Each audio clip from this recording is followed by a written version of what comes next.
The House will come to order. The Pledge of Allegiance will be led by Representative Jackson.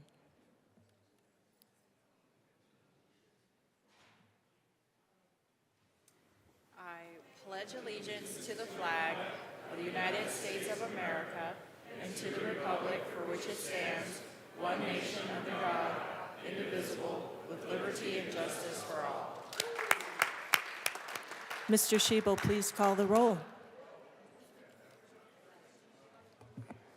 Representatives Armagost, Bacon, Barone, Byrd, Basenecker, Bottoms, Bradfield. Representative Bradley is excused. Brooks, Brown, Caldwell, Camacho, Carter, Representative Carter, Excused. Clifford, DeGraff, Duran, English, Espinoza, Ferre, Representative Ferre, Excused.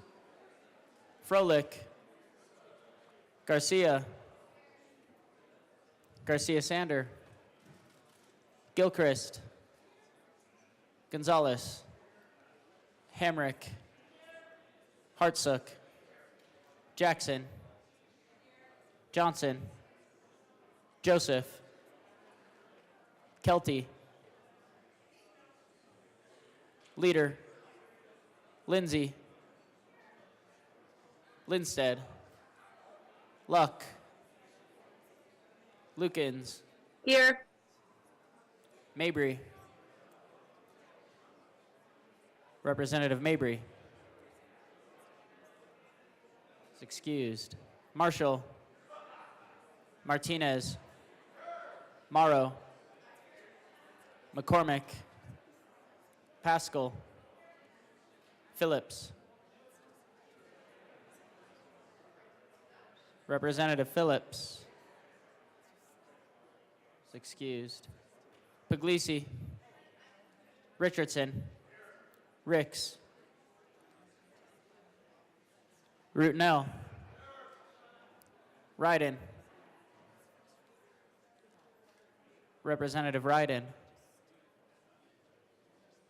is excused. Sirota, Smith, Representative Smith is excused. Soper, Rep. Soper is excused. Stewart K, Stewart R, Story, Sukla, Taggart, Titone, Valdez A, Representative Valdez is excused. Velasco, Representative Velasco is excused. Weinberg, Wilford, Winter, Woodrow, Woog, Zokai, and Madam Speaker.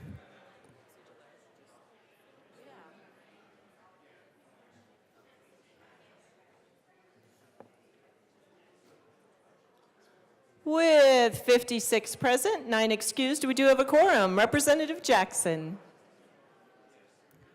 Thank you, Madam Speaker. I move that the Journal of Thursday, March 27th be approved as corrected by the Chief Clerk.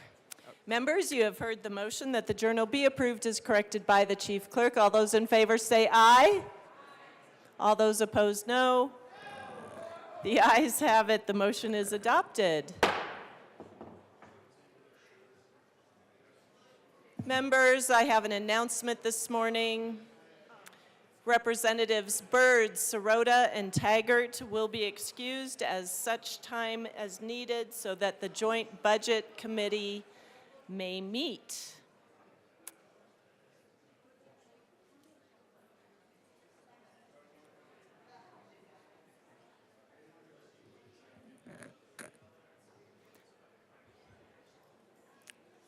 Madam Majority Leader.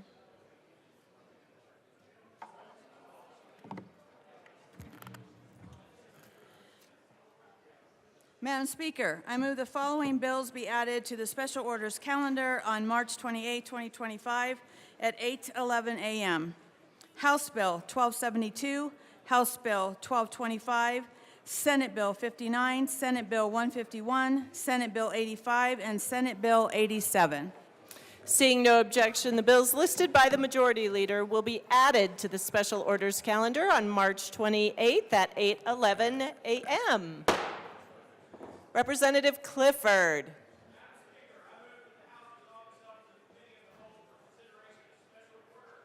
Members, you have heard the motion. Seeing no objection, Rep. Clifford will take the chair.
Oh, there's Velasco. The committee will come to order. With your unanimous consent, the bills will be read by title unless there's a request for a reading of a bill at length. Committee reports are printed and in your bill folders. Floor amendments will be shown on the screen on iLegislate and in today's folder in your box account. Bills will be laid over upon motion of the Majority Leader, and the coat rule is relaxed. Madam Majority Leader. Thank you, Mr. Chair. I'd like to move House Bill 1272 until after House Bill 1225. House Bill 1272 will be moved until after House Bill 1225. Mr. Sheevil, please read the title of House Bill 1225. Madam Majority Leader, Madam Majority Leader. is there two things you want to do? Thank you. Thank you, Mr. Chair. I move that consideration of House Bill 1244 be laid over until after House Bill 1225. House Bill 1244 will be laid over for consideration until after House Bill 1225. Now, Mr. Sheevil, please read the title of House Bill 1225.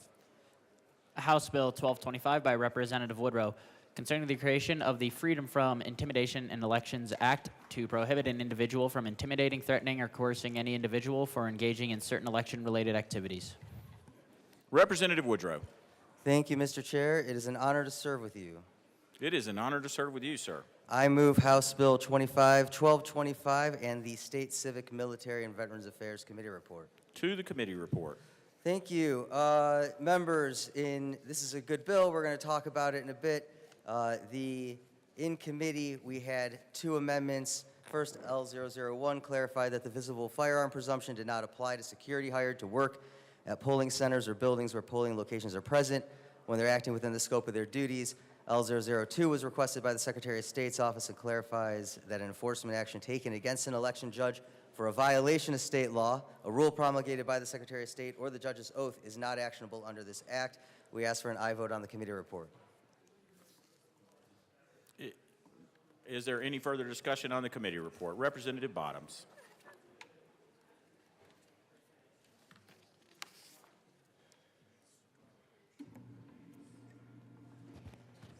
Thank you, Mr. Chair. This is State Civic Military Veterans Affairs. I am in that. And wanted to address the fact that part of the bill includes an intimidation concept that if I'm at home and I have a firearm and I open the door of my own house, that I am intimidating somebody that is coming to have some kind of political issue, discussion, solicitation politically or something like that. I am in my own house when that happens. That's as egregious as it can get. So therefore, I move Amendment 007 to HB 1225 and ask for it to be properly displayed. That is a proper motion. Give us a minute to get that displayed. I move it to the committee report. Thank you.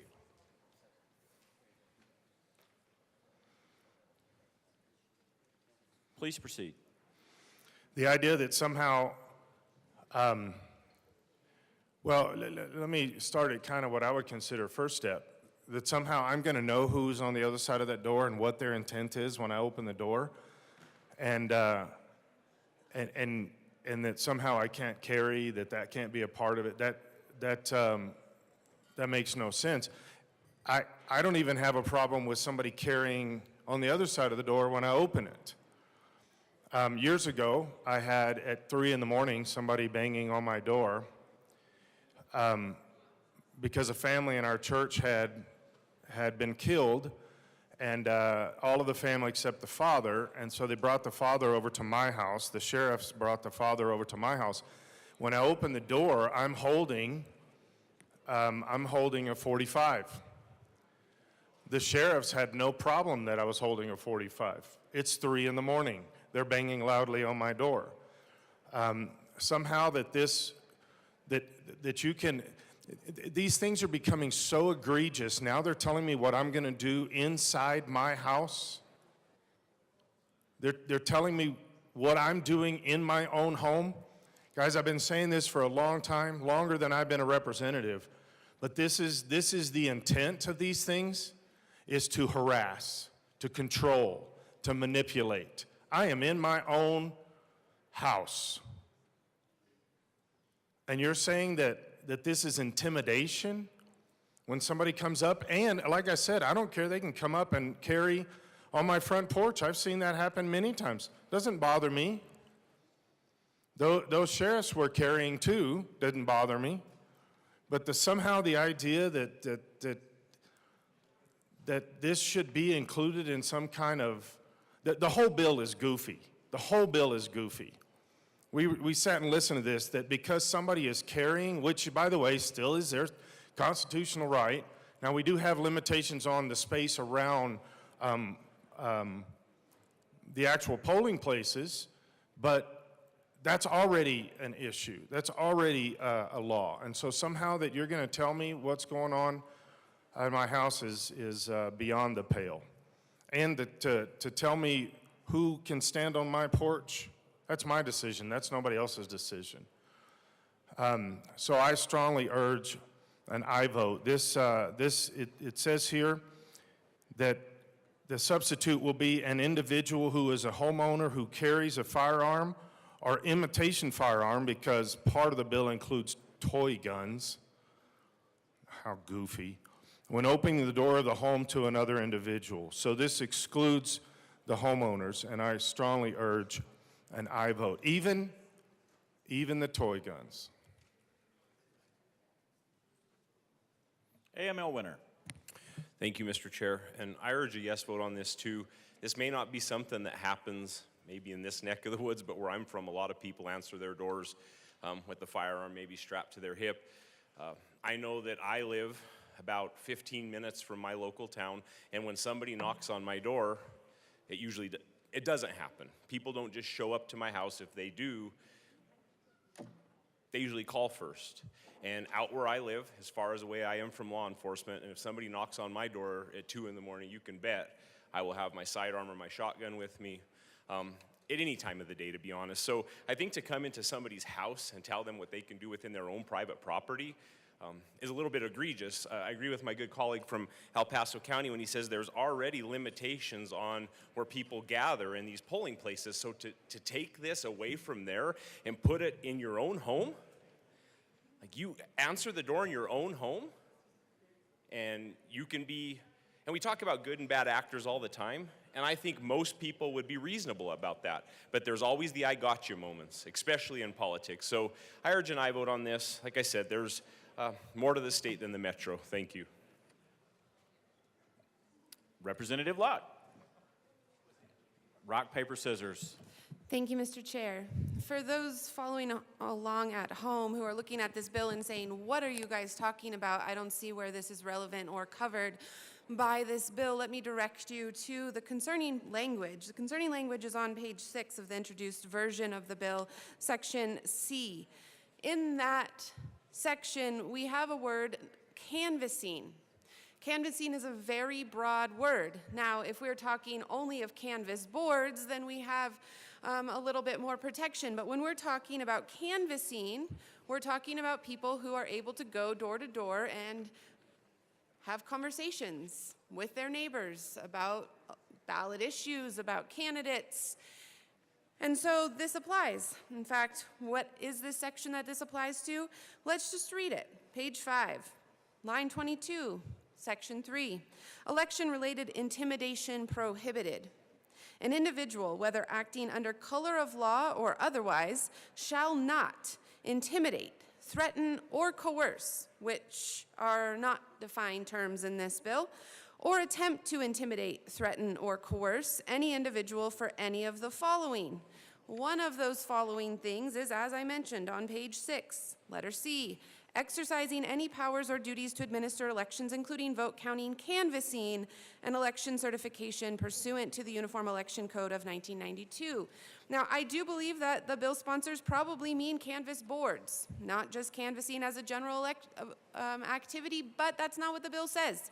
And because that's not what the bill says, it does cover our engagement with citizens at the door as we try to converse with them. And I will tell you, in my races, as I've knocked doors, I have been greeted by a variety of different handguns.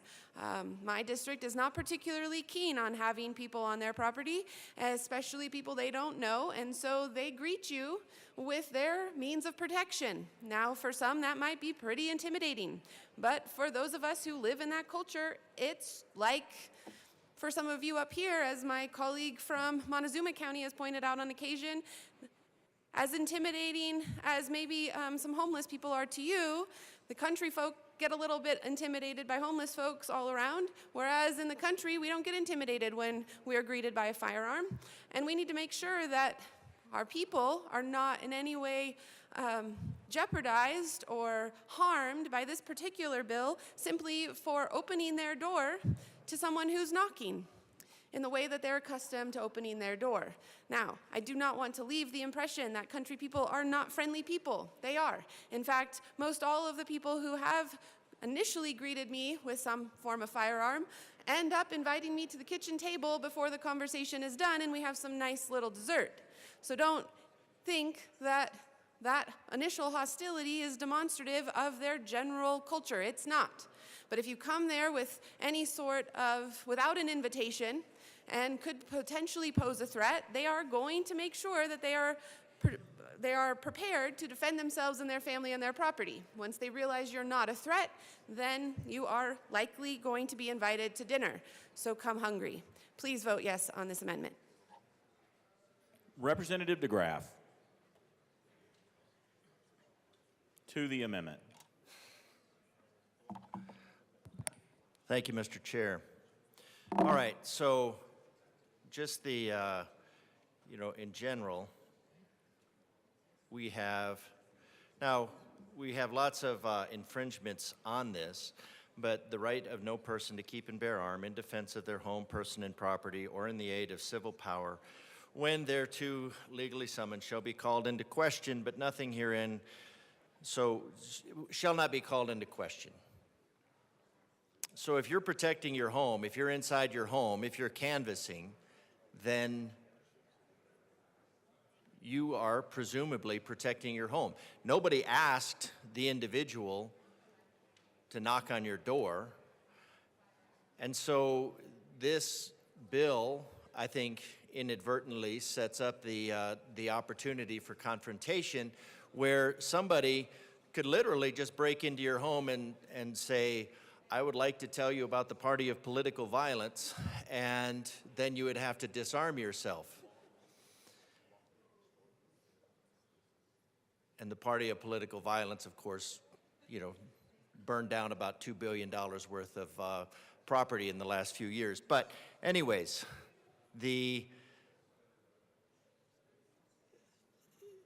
We know the Secretary of State will weaponize anything that she can against anybody who speaks about the gold standard, and this would be a further way to weaponize against the people of Colorado. I mean, there's a whistleblower in jail right now for 9 years for exposing the vulnerabilities of our election system.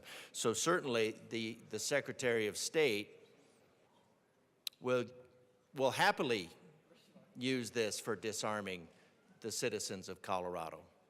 So I recommend an aye vote on this. We need to think about what these bills actually say. We need to consider the breadth of I do have a hard time saying unintended consequences, but we'll just assume they're unintended.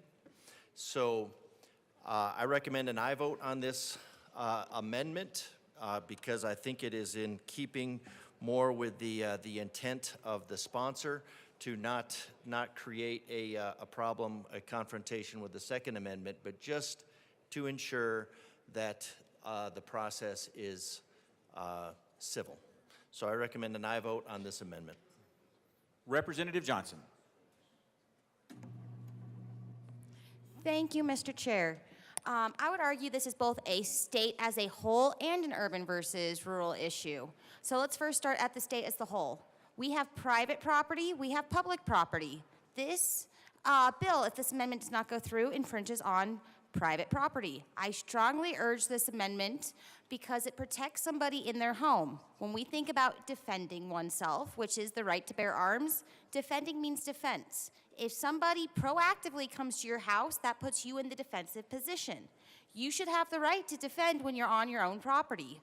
Are you going to look if you have a peephole in your door to see if it's someone you ordered pizza from, if it's a Girl Scout, if it's someone you've never seen, someone canvassing? Who knows who's going to come to your door across the state? And anyone in Colorado should have the right to defend themselves on their own property. Now, we mentioned urban-rural. I come from a very rural district, no shocker there. And I can guarantee you that if you live 30, 40, 50, an hour away from any kind of civilization, people usually call before they come onto your property.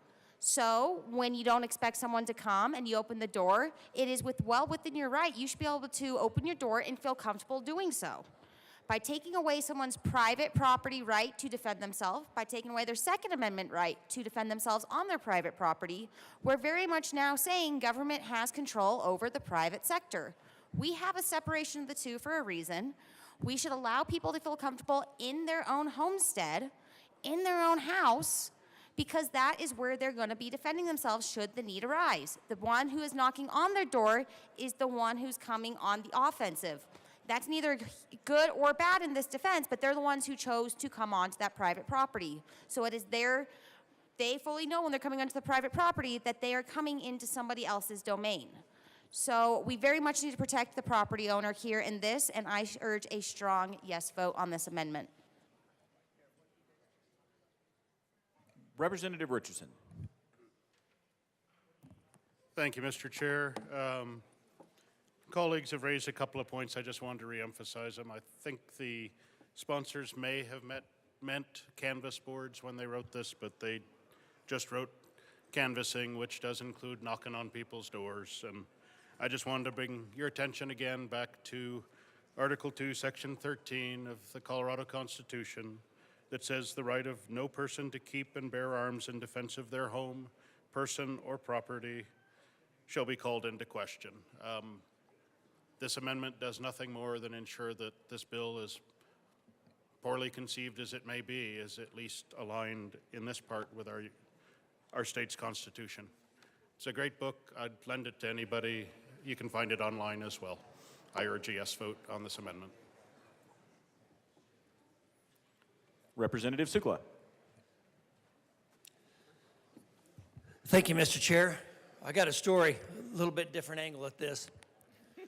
I was with 6 county commissioners, and we were meeting some commissioners from Utah, and they happened to have a gentleman that was from Nevada that happened to be third in command of the Department of Interior, over 4,000 people. He was third in command. They were staying at an Airbnb that had 5 different floors. They told us that they were on the 5th floor, and they said, just come on in. When you get up there, the door's open, just come on in. So the elevator was broke, and we went up the stairs, and we got confused. We ended up on the 4th floor thinking that it was the 5th floor, and since they said just come on in, we walked right on in. It was a dark hallway. There was myself and 5 other commissioners, and we are going, this is political, because we're going to meet third in command of the Department of Interior. And when we get down the hallway about 10 or 15 feet, all of a sudden we hear this, and there is a man on the other end of that hallway with a shotgun lined right on us. And he is looking at it, so we actually walked into the wrong apartment on accident. So he had the gun on us, and there happened to be one of the commissioners happened to have a red hat that some people in this room don't like, and he looked at that hat and he said, do you like that presidential candidate? Well, what's the guy going to say? He's got the red hat on. And he says, yeah, I do. He lowered the shotgun and he said, so do I, now get the hell out of my house. So there's another consequence of this bill going wrong. Sour. Thank you. Representative Caldwell. I knew I shouldn't have followed my colleague here. I don't have good stories like that. I will say, though, I mean, this is a very reasonable amendment. We're talking about canvassing, so we're talking about going to people's homes. And House District 20, a big portion of House District 20 is Black Forest. And like some of my other colleagues said, people don't just happen by. I mean, we're talking 5-acre minimum lots, talking very long driveways, talking not a lot of street lighting. People just don't happen by and knock on your door. So if somebody does knock on your door, especially if it's later in the evening, there's a very good chance that you're gonna have your firearm on you when you go answer your door. And again, we're talking about at people's homes. And if this person were to be someone who falls under this bill, then that could be seen as intimidating them. So it's reasonable. It's highly unlikely that this happens, but in the event that it does, we want to make sure people are protected. And again, this is something that applies directly to my district and a way of life, how we answer doors where I'm from. So please support this amendment. Representative Brooks to the amendment. Yes, Mr. Chair, to the amendment, thank you.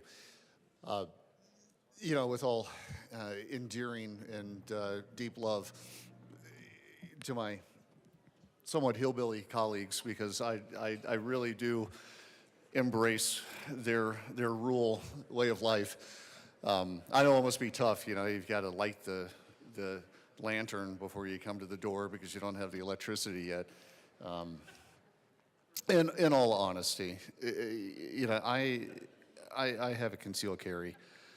What am I supposed to do? From being outside, from being away from my home, supposed to come back and then, for those of you who understand the variances between inside the waistband, outside the waistband conceal, I conceal outside the waistband, which means it's outside of my belt, but it is underneath a piece of clothing. Usually it's a sweater or, a jacket or something, but when I get home, I'll take that off. So now I'm carrying basically open carry. It's outside the waistband. It's an open carry. I'm supposed to remove that and then go put that somewhere while inside my home. I don't do that. I don't do that. I don't live in a rural area. I live in an area that is, okay, to be fair, I'm about 10 minutes away from unincorporated Douglas County, so I'm literally on that urban-rural divide, but I live in a very suburban area. Yeah, I have my gun on me quite often, on my hip, in my home. It's my home. It's my right to do that. If we're talking about intimidation for those who might be coming by, to do some electioneering, I run into them outside the grocery store. In Castle Rock, you can, anywhere except Denver, Aurora, and the mountain areas, to my knowledge, you can open carry. In Colorado, it's an open carry state, except for those areas. So if I exit King Soopers or any grocery store, and I'm open carrying, and I run into somebody who wants to ask me to sign a petition or wants to talk about their candidate, but that's less intimidating now than if they were to come to my home. It's the same thing. I have a firearm on my hip, and I am speaking to somebody about their preferred candidate. I don't know that that's any different. I don't see how that's any different. The difference is that I think that I have a right to be able to carry a firearm on my hip in my home when I'm allowed to carry it outside. There's a big difference between having a firearm, what I conceal carry is an outside the waistband, on my hip, and brandishing. I don't come to the door brandishing. Even at 2 o'clock in the morning, I'm not brandishing. That's much different. If you were to brandish, display in a menacing manner the firearm, that's much different than just having one on you. So this amendment, good amendment, I believe, and is something that we should vote on and we should say yes to, because it is, the rest of it is just, we're going too far. So I ask for an aye vote. Representative Armagost. Thank you, Mr. Chair. This is definitely something that I take personally in this bill. Why would we think that having a firearm on your person in your home is intimidation in any aspect when you're the person at someone's doorstep? I can bring up multiple cases where this is inappropriate and needs to be amended out of the bill. Our DOC director was killed in his doorway by a person posing as a pizza delivery driver. I know, I personally at my doorstep have paraphernalia that says I carry, the person that lives here owns guns. And is that advertising? No, I guarantee you that besides my dogs, that is the one thing that keeps people from being at my doorstep. But is that going to be something that's determined intimidation because my doormat says we don't call 911, or the sign in my window says trespassers will be shot, violators or survivors will be shot again? That's not intimidation. That's telling people don't mess around at this house. This is not the house you want to try to kick the door in and rob. This is not the person you want to commit a crime on, because you won't likely survive that. This is our right in our homes to be safe and be protected, because especially in this state, every other right to protect and defend yourself in public is being stripped. The only domain that we have is in our house. The only right and ability that we have to protect ourselves is in our house, maybe in our vehicle. Nowhere else in public are we protected anymore. Everything is turning into a gun-free zone, no gun zone. Now we're gonna do that in our house? Now you wanna take that to our houses where we live, where our families reside? No, This is something that absolutely has to be taken out of the bill. Every time we hear about a home invasion, there's somebody posing as a UPS driver, waits for a person to answer their door, an Amazon driver, all they need to do is wear certain colored clothing to appear like they're something they're not, get somebody to open their door, and they go in. They go in and rob the person, do potentially horrible things to the person, and murder the person and their family. That's what can happen at your door. Why would we declare something where you don't know who's at your door? I know my colleague earlier mentioned somebody knocking and announcing sheriff's office or something like that. Even then, do you really know it's a sheriff's office until you get to the door and see a uniformed officer with a badge? Law enforcement agencies are sued for shooting somebody in their doorway that's carrying a gun without pointing it at somebody.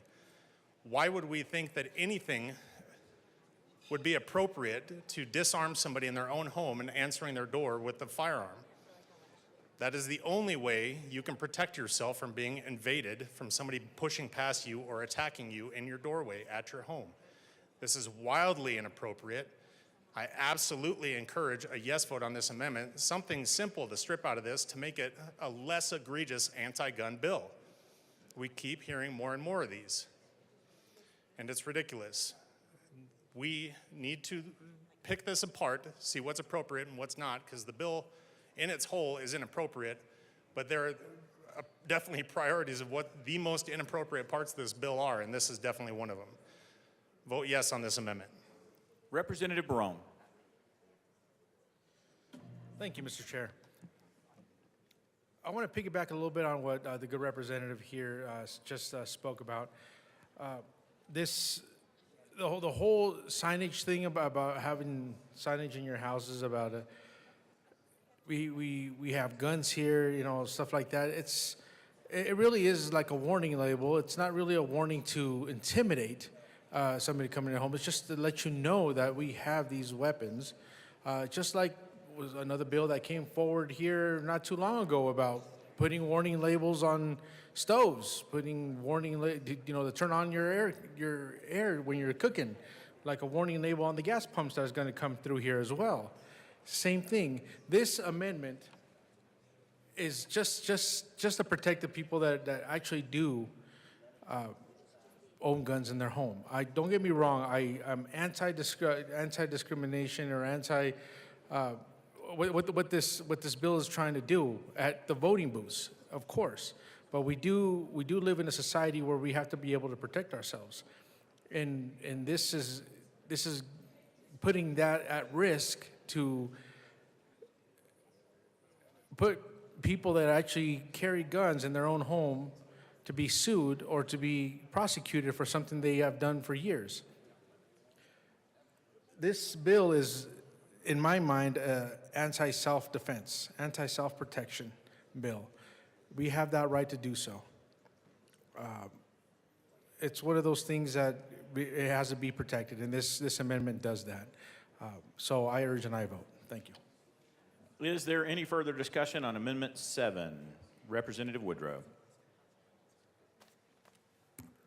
Thank you, Mr. Chair. Thank you, colleagues. I want to be clear about what the bill does and doesn't do. And before I do that, I just want to reemphasize that the castle doctrine is real. A man or woman or person's home is their castle. And nothing in this bill implicates or impacts that or changes that in the slightest. I would urge a no vote on this amendment for two huge reasons. One, the first part it says a law enforcement officer acting, well, excuse the bad grammar, it says a law enforcement officer acting, period. What that actually does is cut out uniformed security guards and other folks acting within the scope of authority granted to them when they're working at polling locations. That is an amendment that we ran in committee after working with stakeholders. I'm not sure, and we didn't hear any commentary on it, why that part would be taken out. That doesn't make sense to me at all. In terms of the second part and the need to protect your castle, I refer to the printed bill, page 6, lines 3 through 6. What this says is that the presumption applies for anyone exercising any powers or duties to administer elections. to administer elections, including vote counting, canvassing, and election certification. A candidate coming to your door at any time, let alone 2 in the morning, is not administering an election. So we heard the word electioneering, right? This is not about electioneering. This is about administering elections. So respectfully, nothing in the bill impacts your ability to protect yourselves or your home. We understand that that's very important for several people in the room. Everyone has a right to self-defense. Some people elect to use firearms in that effort. This bill does not implicate or impact that in the least, and for that, we would ask for a no vote. Seeing no further discussion on Amendment L, sorry about that. Representative Armagost. Thank you, Mr. Chair. I think the thing that concerned me the most about that is trying to exclude the fact that except for when there's a candidate at your door, when we know, I met the candidates that were running as soon as they got elected, and I met them here in our job. I have no idea what candidates are running for what in my area. I have no idea who's at my door, and assuming they have whatever materials and literature in their hands to give me, I don't care what that is. If somebody's at my door, they're either a threat or they're not, and I'm not going to disarm myself to find out. So I don't understand why that becomes an exclusion and assuming that anyone in this building or anyone in this world would know who the person is at their door, ring camera or not, to just go to your door disarmed and say, I'll take my chances. That's ludicrous and absurd. Vote yes on this amendment. Representative Luck. Thank you, Madam Chair. And while I agree with the bill sponsor related to the language of that, when we asked these questions in committee, we were not given that direct of an answer. So I'm glad to hear it on the mic today so that we can have that clarity. That being said, we still have these kinds of concerns as relates to at least Section A of that same subsection. So please vote yes. Thank you, sir. Representative DeGraff.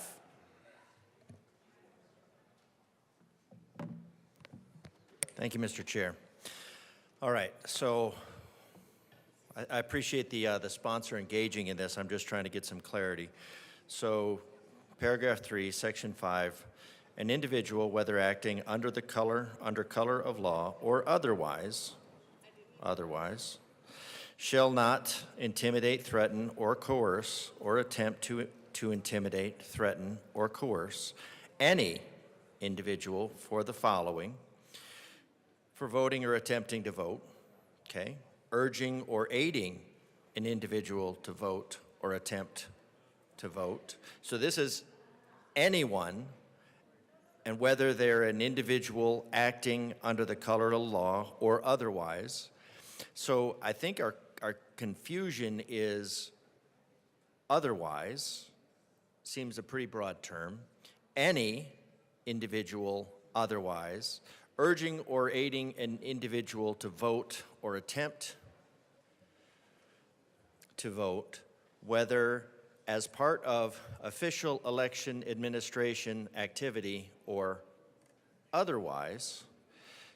So, and then there's paragraph C, exercising any powers or duties to administer elections, including the vote counting, canvassing, and there's our problem word, and election certification pursuant. So section C is a standalone section, and it's after several uses of otherwise. So I'm not really sure. Now I'm not a lawyer, nor do I play one on TV, but when we have so many things, an individual, whether acting under the color of law or otherwise, shall not intimidate, threaten, or coerce. And of course, we have this thing about imitation firearms, so toys. So I guess our fears about toy guns being banned, I guess now we're down to toast and Pop-Tarts chewed in the shape of a firearm. That would probably be next. Maybe we have another bill this morning, I think. Shall not intimidate, threaten, or coerce, or attempt to intimidate, threaten, or coerce any individual for the following. So I'm curious as to how any does not follow under that. So voting or attempting to vote, urging or aiding any individual to vote, because ultimately this is going to be, it doesn't really matter what this says, it matters how it's interpreted in a court of law. So now we do have the sponsor, I guess, as on record saying that this is only about individuals who are acting in an official capacity, but there's a lot of otherwise. Then maybe we should strike the otherwise and make it a little less broad, perhaps. Maybe any is a little excessively broad. Any seems to cover a lot of people.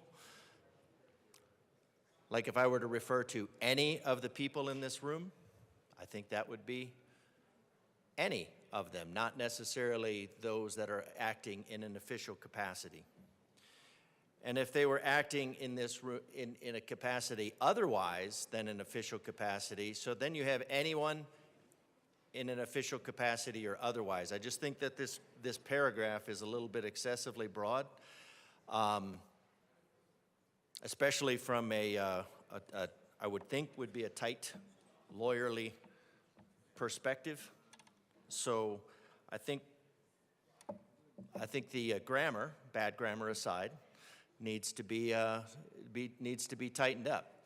And I think the period on the outside here is outside of that section, and so it is just so it's perfectly valid. It's just saying the sentence is not concluded with that section. It is just saying strike these words, period. So I don't think this is really bad grammar. I think it's just very specific as to what words it's supposed to exclude, and I think this wording is overly broad.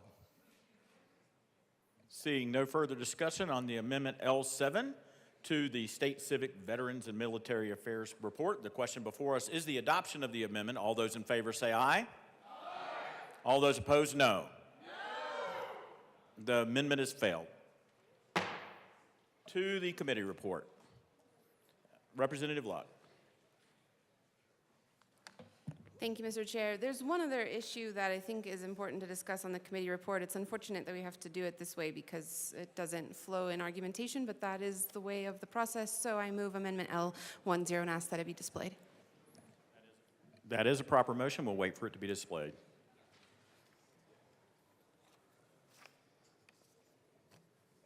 Please proceed. Thank you, Mr. Chair.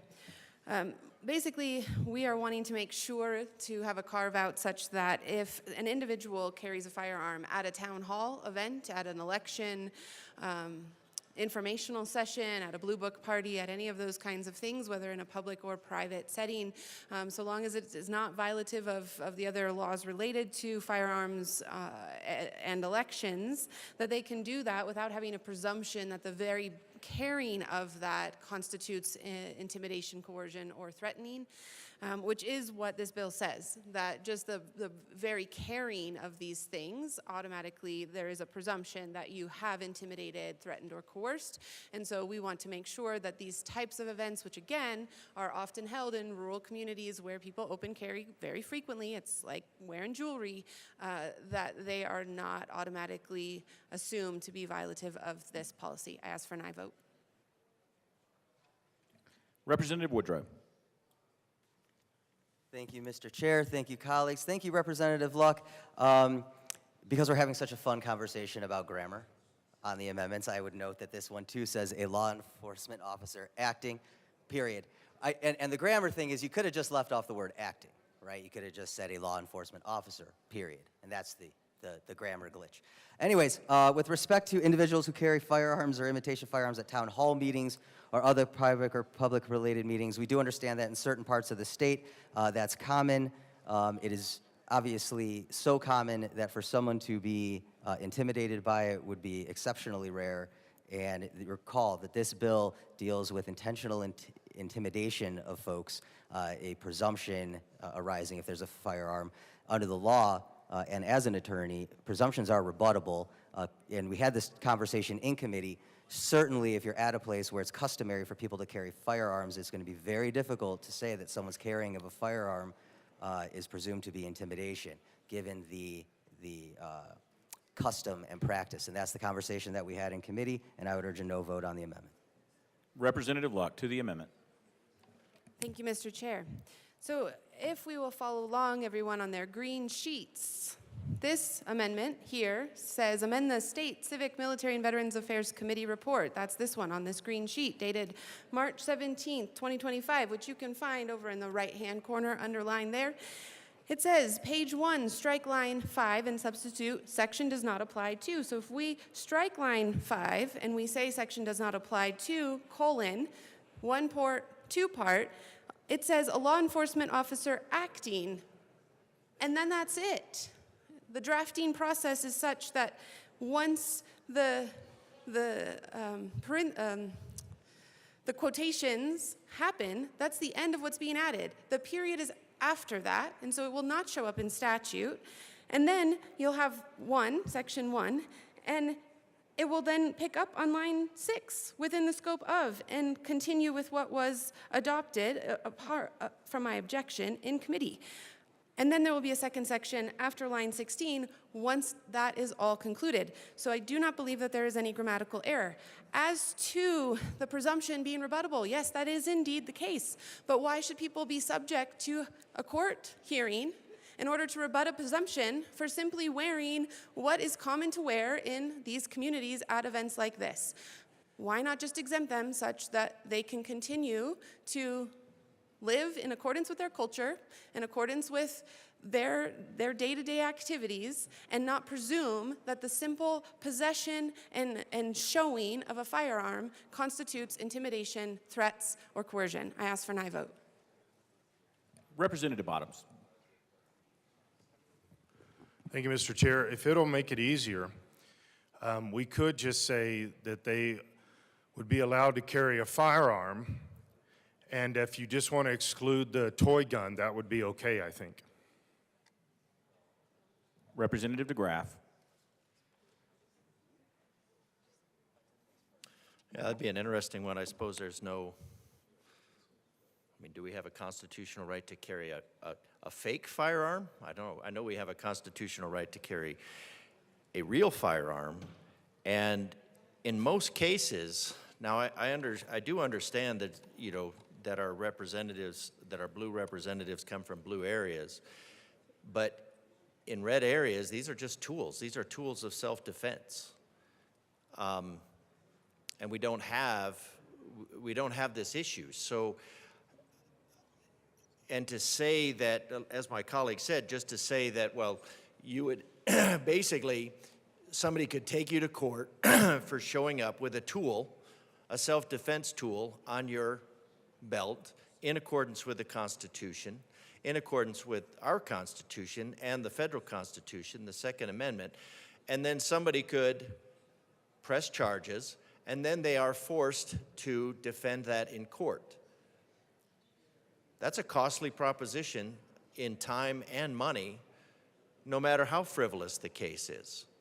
And we know from the activists that show up here, there is no limit to the amount of harassing that they'll do of people who exercise their Second Amendment right to self-defense, because it's unconscionable to the statists that anybody would be able to defend themselves. So I think this is a good amendment. I'm glad we clarified the grammar. The grammar is that the period is outside of the quotation, so it's not inside, so it's just a matter of what would actually be changed. So I think we need to, this is a good amendment. We need to stop vilifying people for the sake of self-defense. Otherwise, what you have is you want to show up to a town hall, and then you have to disarm yourself, and then you have to leave that weapon in the car, and then you make that weapon, because this body doesn't want to make theft of a weapon an issue, you encourage the theft of the vehicle and of the gun inside by forcing people to disarm, because then you could just say, well, then a town hall in a place like rural Colorado would become a target-rich environment for people that want firearms, because taking them off and leaving them in the car, whether they're in a lockbox, presented for easy discovery, as intended by a previous bill, is just encouraging a bigger problem. If firearms were a problem, we would have a really big problem. The firearm problems are not the people in Representative rural Graff, Colorado. to the amendment, please. Thank you, Mr. Chair. This is a good amendment. It recognizes that there are people that carry around firearms and they have them as a tool as part of their normal, as part of normal life. And it's not a matter of crime. So I think if this is a problem in the blue areas, we have local control for blue areas. We don't need the nanny state imposing itself all throughout Colorado where we don't have a problem. Seeing no further discussion on Amendment L10 to the State Civic Veterans and Military Report, the question before us is the adoption of the amendment. All those in favor say aye. Aye. All those opposed, no. The noes have it. The amendment fails. To the committee report. Seeing no further discussion on the State Civic Veterans Military Affairs Committee report, the question before us is the adoption of the committee report. All those in favor say aye. Aye. All those opposed, no. No. The committee report is adopted. To the bill. Representative Velasco. Thank you so much, Mr. Chair. So I come from a rural community, and thank you. Sorry, I'm short. And I represent a diverse district with our county clerks being some Democrats, some Republicans, and they all want to be safe, and they are all supporting our bill to make sure that election workers are safe when they're doing their job and outside of their job. We saw that many of them, as many as 39% of the officials in charge of the 2024 presidential election were new to the job. So the state has seen a net loss of 126 years of election experience. So this is about public safety.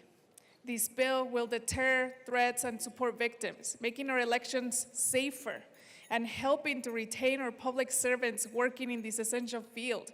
Colorado is the gold standard for election integrity in the nation, and we must continue to protect and uphold that integrity. This bill strengthens our existing protections for election workers, election judges, and voters by giving legal recourse to victims of intimidation, where currently none exist. Currently, the state can bring criminal charges for election intimidation, but individuals have no civil recourse. So this is a very, very important piece of legislation, and we urge a yes vote. Representative Woodrow. Thank you, Mr. Chair. Good morning, members. I want to thank my co-sponsor, Representative Velasco, for her collaboration on this bill. In a time of high political tension and disinformation about elections and election fraud, American democracy and those who volunteer to work to maintain it are under unprecedented pressure. This has resulted in threats of political violence and intimidation targeted at voters, election officials, and election workers. There have been several incidents right here in Colorado. In 2020, a mobile park owner was intimidating voters. The Attorney General sent a cease and desist letter. In 2022, poll watchers yelled and recorded election workers inside the El Paso County Clerk's office. Since 2023, yes, the Secretary of State has received over 1,000 threats of violence and death. And in 2024, a Cortez resident pleaded guilty to making multiple violent threats against Colorado elected officials. Incidents like these have created a tense and sometimes hostile climate around elections. And Colorado has seen 40% of local election officials leave their positions since 2020. HB 1225 adds additional protections to existing statute that already protects workers and provides a remedy for threatened election workers. This bill enacts the following. Under 1225, if a voter or election worker has experienced intimidation in election activities, they can request a restraining order in state court. And an individual who threatens, coerces, or intimidates others can be held civilly liable for damages. And I want to be clear because during the discussion on the committee report, a comment was made about charges being brought. This bill does not create any new criminal penalties. this bill is about civil enforcement. Indeed, 1225 creates only a civil cause of action and no criminal penalties. Money damages can be an even more powerful deterrent when it comes to making sure someone isn't acting unlawfully. The idea that they could be sued and actually have to pay out damages is more potent than the threat of a misdemeanor charge, which may never be brought. HB 1225 also creates a presumption of intimidation if an individual is carrying a visible firearm at the time of the incident. As a legal term, presumptions can be rebutted. 1225 will protect our Colorado civil servants who continue to show up and use their expertise to administer our elections safely and securely. They deserve to know that we have their backs and will do anything within our power to protect them. Other states have passed laws that allow for these types of civil protection for voters and election workers, and Coloradans deserve no less. And those other states include California, Michigan, New York, Minnesota, Connecticut, and Virginia. I do want to make a final comment. We heard that if guns were a problem, we'd have a really big problem. In 2023, nearly 47,000 people died from gun-related injuries in the United States, with suicides and homicides accounting for the vast majority of these deaths. Approximately 55% of gun-related deaths were suicides. About 40% were homicides. The actual number, according to government sources, was 46,728 people dead from gun-related injuries. Now, we can disagree as to whether or not that's a problem. Right? Me and several of the folks on my side see 47,000 Americans dying every year from gun violence to be a problem. Other folks might disagree with that.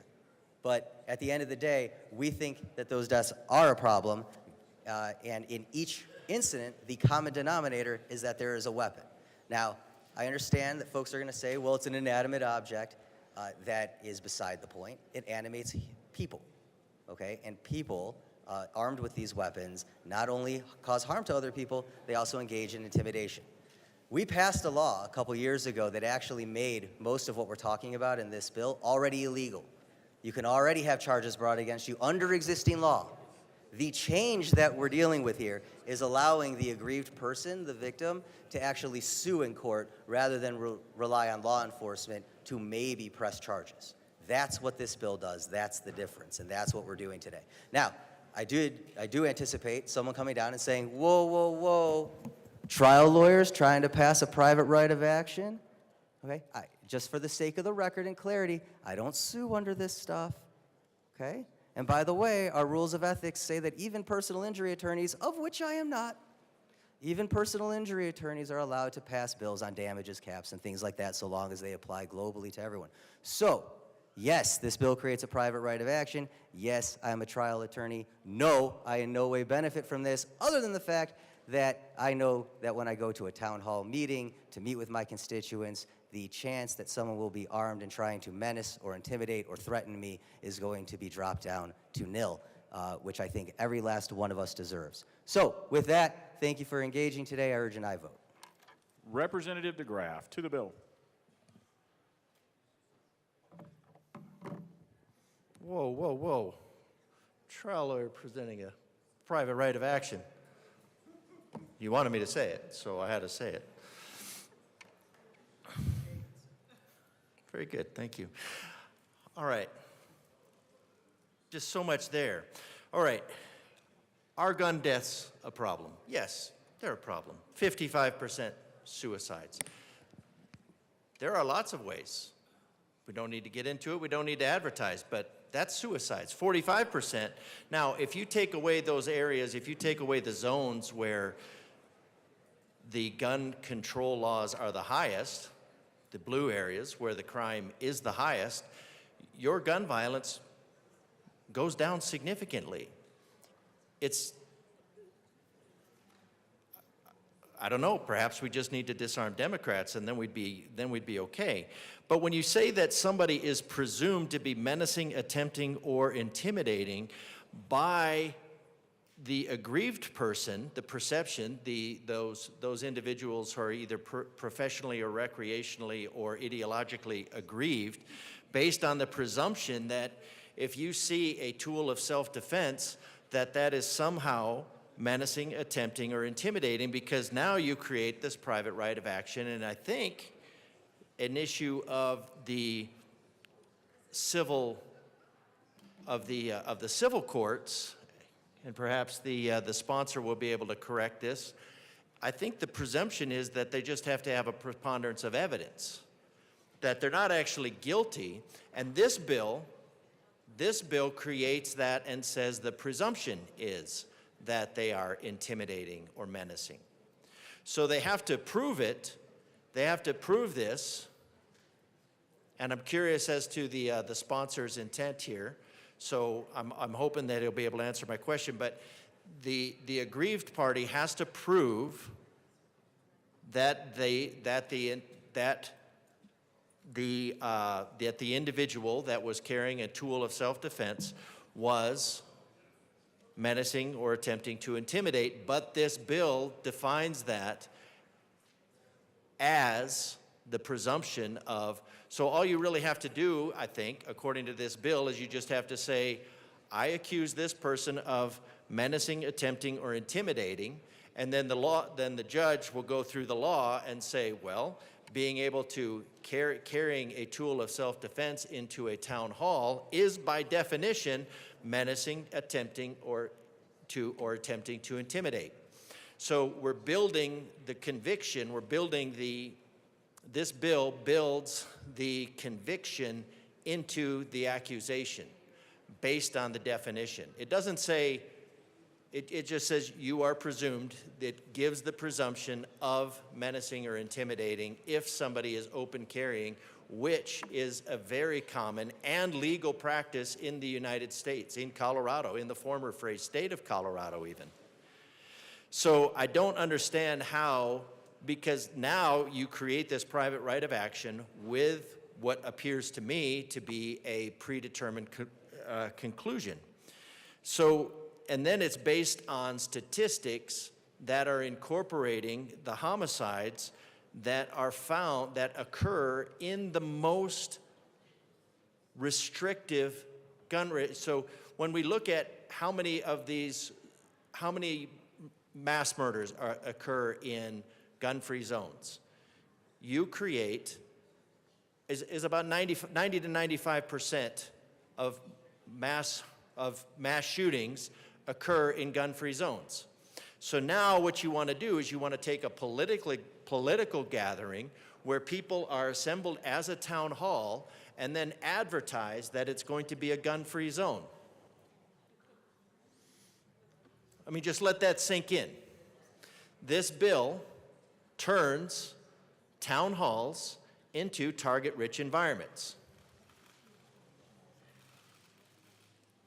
It turns it into a target-rich environment. You say, because if somebody is carrying in an area of politics where that's going on, that's considered intimidating. So now you're saying you have to, so now you're creating an area where breaking into cars is going to be a higher level of appeal because there's a higher probability that that vehicle will come with a bonus surprise pack under the front seat.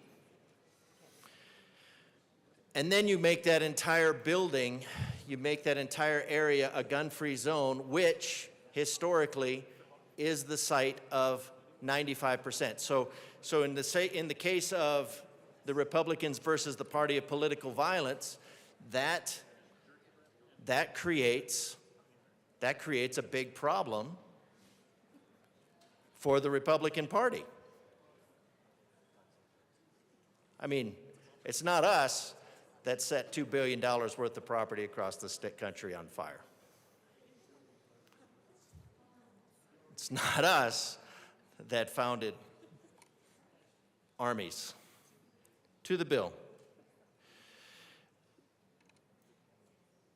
Here's a problem with the political violence, and this just gets to the idea of the gaslighting as a standard of that our election system is the gold standard.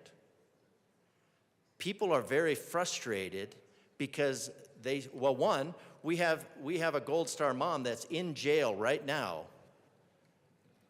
because she was kangarooed there by our Attorney General for whistleblowing on the vulnerabilities of our election system, whether you agree with it or not. Now, if it was the gold standard, gold welcomes the cauldron. The dross does not. When I looked into this system, the gold standard, it does not, even the Assistant Secretary of State said that only that the election system, this gold standard, gold is known for purity, only substantially meets federal and state law. Substantially. How substantially? Doesn't say. Normally that would be part of a report which was out of the EAS, and the EAS was found that they were not actually complying or able to comply or secure the elections. So the standard that the Secretary of State uses has been found to be non-compliant. And people are frustrated with that, especially with the gaslighting saying it's the gold standard.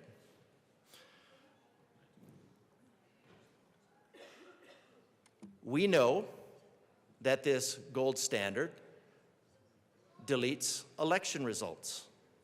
It's known.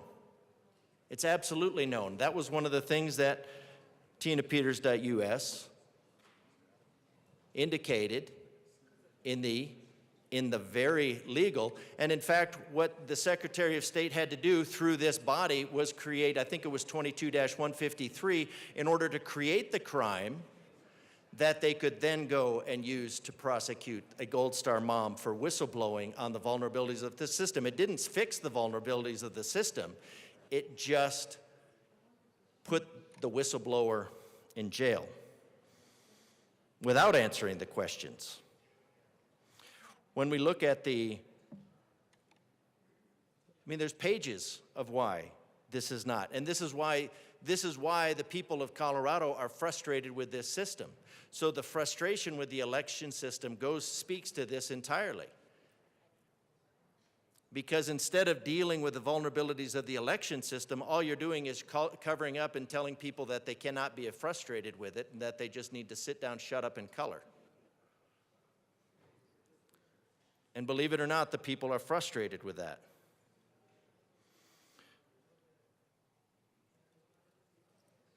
Key card, the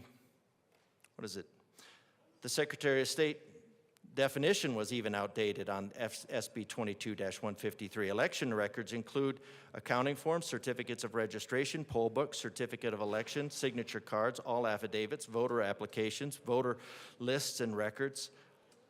Many of these are in law. They're in law, in fact.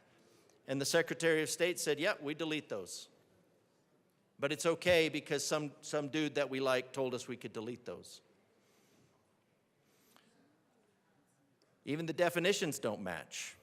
So there's a lot of things. FSMA is where passwords are stored. And guess who published the passwords for the BIOS passwords, the very heart, the one key to the kingdom that's required to control these machines? Guess who published those for 6 months, if not 2 years?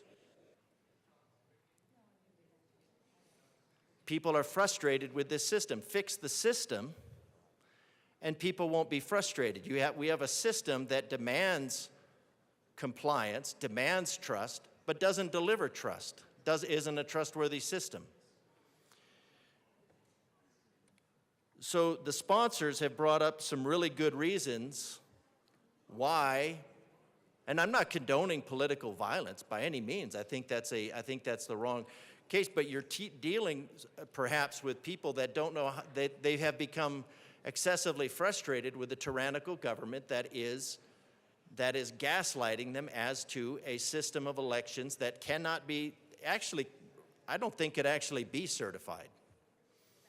And as the Secretary of State, the Assistant Secretary of State basically said, because even the Assistant Secretary of State said the system could only be substantially certified, so substantially compliant. Doesn't say it's compliant, doesn't say it meets the requirements.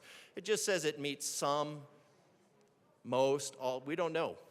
We don't know how much it does. In 2010, then President Obama issued Executive Order 13556, controlled unclassified information. That would be passwords. The Secretary of State violated that password requirement, declared it to be a felony,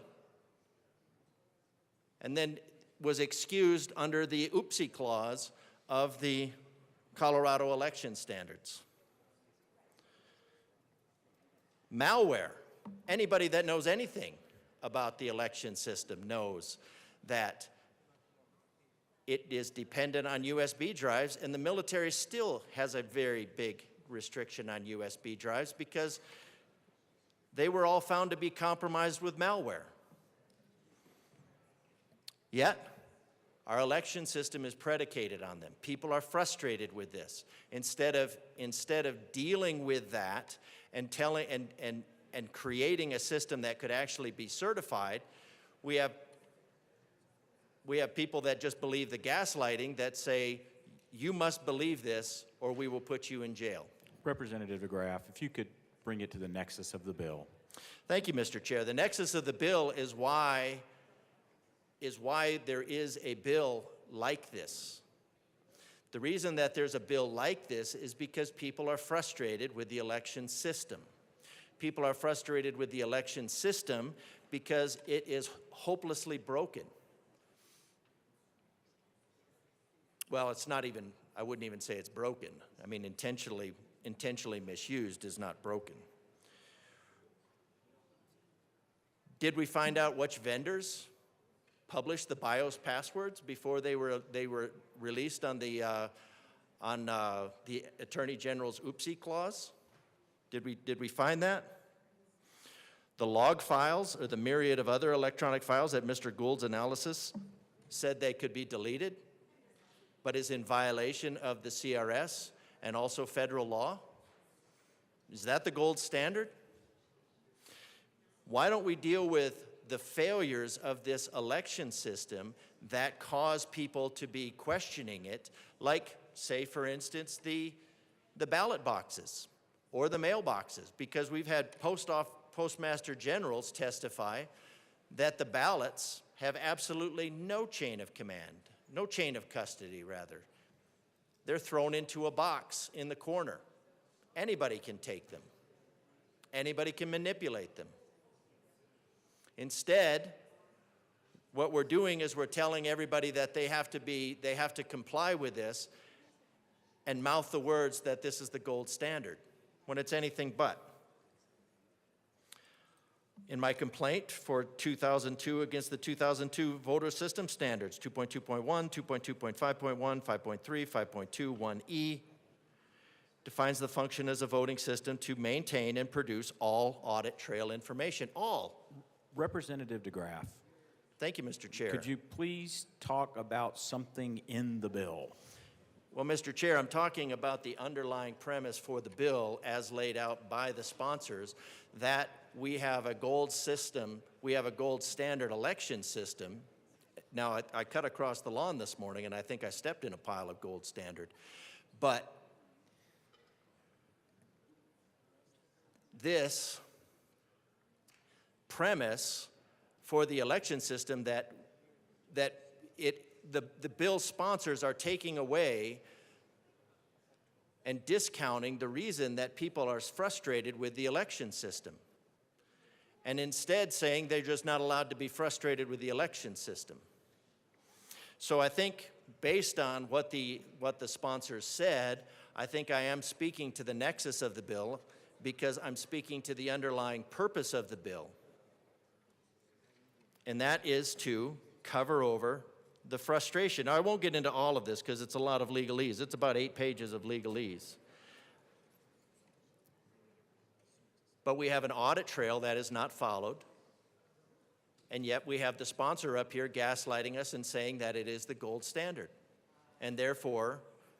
Representative DeGraff. Well... This is... If we're going to say it's the gold standard... Warning. No, if we're going to say it's the gold standard, we're making a declaration that this is an unassailable election system.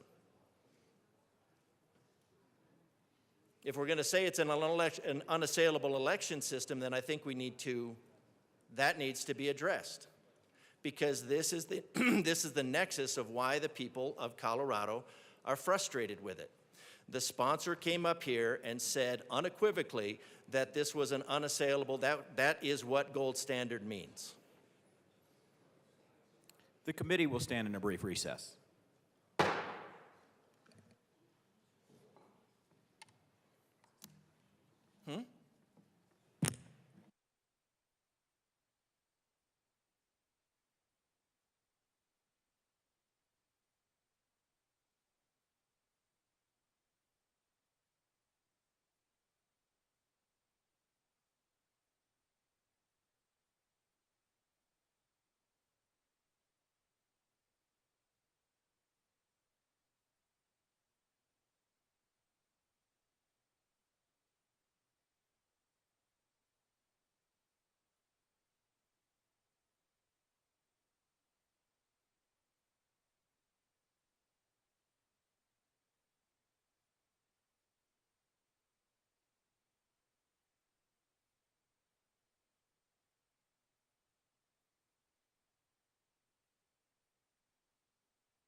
The committee will come back to order.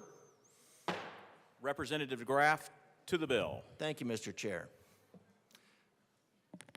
So ultimately, what we're getting to is this bill creating a private right of action for presumably a presumed aggrieved party by defining in this bill that that party is the aggrieved party with the presumption of guilt of the person who would do something like carry a firearm as per their constitutional right, either under the Colorado Constitution or the federal Constitution. They have that right. It is a tool. It is a tool of self-defense. So this bill wants to create a private right of action around an individual carrying a method, a tool of self-defense, while putting the conviction in here by creating the definition that it is presumed to be menacing or tempting or intimidating to have a firearm, a tool of self-defense, or a tool of self-defense, because it could be against coyotes, it could be against wolves, it could be against criminals, common or elected, it could be, that's what they're for. They're a tool of self-defense. This bill defines that as a crime, and then says an aggrieved party, whether professionally, recreationally, or ideologically, can go and take that private right of action with the bill defining that as with the bill predetermining that is basically predetermining a guilty verdict on behalf of that person. So making it so that's one of the things that is wrong with the bill. We're all against political violence, but when we justify that this bill by saying that the election system itself is unassailable, and therefore nobody should be allowed to question it, when the actual operators of the system won't even certify it as unassailable.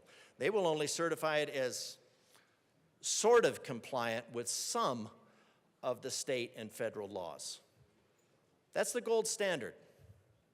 And so I think it's important in that case to understand why people are frustrated with the misrepresentation of something as pure and unassailable. So I'm against this bill. obviously, because it creates yet another crime. Well, it doesn't actually create a crime. It presumes a crime and presumes a verdict, and that around a constitutionally protected right to self-defense. So I recommend, constitutionally, I have to recommend a no vote on this. And if we want to deal with violence around election and electioneering, then let's start by getting to the underlying causes and stop pretending like we have an election system that is anything but wholly compromised. Representative Armagost. Thank you, Mr. Chair. I have a hard time with any of these bills, but this one in particular is just, it's frustrating because it seems satirical. I think the content of this bill is laughable in the sense that it even mentions toy guns, which could include a squirt gun. It could include something that somebody can just say they thought was a firearm, shaped like a firearm or whatever. But the fact that we're bringing the opportunity for litigation simply because somebody is threatened by the ideology of somebody's Second Amendment right, we are offering that as something that would easily, especially in the political atmosphere, in the political tension that we have in this country, especially in this state, people can use that to weaponize against anyone that they don't agree with politically, when the violence that we're seeing is constant, but in other fashions. We see people destroying dealerships and cars and things like that, attacking people driving down the street in their cars. We do see violence. I don't see this, how we're portraying it in this bill, being anything relevant except for just something that can be weaponized against people from a political party that strongly defend and believe in Second Amendment rights and carrying of a firearm to protect oneself and otherwise. The issue here, and it was brought up before, when we're talking about trying to even protect someone's rights within their home, that the Castle Doctrine is in place for that. You're protected to do whatever you want under the Castle Doctrine in your home. However, this bill would contradict that as far as civil litigation goes. This bill would contradict any of those constitutional or statutory rights. And that even including your simple ability to carry a firearm. Somebody can claim it's something. Guess what? There's already protection. There's criminal protection for that. That's called felony menacing. If you menace somebody with a firearm, there's already criminal law to protect somebody from that. If you feel like your life is in danger because somebody presents a firearm in a way that you feel they're going to harm you, criminal law will protect you. If criminal law doesn't, you still have the civil aspect of that offense to protect you. We don't need to create litigation for something that just seems like a cartoon. It seems like satire when we're talking about the parts in this bill that we're trying to protect somebody from. A fake gun, a toy gun. I don't understand why or how we're trying to do this. In this bill, I don't think people really understand, for people on the outside that are watching this, I don't think people really understand what is in this bill. What is this saying, and what is this protecting? What is this doing to anyone in any way that can offer some layer of protection for somebody that feels threatened by firearms or somebody carrying a firearm? It's laughable to me. It's like I said before, it's absurd. And I don't think anyone out there, with all the slew of these anti-gun bills that are coming across, anyone really understands what is in the content of this bill. So I ask this bill be read at length. That is a proper motion. Please read the bill at length.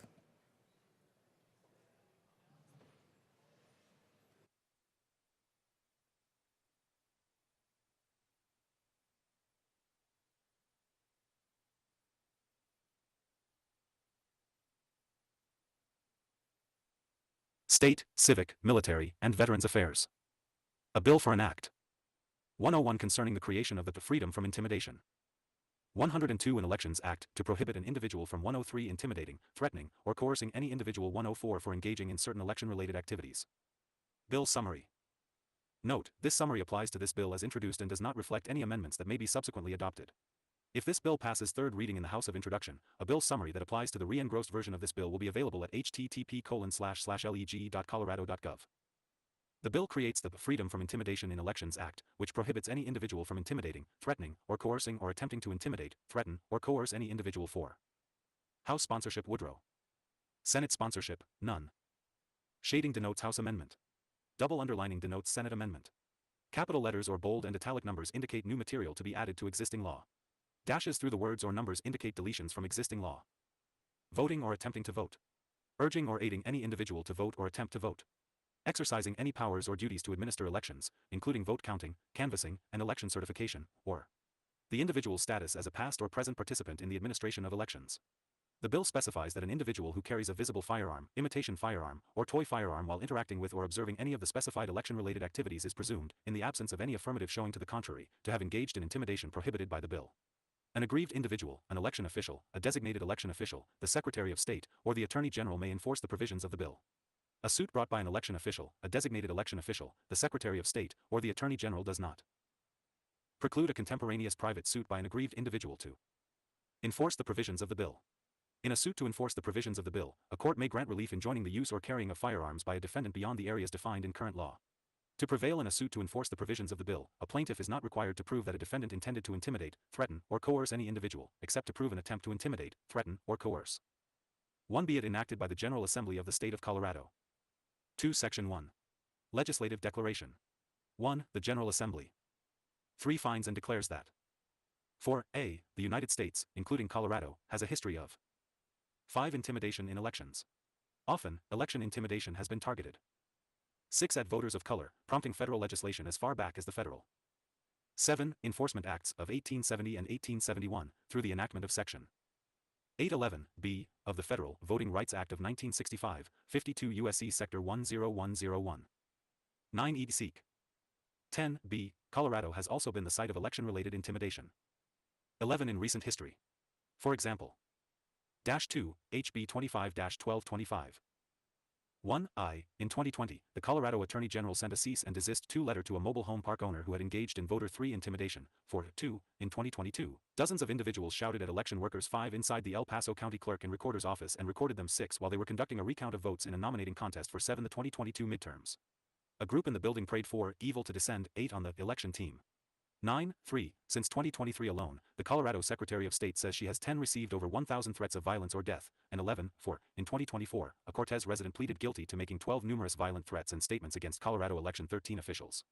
14. Since 2020, approximately 40% of local election officials in 15 Colorado have left their positions. Colorado's rate of election official 16 departure was higher than the national average in 2024, which had also 17 dramatically increased over the past 4 years. During the 2024 election, at 18 least one top election official had left in 25 of Colorado's 64 counties. In 19 other words, 39% of the officials in charge of the 2024 presidential 20 election were new to the job. The state has seen a net loss of 126 years of 21 election experience. 22. The General Assembly further finds and declares that 23a. The Freedom from Intimidation in Elections Act is intended 24 to supplement existing anti-intimidation law under Section 11b of the 25 Federal Voting Rights Act of 1965, 52 U.S.C. Sector 10101 E. Seek. By 26 among other things, providing specific, explicit protections for Election 27 workers and acknowledging that in this era of increased firearm violence. -3, HB 25-1225. 1. An election denialism, the presence of firearms in proximity to elections. 2. Is presumptively intimidating.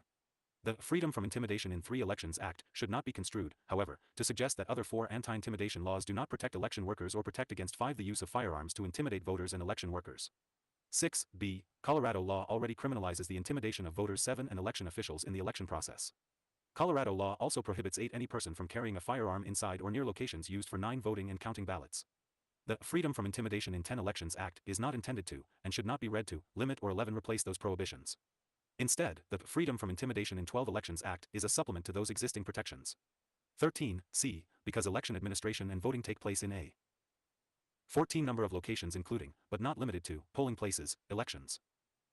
15 and other government offices, ballot drop boxes, and people's homes. The 16-term voting, as defined by the Freedom from Intimidation in Election 17 Act, is intended to be read expansively to include all forms and methods 18 of voting permitted under federal and state law, and 19d. The General Assembly has compelling interests in protecting 20 both public safety and individual rights, including the fundamental right 21 to vote.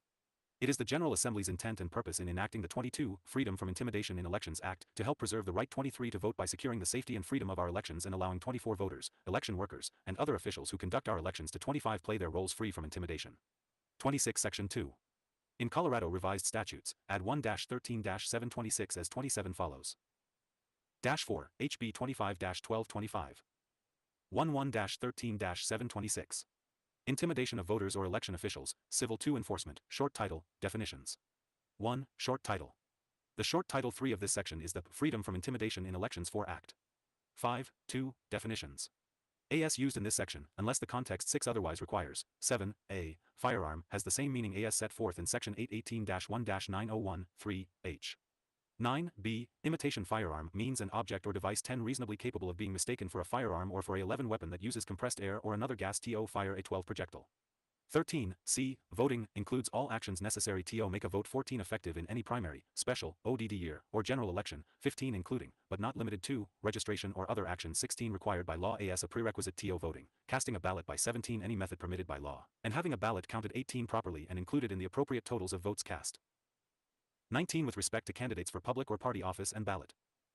20. Issues and ballot questions for which votes are received in 21 election. 22. 3. Election-related intimidation prohibited. An individual, 23. Whether acting under color of law or otherwise, shall not 24. Intimidate, threaten, or coerce or attempt to intimidate. 25. Threaten, or coerce any individual for any of the following. 26. A. Voting or attempting to vote. 27. B. Urging or aiding any individual to vote or attempt to. -5, HB 25-1225. 1 vote, whether as part of official election administration 2 activity or otherwise. 3. C. Exercising any powers Oregon duties to administer for elections, including vote counting, canvassing, and election 5 certification pursuant to the Uniform Election Code of 1992. 6 or 7. D. The individual's status as a past or present participant 8 in the administration of elections. 9. 4. Presumption of engaging in election-related intimidation.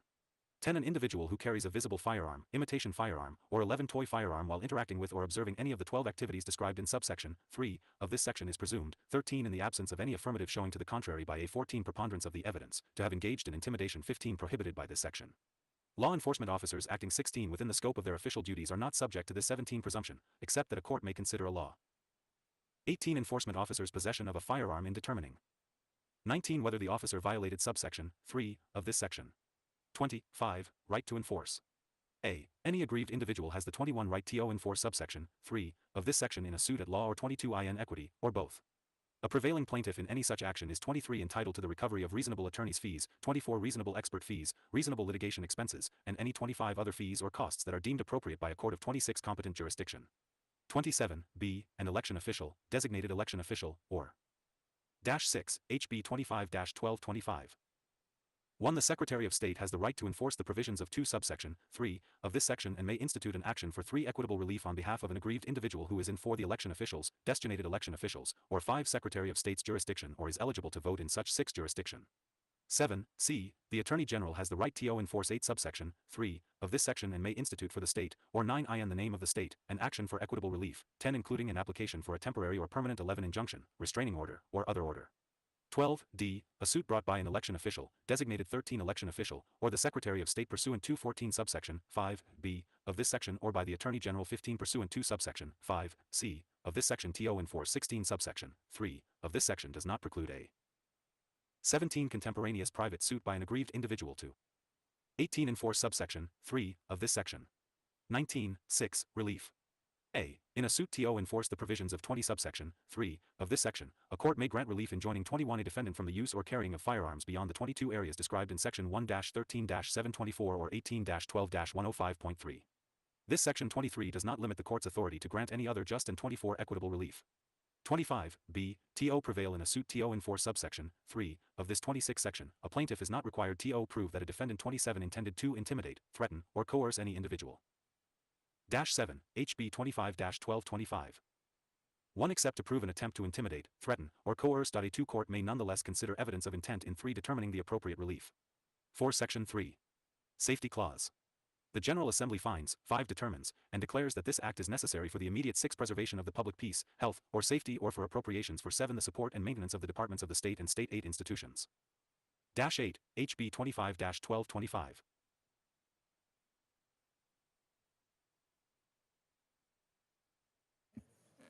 Okay, welcome back. Hold on. Okay, Representative Johnson. Thank you, Madam Chair. I move L003 to House Bill 1225 and ask that it be properly displayed. Let's try that again. Sorry, Mr. Chair. The amendment will be displayed. To the amendment. Thank you, Mr. Chair. So this amendment is to move from the safety clause to petition clause. I find it very ironic that while we're trying to preserve somebody's ability for their civic duty and we want them to be engaged in the system, that we're also blocking them from the system and having the idea that they cannot petition to the government. This amendment will allow them to have a say in their system. Because this bill is wanting to have people to have the say in the system, let's let them have the full say of the system. Let's hear their voice. Let's see if they want to have anything. And you know what? If they don't want to have anything, at least they have the ability. Let's not take that away from the people. Let's move this to a petition clause so that way they have the right and the ability to be fully active with a body of government that's supposed to be by, for, and with the people. I urge a yes vote on this amendment.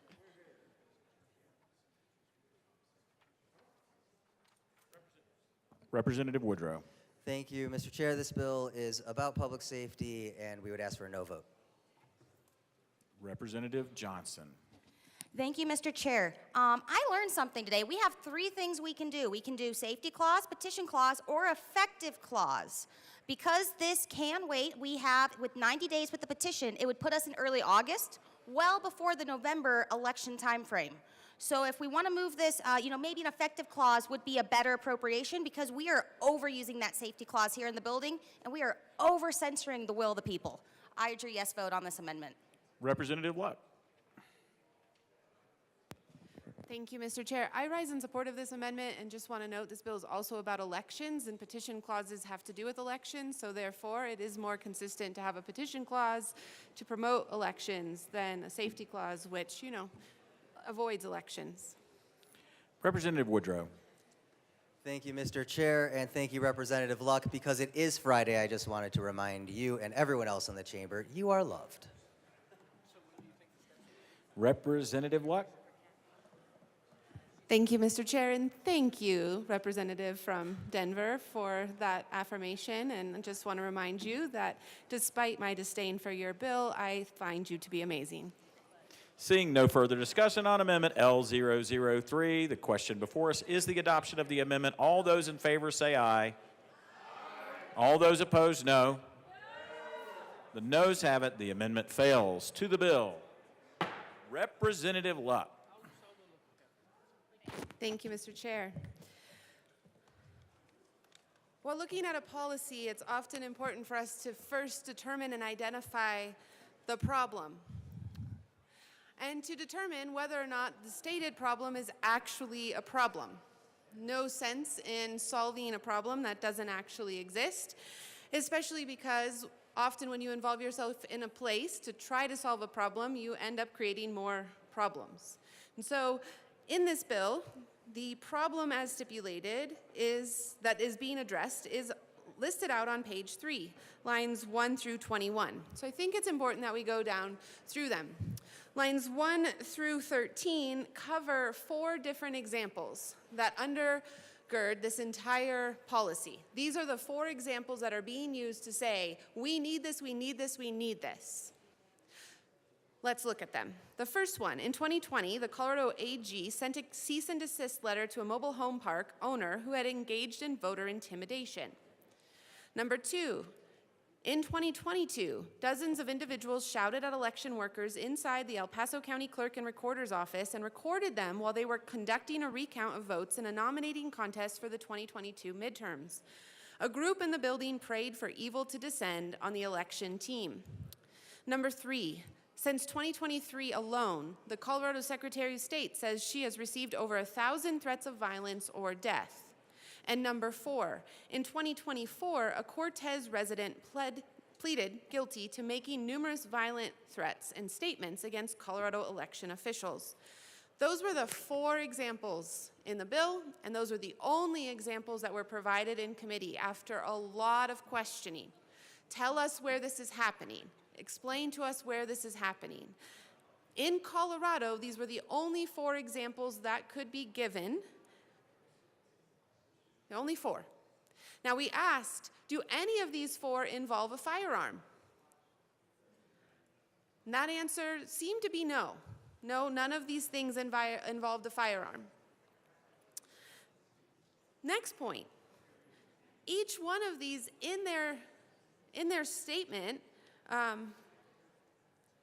either already has been addressed by the mechanisms and laws that are available or could be. So for instance, that first one, that mobile home park owner, he received a cease and desist letter, presumably because there's no other information on that first example. He ceased and he desisted. That worked. It was sufficient. The current law was sufficient in addressing that particular example. The second one, as I understand it, in terms of the recordings that were being done because the people recording, the public, were watching violations of the gold standard before their eyes. And as a colleague of mine, or maybe sets of colleagues from El Paso County will explain, the current county clerk is asking for this to be removed, as an example. Does not believe that this should be used as support for this particular bill. Does not find it to be relevant. The third one, the Colorado Secretary of State claims that she has received over 1,000 death threats. We already have provisions at law to deal with this. If those are insufficient, then maybe we should look at tightening that up a little bit. But why provide this whole new statutory scheme and all of this new cause of action for something that already can be addressed? And then the fourth example, the Cortez resident has pled guilty. He pled guilty again. There was already a mechanism to provide justice, to provide accountability, to ensure that this behavior is deterred and not continued by the actor here or others. And so I would submit to you that those examples are insufficient, and since they were the only 4 that were provided to us, there is no need for this bill.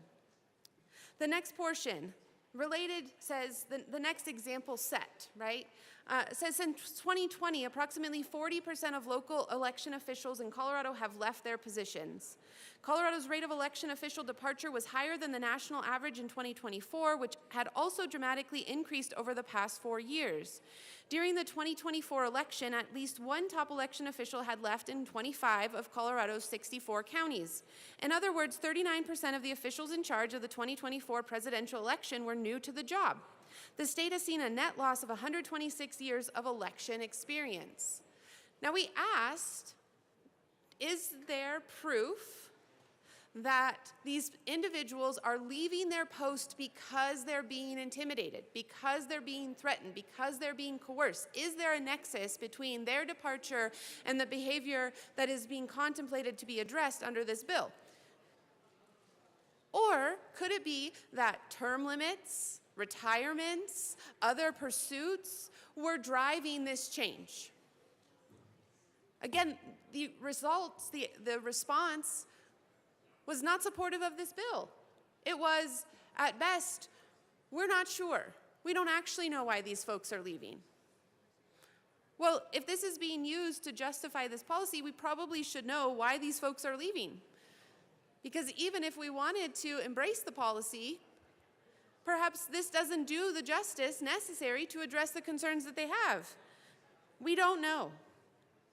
It is very likely that folks are leaving as much to pursue other things or because of retirement or term limits as the threats, especially since there are only 4 examples here and because the bill sponsors have claimed we are the gold standard. So if we are the gold standard, presumably there is not a lot of reasons for these folks to depart. I'm going to leave it there for now. I hope you will consider the fact that this bill is unnecessary simply because there is no supporting evidence to justify the problem that is being solved. Thank you. To the amendment, Representative Bottoms. Oh, my apologies. I thought we were on the...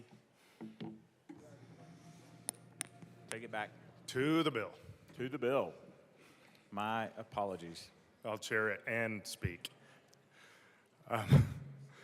So I do think my colleague from down south, New Mexico area, I don't know for sure where, but I thank her for saying some of this because I want to address one of these in particular.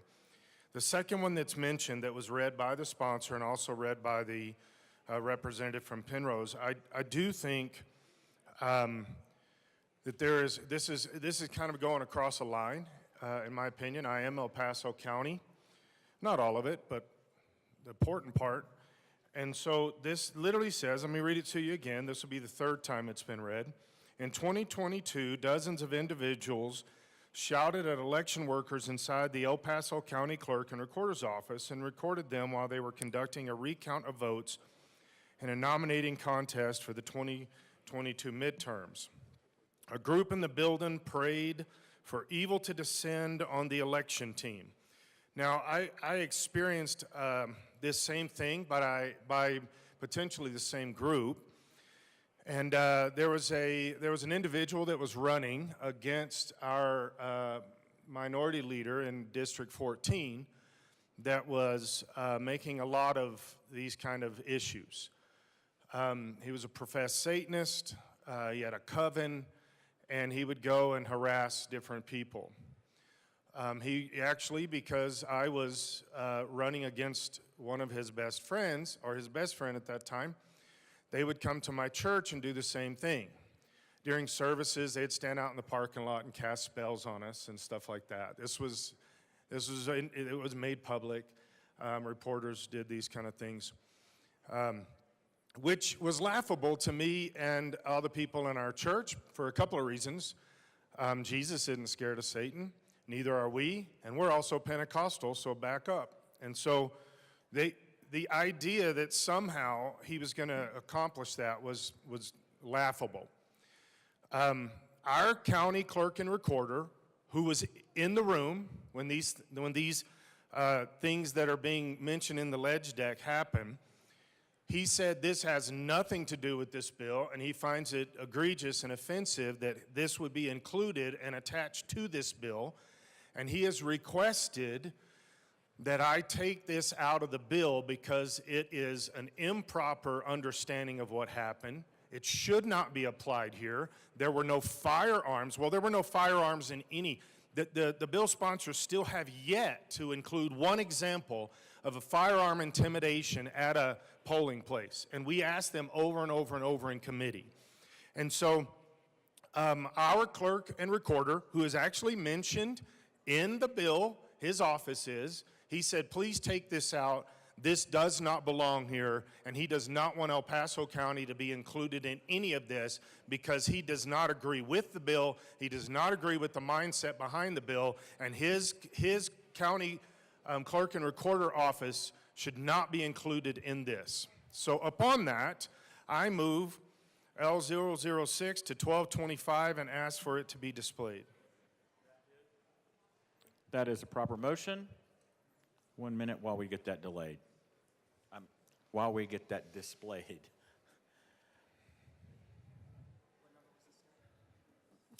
Please proceed with the amendment. 6.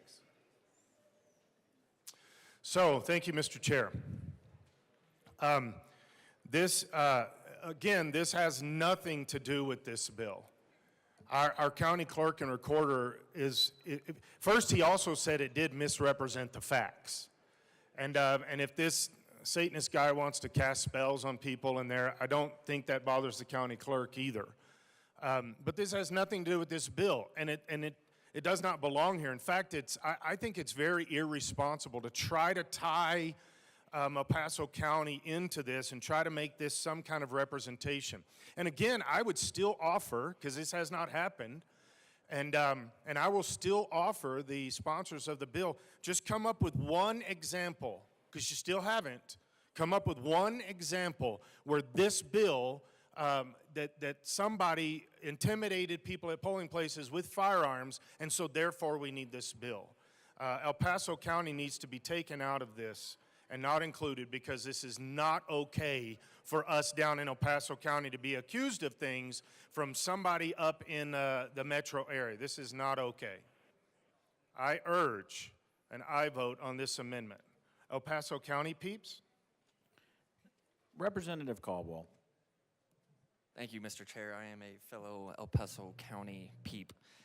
And I agree with everything that my colleague from El Paso County said before me. I'm pretty close friends with the current clerk and recorder and the former clerk and recorder, who was the clerk and recorder at the time when this is alleged to have happened. And I'm not denying that it happened, but I think it may be mischaracterized in overblown and what actually happened there. And I've not received any word from the former clerk and recorder that this is something that he believes should rise and be a part of this bill. So I ask that it be removed too, and I support this amendment. Representative DeGraff.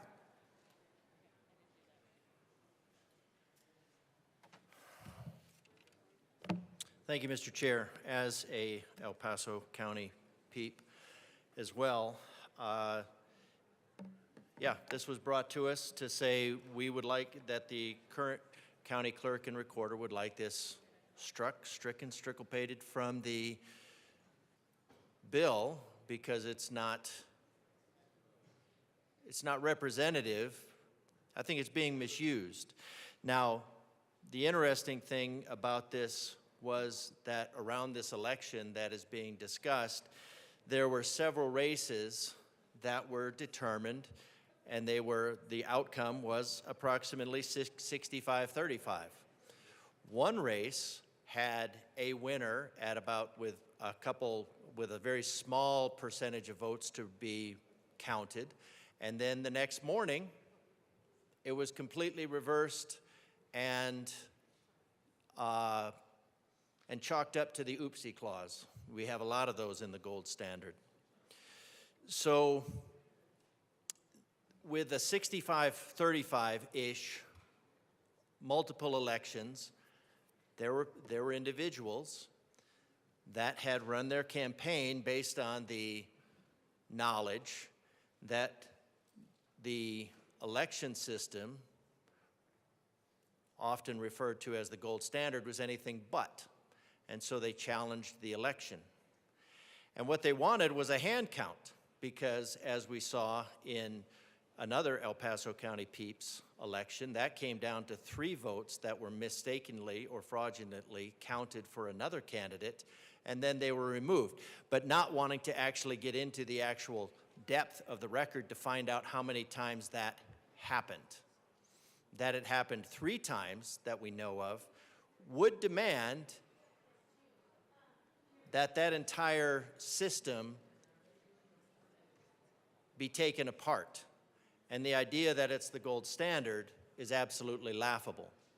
In this case, these were 3 votes where they were protest votes, I think, because the bubble was colored in and then the name and the bubble were both crossed out per the directions on the thing, and they were all 3 submitted for the incumbent. And they were rejected once they knew what they were for, what they were done, and that's how another El Paso County peep came to this seat. And I have pictures of the ballots. I'll send them to you. I've sent them to everybody that was on the board for the committee for the SMART hearing where we discussed the gold standard. But anyways, this election that we're talking about, they were 65-35, and they wanted to actually do a hand count. They wanted a hand count of the ballots that could have been accomplished in about a day. And instead, this election system was dragged all the way to the Colorado Supreme Court. And so there were people that were frustrated. And I went to the county clerk and recorders, and I stood outside the glass where I could receive about 20 different Wi-Fi signals, and I could watch the vote, and I could interact with the people. Now, I wasn't there all the time, but I can tell you that there was no violence.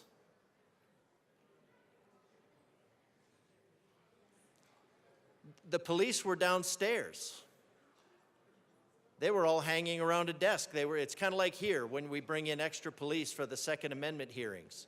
The police are all downstairs because they're good people. So there was a narrative, a very false narrative that was presented. And so these that are around El Paso County, I'm chagrined to say, are all based on a false narrative. So we have the bill that's justified by saying something is the gold standard, and then we use the political narrative that is untrue, that would have been easily verified to be untrue. So I think this is a good amendment, because once again it proves that it just demonstrates, I think, legislation 101. What it says it is, it ain't. This bill purports to be about election interference and intimidation, but really what it is, it's just another way to disarm the law-abiding citizens of Colorado. And whatever it's based on, if it's going to be truthful, then these lines need to come out based on the testimony of the people that have the best knowledge of it. If these lines are critical for the bill to justify it, then the bill is a lie. So I recommend an aye vote on this. And I think we ought to, if we want to get to the heart of why people are frustrated with the election system, AKA the gold standard, I think we need to dig into that. But to treat it as such is a gross mischaracterization of all involved. So I recommend an aye vote on this amendment. Representative Lott. Thank you, Mr. Chair. This particular amendment is also important because if this language were to stay in there, then we do have a question related to freedom of exercise, the right to freely exercise one's faith and belief in a public space. These people are being characterized as intimidating because they prayed. Now, I don't agree with what is listed here as what they prayed. I don't know if that is accurate or not. I don't agree with that. But in any case, they exercise their right to practice their faith by praying in a public space during a public election. If the bill sponsors are implying that such behavior as prayer is intimidating, coercive, and threatening, we have even more issues with what this bill is doing. Now, some might be like, that's ridiculous, but all you have to look at is a little bit over the pond at people who are being arrested on criminal charges for praying silently outside of particular places on public sidewalks. So it's not beyond the pale in the 21st century that such a thing would take place. And so I think it's important for anyone who looks at this in the future to know that their free exercise is not being infringed upon by this policy, especially as relates to public spaces and elections. I urge an aye vote.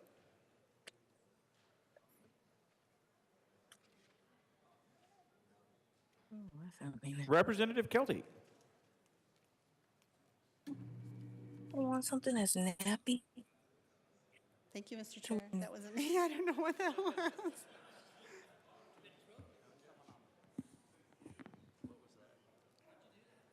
It's talent. Thank you, Mr. Chair. I agree with this amendment.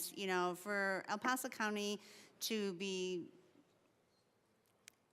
carved out as being a problem in the election, you know, with election workers and First Amendment right, and it's a total and absolute mischaracterization of what actually happened. And the information that's in here is not actually 100% accurate. So if we're going to put information in a bill, it needs to be accurate. And I agree with the Clerk and Recorder of El Paso County that by including this, you are mischaracterizing the information, and it needs to be removed. You know, you don't want us talking about other areas, about how we think they're, you know, for lack of a better term, a hellhole. But yeah, you're going to allow something like this be put into the bill. It does need to be struck, and I'm asking for a yes on this amendment so we can at least get back to business and what this horrible bill has to say. Thank you. Representative DeGraff. I just wanted to reemphasize that we are talking about disarming people. We're removing the means of self-defense.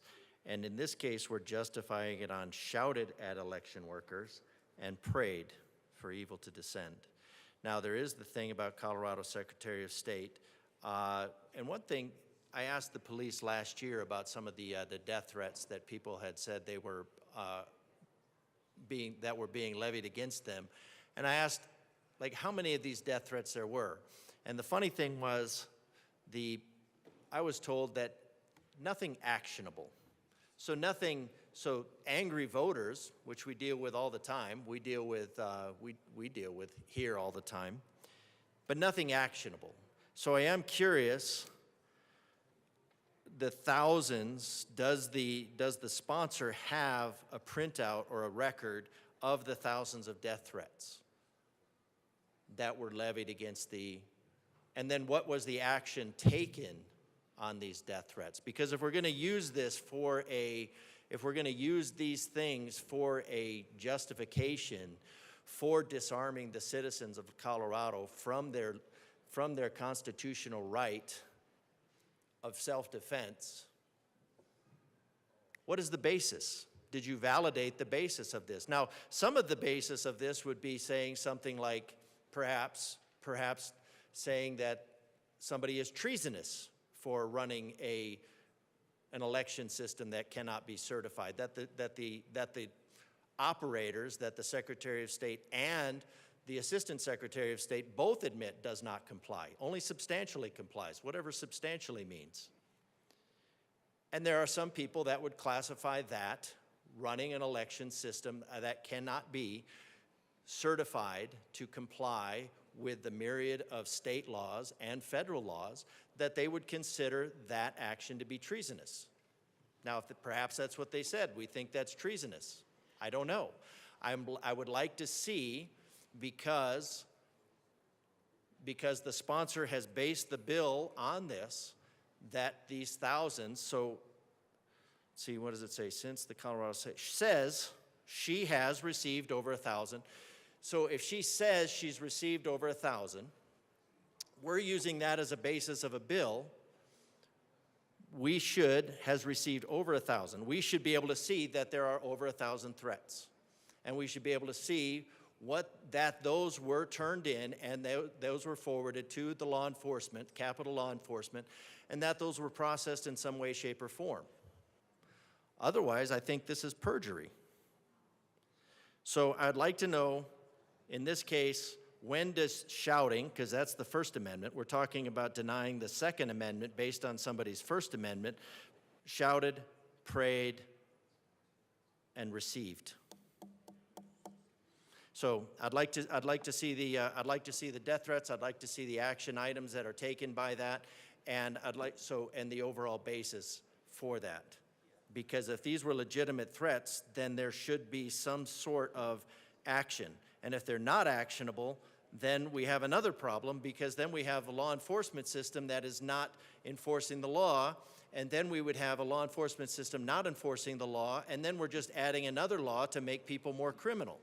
So I don't really understand the point of this bill. So I do want to know specifically if the Secretary of State has turned in over 1,000 death threats, actionable death threats according to the police, and what they've done about them. Seeing no further discussion on Amendment L006, the question before us is the adoption of the amendment. All those in favor say aye. Aye. All those opposed, no. No. The noes have it. The amendment has failed. To the bill, Representative DeGraff. All right. Thank you, Mr. Chair. So, the bill is based on a lie, but let's go. I move House Bill L014. That is a proper motion. Wait for us to get it displayed. And if everybody would turn with me to page 6, line 4. You may proceed. Just wanted to get everybody prepped.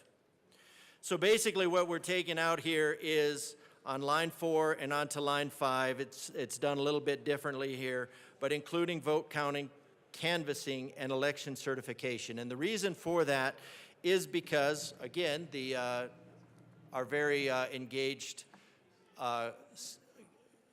clerk and recorder in El Paso County noted that canvassing here is a problem, because canvassing, and this is part of where the sponsor said that this has to be something in terms of their legal duties. And canvassing, that you have a canvass board member, and they have certain duties. They do have official duties, but you also have canvassing that is done by citizens, so non-official. So if we're going to clarify this in terms of being the official or not official, and my apologies, we just came up with this, so this is not meant to be a sneak thing, but just getting rid of this part, including vote counting, canvassing, and election certification, and just say any exercising any powers or duties to administer elections pursuant to the Uniform Election Code of 1992. That's it. So we're just eliminating the idea that this could be done against anybody, that there would be a legal right of action taken by somebody just for showing up at your door. This is just helping to limit this bill to we want to limit this bill to official duties, which seems to be in line with what the sponsor said. And if we want to limit the duties, then we have to really eliminate the word canvassing. And in order to eliminate the word canvassing, really when you say including vote counting, canvassing, and election certification, I think by the grammar, which we know our sponsor is very, very keen on, I think that including would be a preposition, so because it goes with, so on, and the teachers could correct me if I'm wrong, but it's really not additive. It's not necessary to the statements, the sentence. So we just get rid of the prepositional phrase, including the counting, canvassing, and election, and just leave it as administer elections. That makes it an official function, administer in pursuant with the Uniform Election Code. That keeps everything nice and official, and that keeps everything nice and official to make sure that we're not creating this dragnet of an opposite of using this for the warfare against individuals. And I have the copy right here if the sponsor would like to address it. Representative Richardson. Thank you, Mr. Chair. I do think this is a good amendment because it does clarify what had caused some issues earlier this morning. The canvassing, as written, I do believe was intended to cover the canvas board. Pulling that out and just saying elections more broadly eliminates the concerns of folks that are canvassing for votes that come to your home. But just for clarity, the canvas board was responsible for logic and accuracy testing, oversight before the election occurs, ballot reconciliation, certification of the results, participation potentially in recounts, and post-election audits. There's a laundry list. If we were going to try to make the bill specifically accurate to what a canvas board specifically does to ensure that it was just the canvas board itself, we'd be adding probably a page to the entire bill that's unnecessary if you just strike that word and use elections as this amendment does. So I would urge a yes vote. Representative Luck?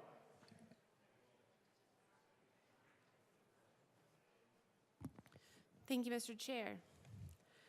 Again, for those listening in at home, I'm just going to read this. So where this amendment falls in the bill, lines 3 through 6 on page 6, section C, exercising any powers or duties to administer elections, including vote counting, canvassing, and election certification pursuant to the Uniform Election Code of 1992.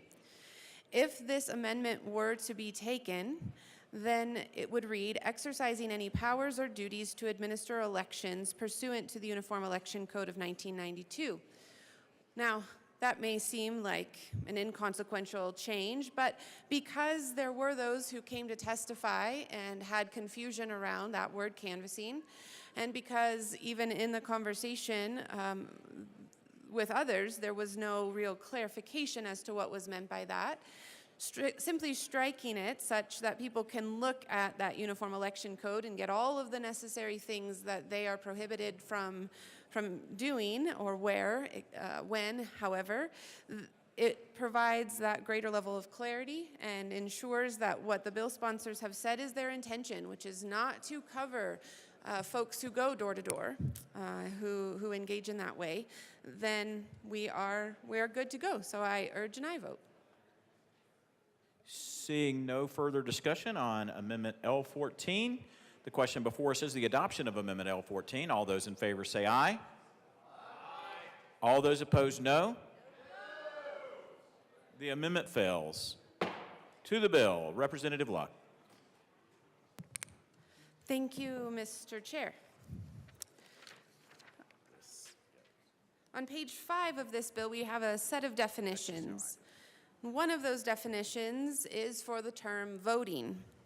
It says voting includes all actions necessary to make a vote effective in any primary, special, odd year, or general election, including but not limited to registration or other actions required by law as a prerequisite to voting, casting a ballot by any method permitted by law, and having a ballot counted properly and included in the appropriate totals of votes cast with respect to candidates for public or party office and ballot issues and ballot questions for which votes are received in an election.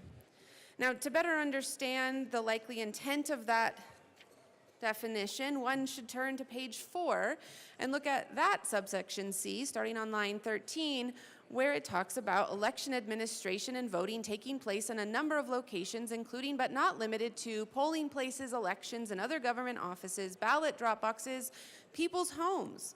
Representative Luck, my apologies. Members? It's getting loud in here.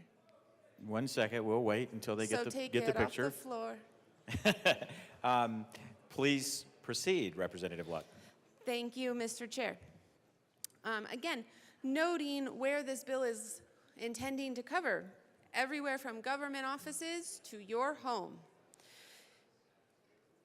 When we look at this, it does cover a great many things. And we'll be talking about some of those things throughout the course of this debate, but the one I want to focus in on right now is as relates to private property, private associations, holding private meetings to make elections of party officers. My party has one such event scheduled for tomorrow where the chair, vice chair, and secretary of our particular party will be elected. Now, if you know anything about my particular party, if you've read the newspaper as relates to partisan politics, you know that my particular party is very divided, hostily so. And tomorrow is likely to have a pretty heated set of discussions, both on and off the mic. Discussions that some may characterize as intimidating, threatening, or coercive. And as I've already pointed out, many in my party tend to open carry. So if this bill were to be law right now, going into tomorrow's meeting, it is very likely that the normal conversations that take place in my party could be weaponized such that even more drama ensues because someone claims that they were intimidated or threatened or coerced from voting or attempting to vote for a party office, which is part of the definition of voting above.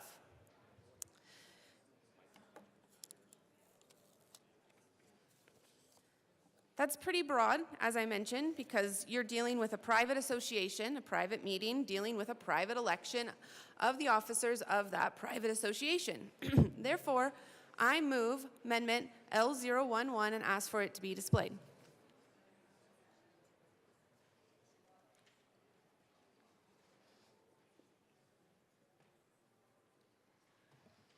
That amendment has been displayed. Please proceed. Thank you, Mr. Chair. If adopted, this amendment would eliminate party elections from this bill, from the inclusion of this bill, which means your county party elections, your state party elections, all of those things would be removed from this bill. Now, we are giving this heightened, under the current law, under this proposed law, I should say, if this were to pass, then this particular type of association would have a heightened restriction. And that has happened in a variety of instances under the guise that it is quasi-public, that the decisions that are made within the party have a corresponding impact on the overall public conversation, such that what is done in the party often leads to the candidates that are set up for public election. And so there is a connection there that I suspect the bill sponsor would say justifies the inclusion of party office. But these party offices are, make no mistake, specifically as relates to the outworkings and administration of the party. And so I don't think that they should be included, especially for a party such as mine, where the carrying, both open and concealed, of firearms is commonplace. All this would do, in practice, in my party, is further agitate community, which, if the bill sponsor's desire is to lessen agitation, to lessen conflict, should be avoided. Moreover, the 4 particular examples in the bill do not point to party activity so far as I can tell, party officers. Now, I did clarify with the bill's drafter that this isn't just as relates to primaries and general elections.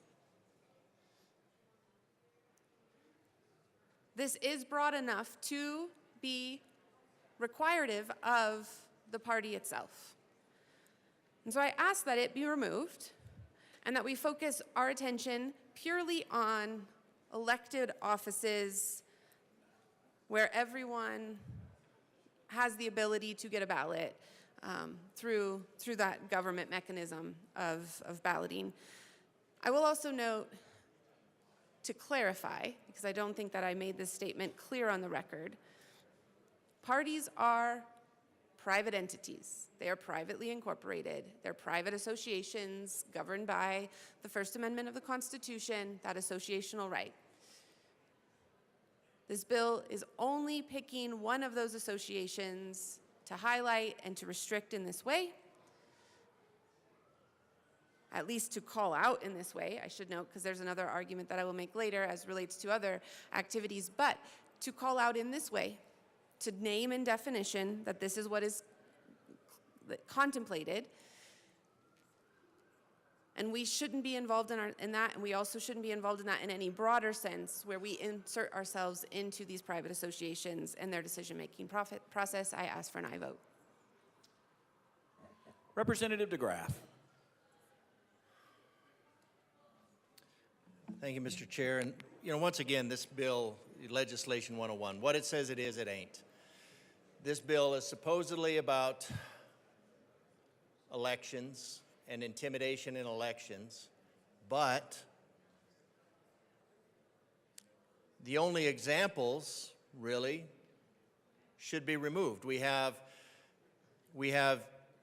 even really have the word of the Secretary of State that there have been thousands. We have said, I don't know if the sponsor didn't present any of the actual threats, whether they were action, didn't present any affidavits that these were legitimate threats, just that the Secretary of State said offhand that there were thousands of threats against her life.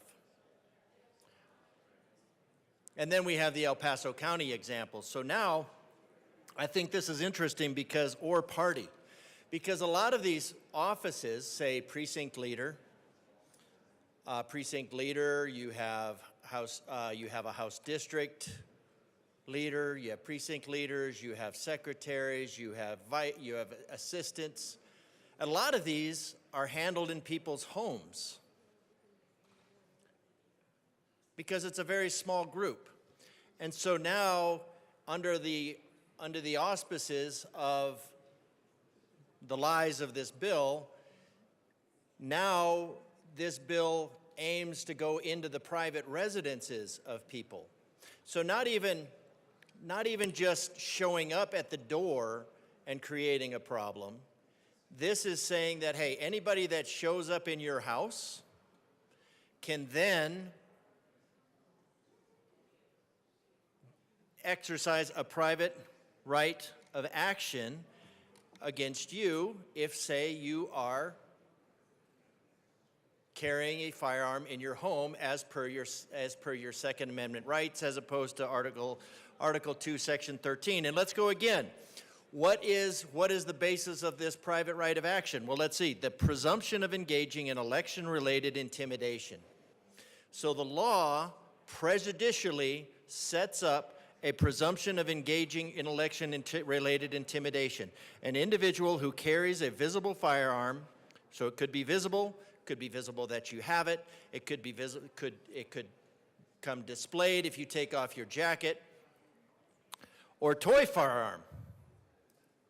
Whoa, who carries a visible firearm, imitation firearm, or toy firearm.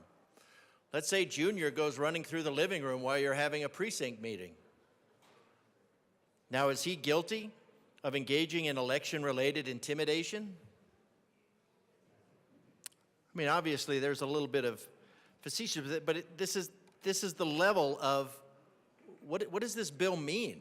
What is this bill trying to accomplish? It's based on lies, and it accomplishes nothing. Or toy firearm while interacting with or observing any of the activities described in Section 3 of this section is presumed in the absence of any affirmative. So now the sponsor said that this private right of action had to be proven so that there was a presumption, but the presumption is that they're guilty. So this bill not only goes into the individual's homes, not just goes into the individual's door, so if they show up at their door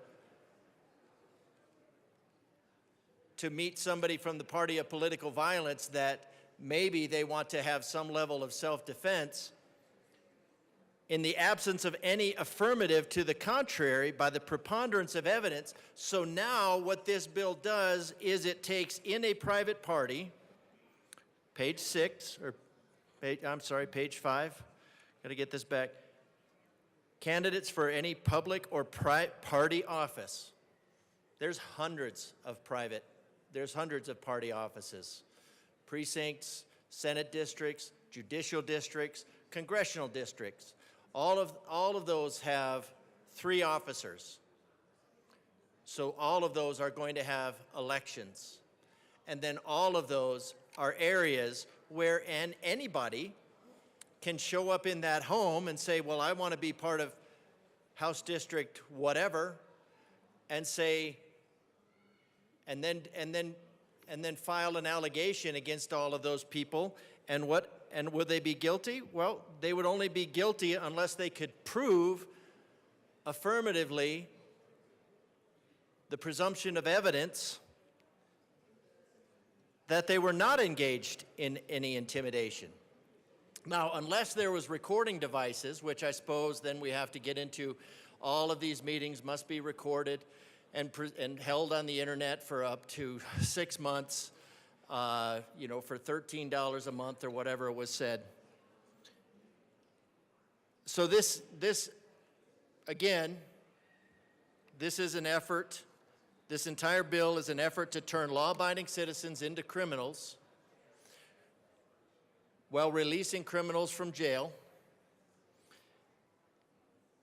and allowing the activists into people's homes to form private right of actions which become an unprovable but presumed in that space.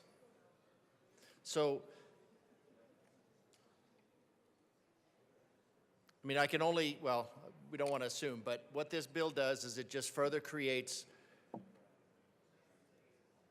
criminals out of otherwise law-abiding citizens. So it's just another reason. So parties should be taken out of there. You at least need to allow the political parties to handle themselves. They're not private, they're not public offices. They have their own bylaws. They don't, the nanny state does not need to be involved in absolutely everything. I know that's anathema to the nanny state, but it does not need to be involved in party operations.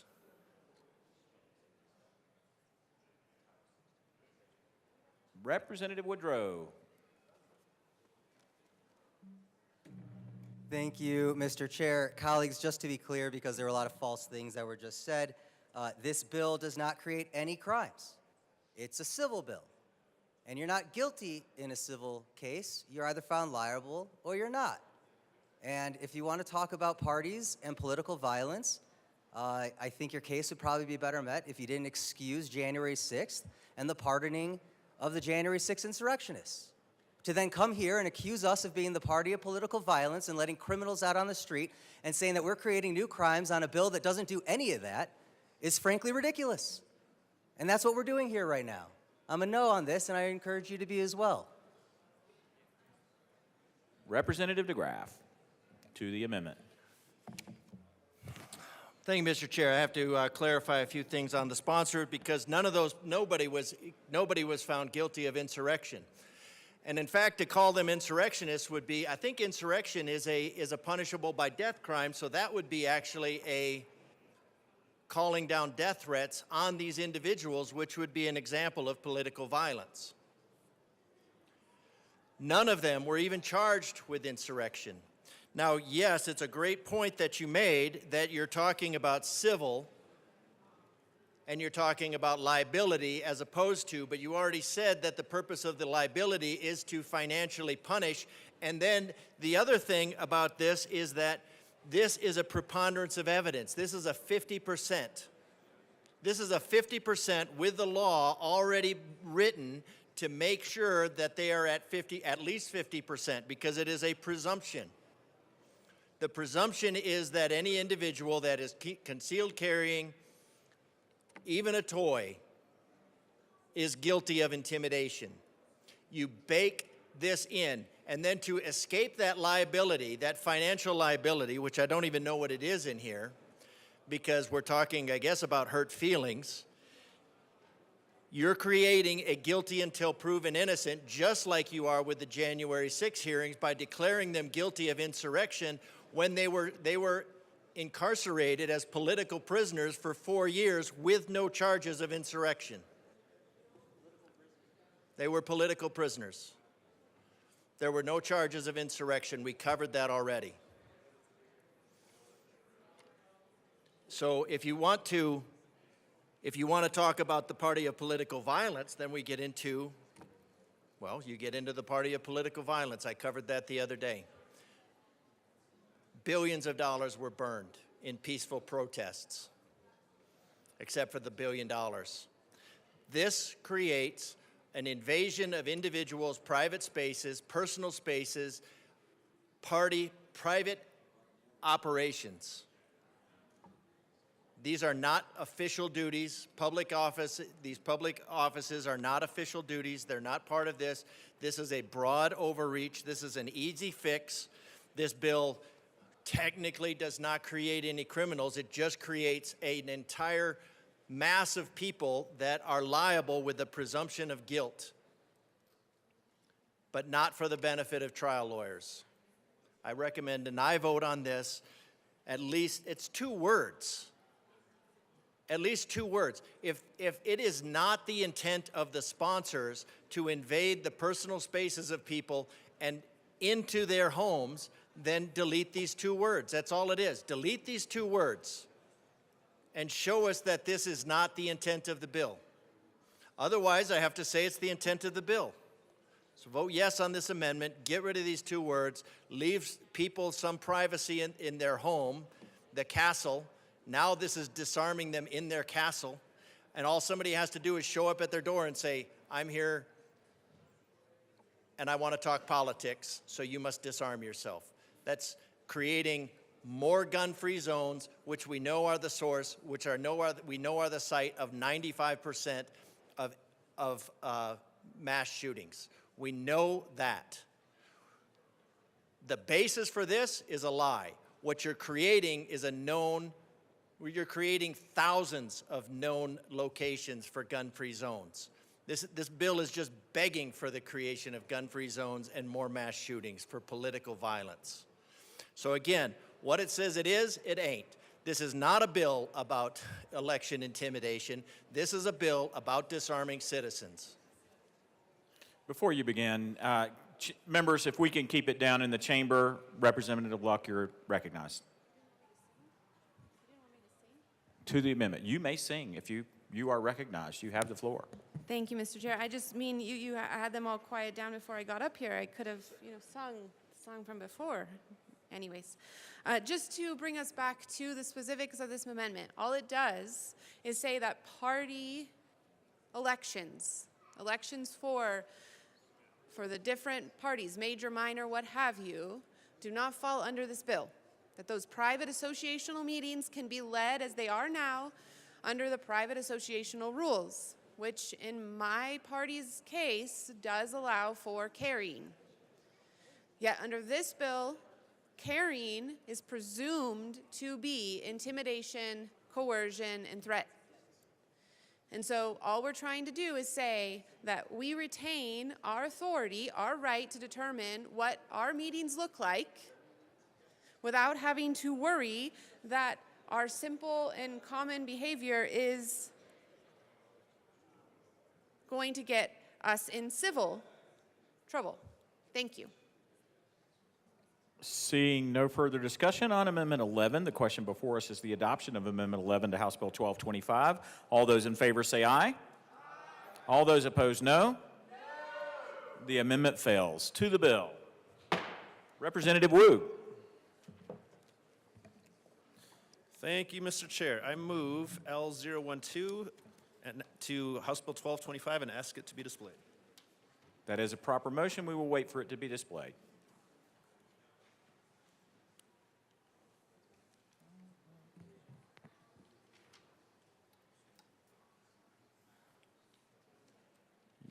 You may proceed. Thank you, Mr. Chair. So in this bill, toy firearm is listed, and there's really no clarification on that. So I think of a situation where maybe my son comes with me to a meeting and has a yellow and orange and blue Nerf gun that I wouldn't even describe as a gun, but that's a toy firearm in my eyes. That's not threatening at all and whatsoever. So I would ask you to support this amendment and move toy firearm from House Bill 1225. Representative Luck. Thank you, Mr. Chair. So in this bill, we do, again, have definitions on page 5. We have a definition for firearm, and we have a definition for imitation firearm. We do not, however, have a definition of toy firearm. And so presumably what my colleague just mentioned, the brightly colored orange, green, purple, pink firearms that kids have, whether for projecting water or some other projectile, would be covered under this bill. Again, as presumptively intimidating. The presumption is that if you have it and you show it, you have violated this law and are therefore subject to civil penalties. Now, you can indeed rebut that presumption after you go through the court system, which prior bills, even this week, we heard take 3 to 10 years to go through the system because we have an access to justice problem because, again, we don't really do well at prioritizing our responsibilities above all of the other bells and whistles that sound good in our utopian pursuit. And so, while you might be able to overcome that the 12-year-old had that toy gun in court, that's going to cost you a lot of time, money, and energy. Is it really necessary to include it, especially without a definition that somehow substantiates the need for its inclusion? I ask for an aye vote. Representative DeGraff.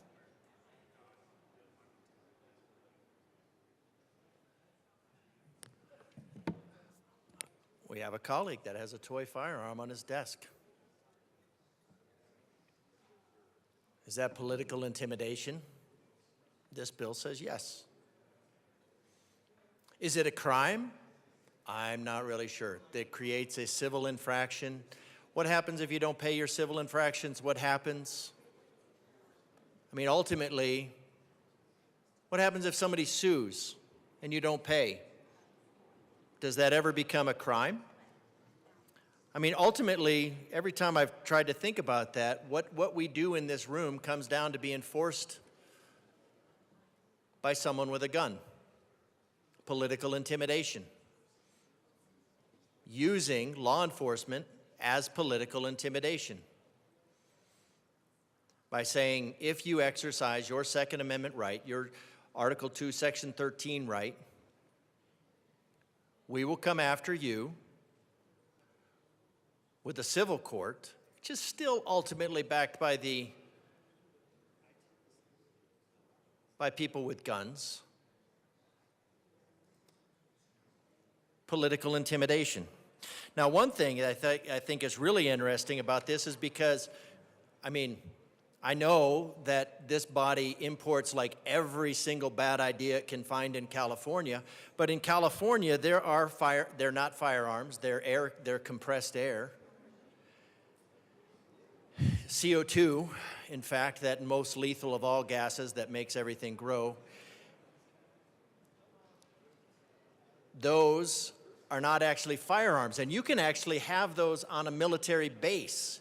You can go through military security with an air-powered tool of self-defense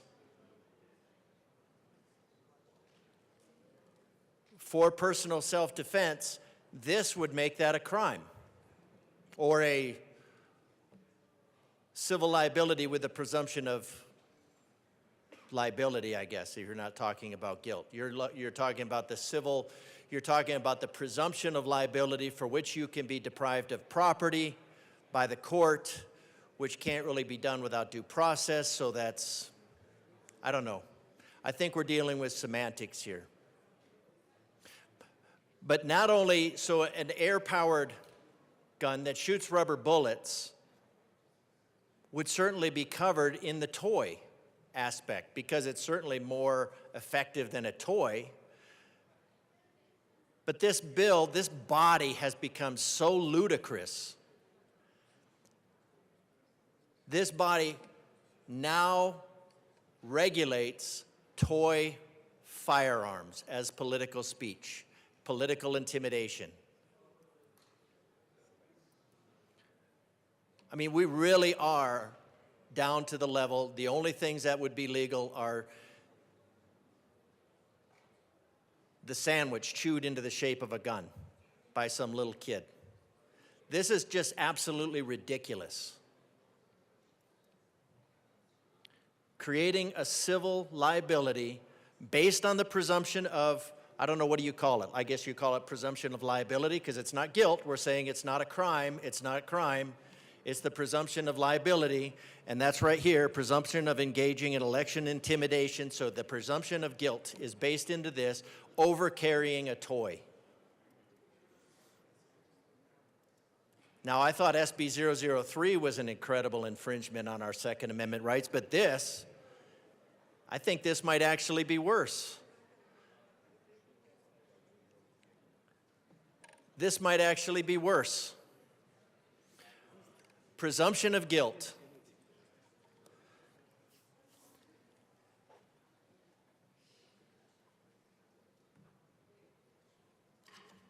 Absolutely ridiculous that the Colorado majority party wants to regulate toy guns.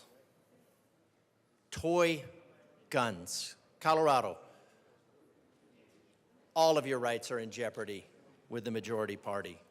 I recommend an aye vote on this. Just get rid of some of the ridiculousness of this bill. Representative Lott. Thank you, Mr. Chair. Now, some of you might be listening and thinking, that's ridiculous. No one would take the time or spend the money in order to file a claim in court related to a toy firearm. Well, first of all, I would have thought that as relates to a hot cup of coffee. And yet people have been successful in suing other folks for burning themselves with a hot cup of coffee because, lo and behold, they didn't realize it was hot. So anything's possible in the realm of the courts. And in this particular case, I think it's important to note that when you have a hotly contested election going on, and somebody comes to your town hall and has a toy firearm that is even noticeably a toy firearm, and ends up filing and has somebody file a complaint against them, let's just say, candidate A from one party, candidate B from another party, purple district, hot race. Supporter of candidate A comes and ends up having a toy firearm with them. Supporter of candidate B uses that opportunity to file a claim against supporter of candidate A, and the headlines read, election intimidation with firearm at so-and-so's campaign rally or town hall. You and I both know that that's the headline that carries, that less people will read the article and even less people will get to understand that that firearm is a toy. And then the case is dropped, pulled, because the damage has been done. The narrative has been pushed out. Why open the door for such things? And even let's say that that isn't what happens, that no one ever files under this. No one ever does. It still has the very high potential of chilling speech and behavior. It still has the potential of keeping certain people out of the process. I urge an aye vote. Representative DeGraff, welcome back. Thank you, Mr. Chair. Colorado. Recently, 4 people were stabbed. This is how your majority party deals with crime. By dealing with thought crime, not real crime, but thought crime. By taking on not gang members taking over apartment complexes. No, they fight for them to come back.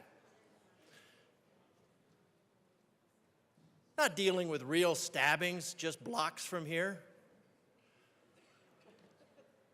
But taking on the real threat to the lives of Coloradans, and that is toy firearms. Toy guns. Colorado, you just need to know that your Democrat Party is serious about crime when they are willing to put all of this effort into fighting toy guns in private residences. Toy guns. Real crime? No. Toy crime? Absolutely. We will spend hours, they will spend hours defending toy crime. I can't really, you really can't illustrate more succinctly how ridiculous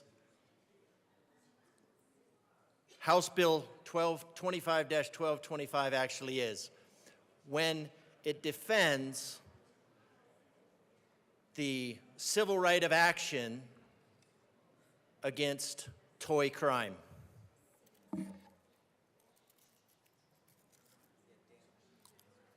Representative Woog. Thank you, Madam Chair. And I'm going to ask to substitute L015 to House Bill 1225 in place. Can you just move to substitute? I move to substitute L015 to House Bill 1225. You move and ask it to be displayed. to substitute L015 to L012? Yes. Okay, thank you.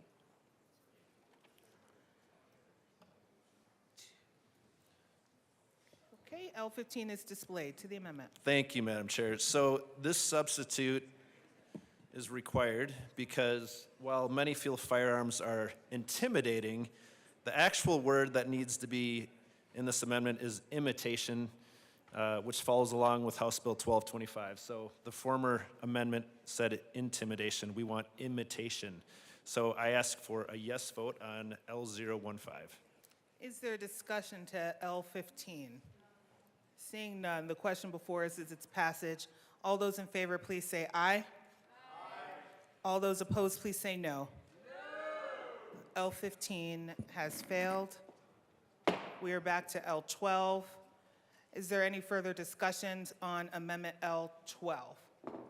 Representative DeGraff. I'm just curious why the majority party wanted to encompass the spelling error in here. It was an unfortunate typographical error, and now when we vote on it, it will be in there, and the other one will be, it's just, but the entire bill is absolutely ludicrous, so that just highlights just the travesty of what the legislative process has become. Representative DeGraff, speak to the amendment. Thank you, Madam Chair. Toy guns. Toy guns, Colorado. Is there any further discussion on L12? Seeing none, the question before us is its passage. All those in favor, please say aye. Aye. All those opposed, please say no. No. L12 has failed. To the bill. Representative Luck. Thank you, Madam Chair. I had to remember where we were. So going back to our committee hearing, for all of those who are riveted by what takes place in committee, we heard from a representative of a very well-known teachers union who was in support of this bill. And I asked this particular representative if she believed that it would be considered intimidation, threat, or coercion if a teacher were to mandate as part of that teacher's curriculum and course voting. Any sort of voting, or even voting for a particular candidate. You have to vote. We're all going on a class trip to vote. Would that be considered intimidation, threat, or coercion? Now, this particular teacher representative could not say that that would be considered intimidation, threatening, or coercion, and whether it should be barred under this bill. But it is pretty clearly within the terms here, an individual, whether acting under color of law or otherwise, shall not intimidate, threaten, or coerce, or attempt to intimidate, threaten, or coerce any individual for any of the following: voting or attempting to vote, urging or aiding an individual to vote or attempt to vote. So presumably if a teacher said 20% of your grade is voting, that would fall under urging, threatening your grade as relates to the urging of a vote. Now, the teacher's representative did not actually want to say that that would be in opposition to this and did not want to make a statement as to whether or not the organization she represented would be opposed to it. Her view was that it would need to go back to each individual district for determination under their policies, which is an interesting point. It's an interesting point because it seems as if, at least for her, in that moment, she could not identify what it means to intimidate, threaten, or coerce. And she felt that it was going to be necessary for additional rules and regulations and policies to be built out to determine what is actually constituted as poor behavior under this bill. I will say that the bill sponsor made it clear that, teacher or not, any instance of intimidation, threat, or coercion should be and would be precluded under this bill. And so in that instance, if I understood the bill sponsor correctly, that teacher would be considered in violation of this because they threatened, as part of the grade, somebody voting. They said, if you don't vote, threat. If you don't vote, it will impact your grade. Full stop. There is, under that definition section, no definition of intimidation, threat, or coercion such that that particular teacher could springboard off of it and say, wait, no, that's not actually what I meant to do. It seems to fall pretty squarely under this. I thought that was worth noting here on the record.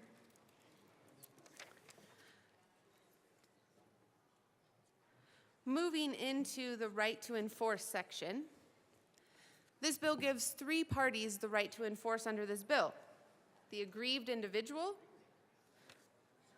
the election official, which could go all the way up to the Secretary of State, so that whole category of election officials, and the Attorney General.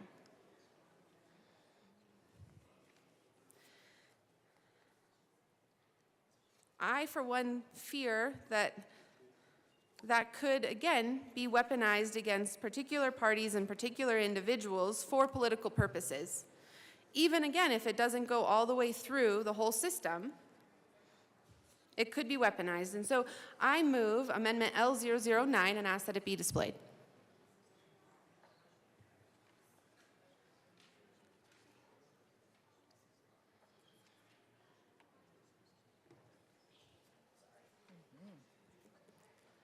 Okay, to the amendment.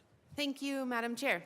This amendment would strike the Secretary of State's ability to file under this as the Secretary of State. Not as an aggrieved individual, mind you. She would still have the ability under that section to file in the event that someone was threatening, coercive, or intimidating to her as a person. But she could no longer, if this amendment were to pass, she could no longer file any sort of claim on behalf of another person as a result of her title of Secretary of State. And I think that's important because most, if not all, of the likely behavior that is contemplated under this bill is not going to take place anywhere near the Secretary of State or her office. These things are going to be out and about in counties, in communities, in cities. And so she's not going to have any of that firsthand knowledge. Moreover, she doesn't have the authority, generally under law, like the AG does, to pursue these kinds of things. So if we want to give some higher elected office this authority, it best falls with the AG. And I know I have a colleague from El Paso County who has a lot to say about whether or not the Secretary of State should have more authority or less, which is what this amendment is doing, is stripping her of the ability to file an enforcement action against an individual for carrying that toy gun in some park, in some place. I ask for an aye vote. Representative DeGraff. Thank you, Madam Chair. I support the amendment. I think as evidenced by a gold standard mom being kangarooed into prison for whistleblowing, I think the authority of the state has been grossly abused. And anything that gives the current regime more power over people's lives, in general, we can look at law and say, if it can be weaponized against you, it will be weaponized against you. This bill is designed to be weaponized against you. It's not inadvertently weaponized against you. This is designed to create more political, well, I guess it wouldn't be to create more private rights of action with the presumption of guilt for the purpose of financial intimidation of the citizens of Colorado. And I cannot even to give anybody that power. So I think it needs to be, because I think that needs to be stripped specifically by this amendment. Because otherwise what we're doing is, besides creating a private right of action with the presumption of liability, you're creating a system to be weaponized against political opponents by creating private rights of action with the presumption of liability. So it's a small consolation that this bill doesn't technically create more crime, but it does ultimately create more crime because of the civil aspect is not devoid of the law enforcement action. So let's not turn Colorado into a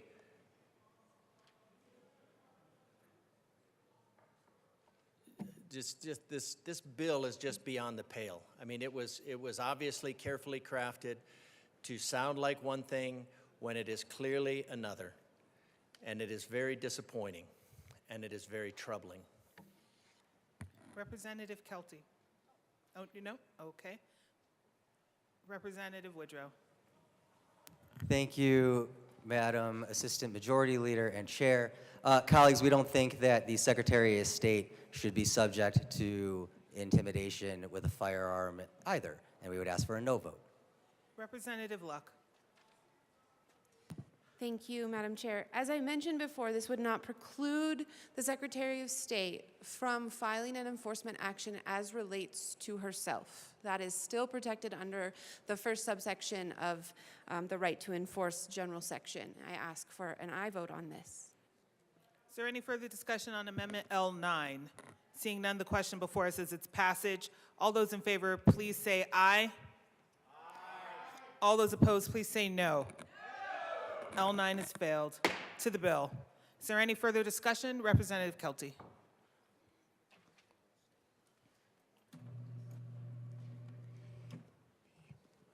Thank you, Assistant Minority Leader. So if there's 3 words in this bill that should give you pause. It's on page 4, line 15. There's only 3 words in there that should make you basically just vote against the bill altogether if it's not fixed. But it says, and people's homes.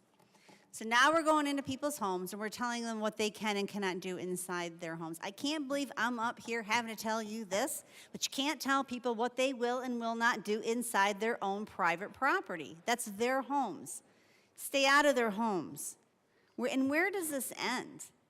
I mean, what, now you're entering their homes? I mean, are you going to completely take over their lives? Because that's where it seems like things are heading. This bill needs to be struck down in whole because of 3 words. Actually, it's a lot more than that. But those 3 words should give you great pause. I believe it's gone too far when we, as a body, come together and we feel that we know better than the people who voted us in. That's a shame. We're here to serve. We're not here to dictate. And people's homes.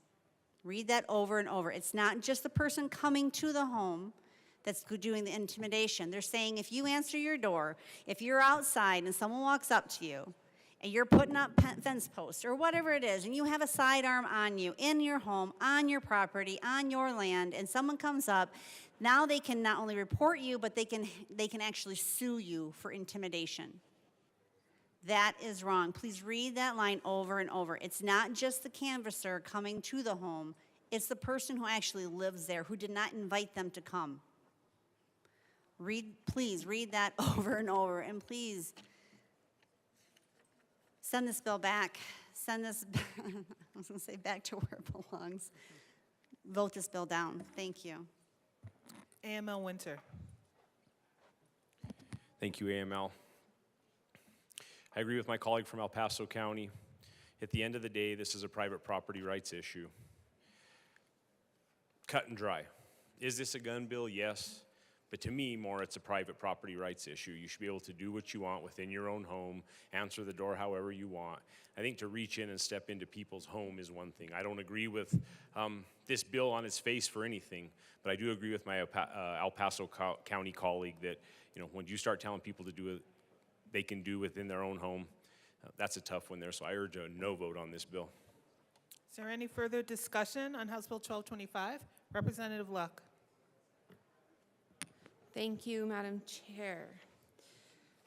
I did want to make one additional comment related to the relief section. Page 7, line 19, starts the relief section, and it says, in a suit to enforce the provisions of subsection 3 of this section, a court may grant relief enjoining a defendant from the use or carrying of firearms beyond the areas described in section 1-13-724 or 18-12-105.3.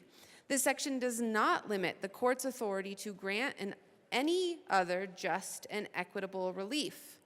Now, we have had a number of conversation so far about how this is not criminal. It is civil.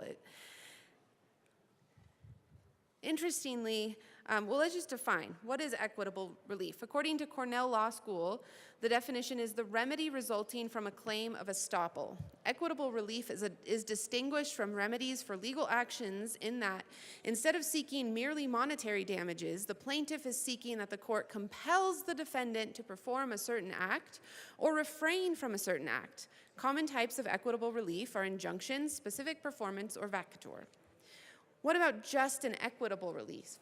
That is defined as a court-ordered remedy that seeks fairness and justice going beyond mere monetary compensation when legal remedies are inadequate. Now, we heard from the bill sponsor that financial punishment is often more impactful than even criminal punishment, and so adding this additional layer of protections, which we've already established is not necessary because the current system is sufficient to address the very rare instances where this has come up, that it was going to be financial damages that would be applied. Well, this contemplates way more than financial damages.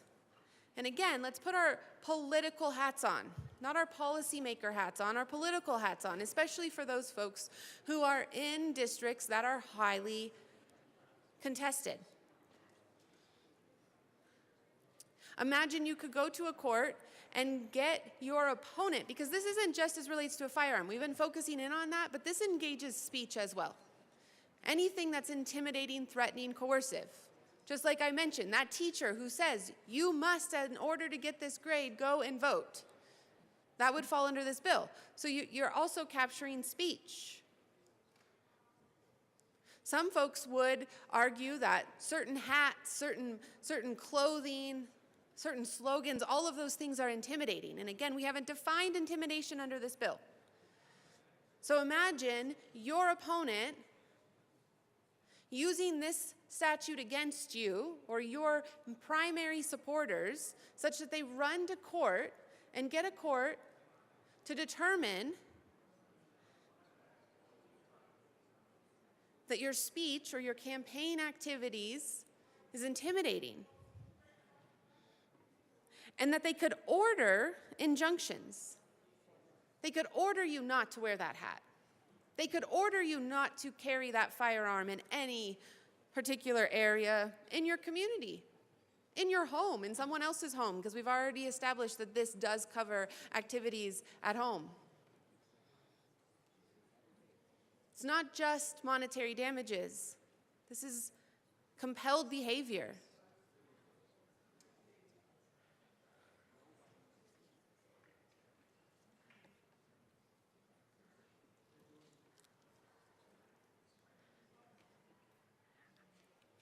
I ask for a no vote on this bill. Representative DeGraff.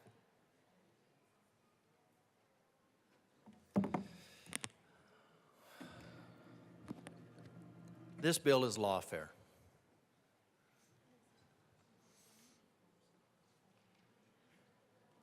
It's absolute political lawfare.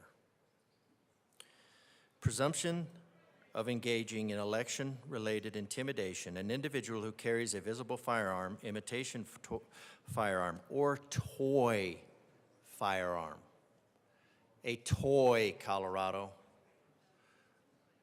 The Colorado Democrat Party is now legislating toy firearms.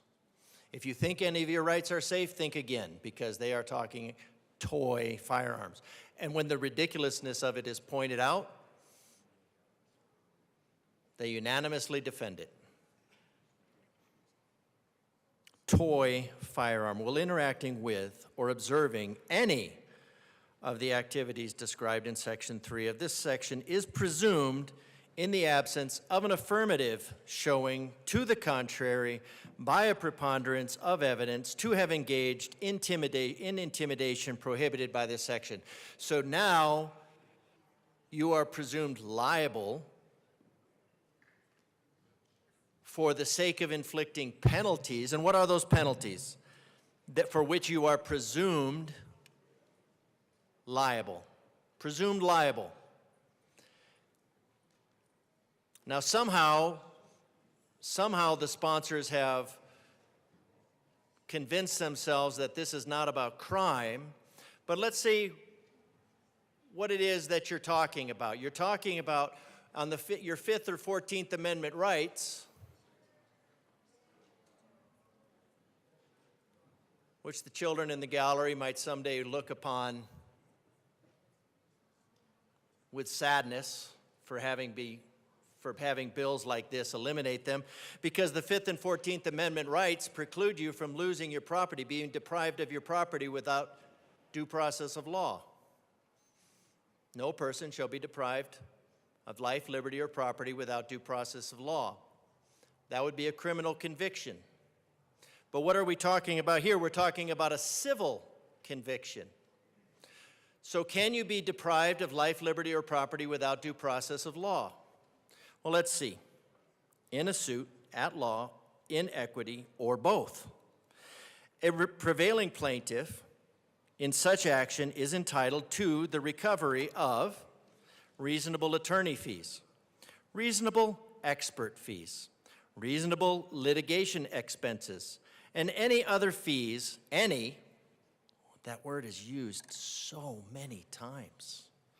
Any other fees or costs or any other costs that are deemed that are appropriate by a court of competent jurisdiction. Now, how many activist judges do we have out there? We have so many activist judges, and I know you're so proud of them, so we know we have them. In a suit of law. So fees, how would you pay fees? Fees would be money. What is money considered? Property. Money is your property. Your money is your property. The sponsors here would like you to be deprived of your property without due process of law. No conviction, just a preponderance of evidence. 50-50. 50-50 with the presumption of 51% on their side of the bill.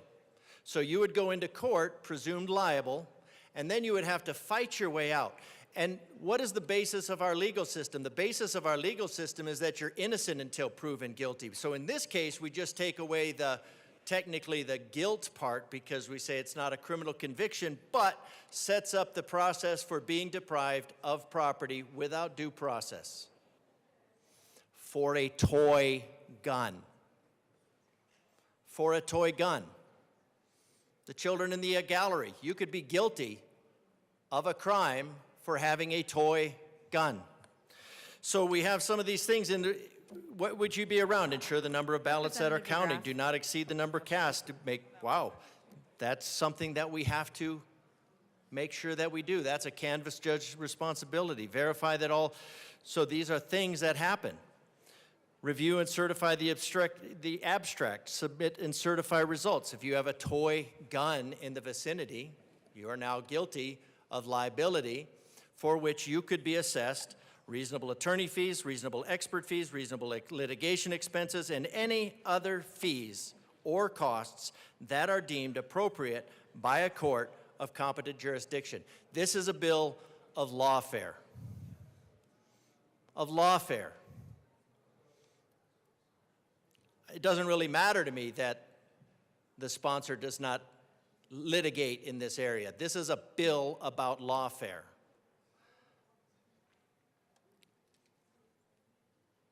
Litigation expenses, expert fees, all the deprivation of your property without due process.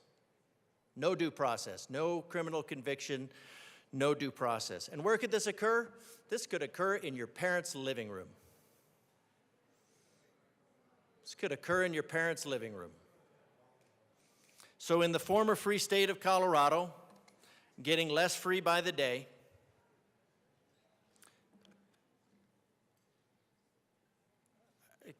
you just cannot emphasize, we're creating lawfare around toy guns.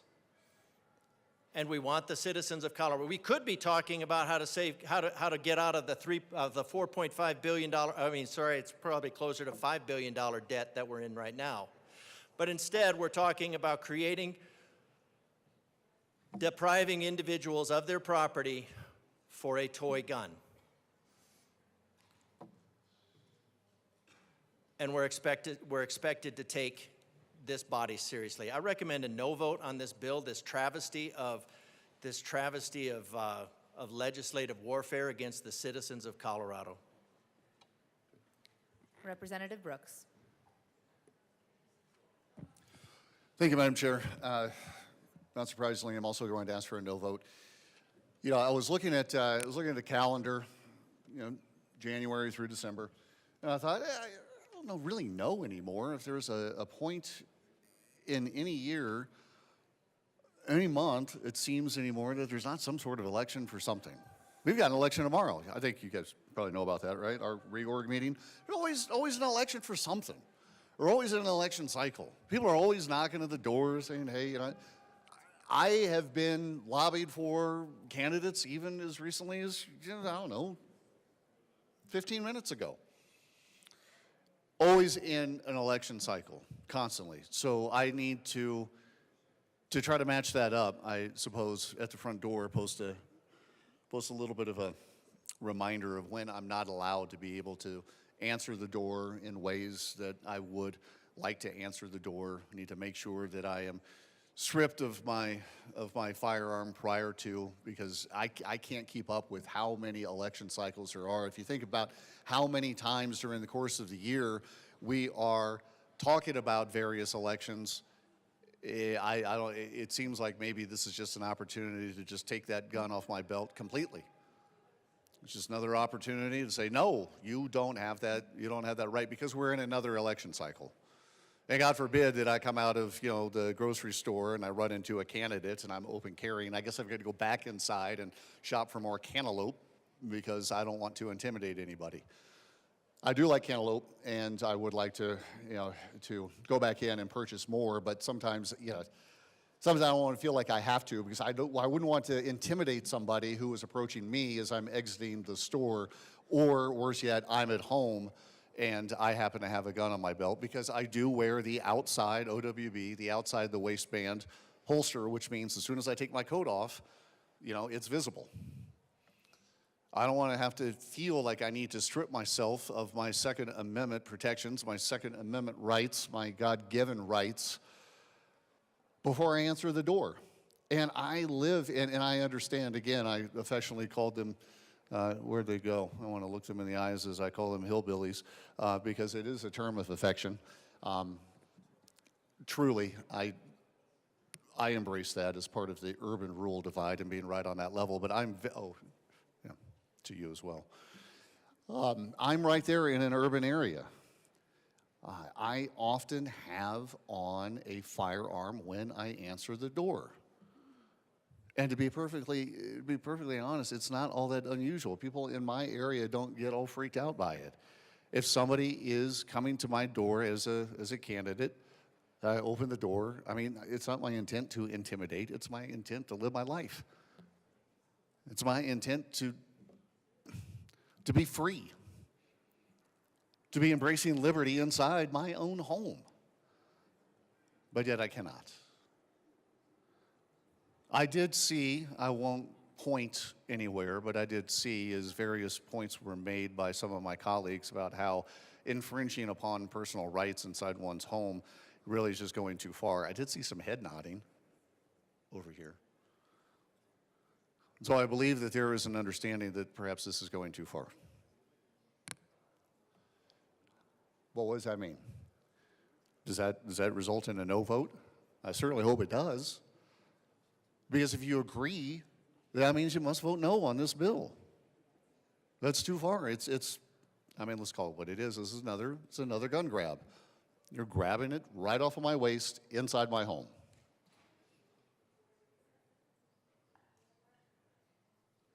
I encourage a no vote on this bill. Thank you. Is there any further discussion on House Bill 1225? Seeing none, the question before us is the passage of House Bill 1225. All those in favor say aye. Aye. All those opposed, no. The ayes have it. House Bill 1225 passes. Mr. Schiebel.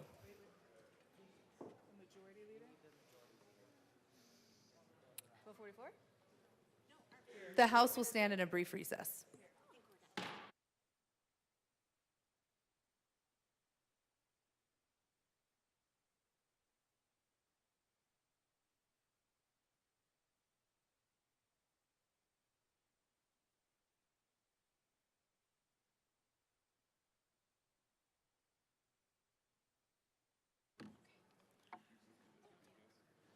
But I gotta do it again.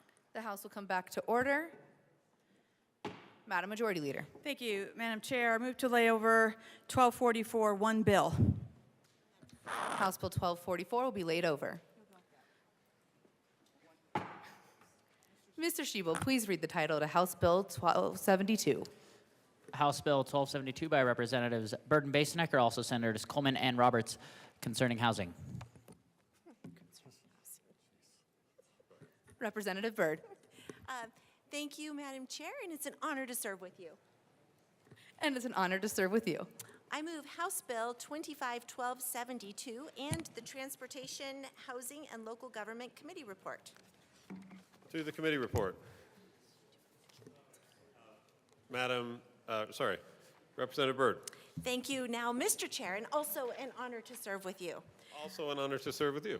Members, in the Transportation Committee hearing, we made lots of amendments to reflect intense negotiations and a lot of really good work that happened on this bill.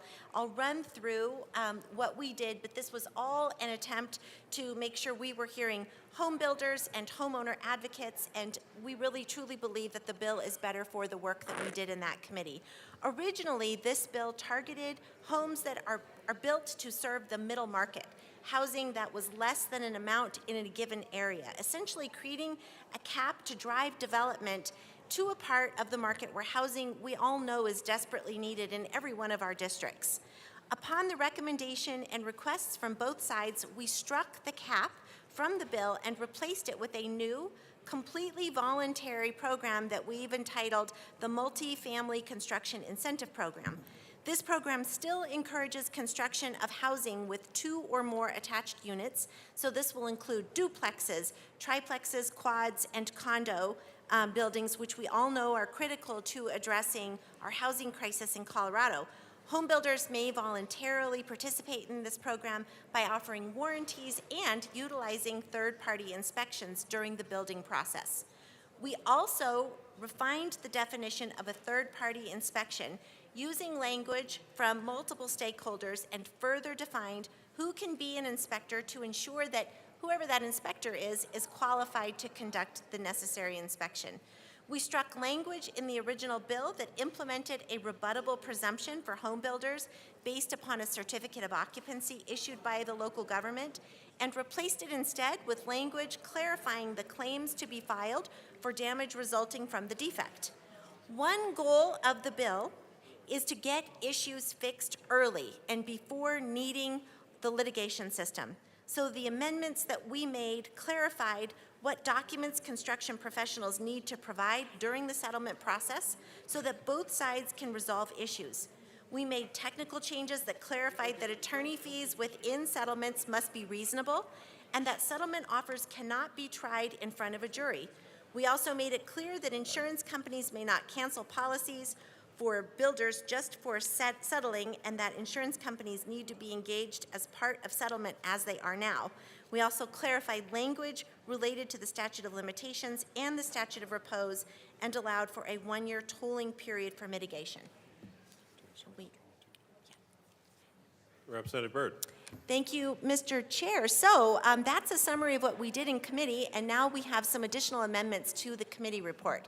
So with that, I'd like to move House Bill, or I move Amendment L022 and ask that it be properly displayed. That is a proper motion. Give us just a second.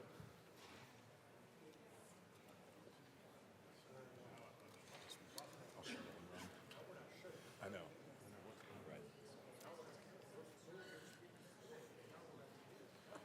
Members, L022 was distributed on your desks pursuant to House rules.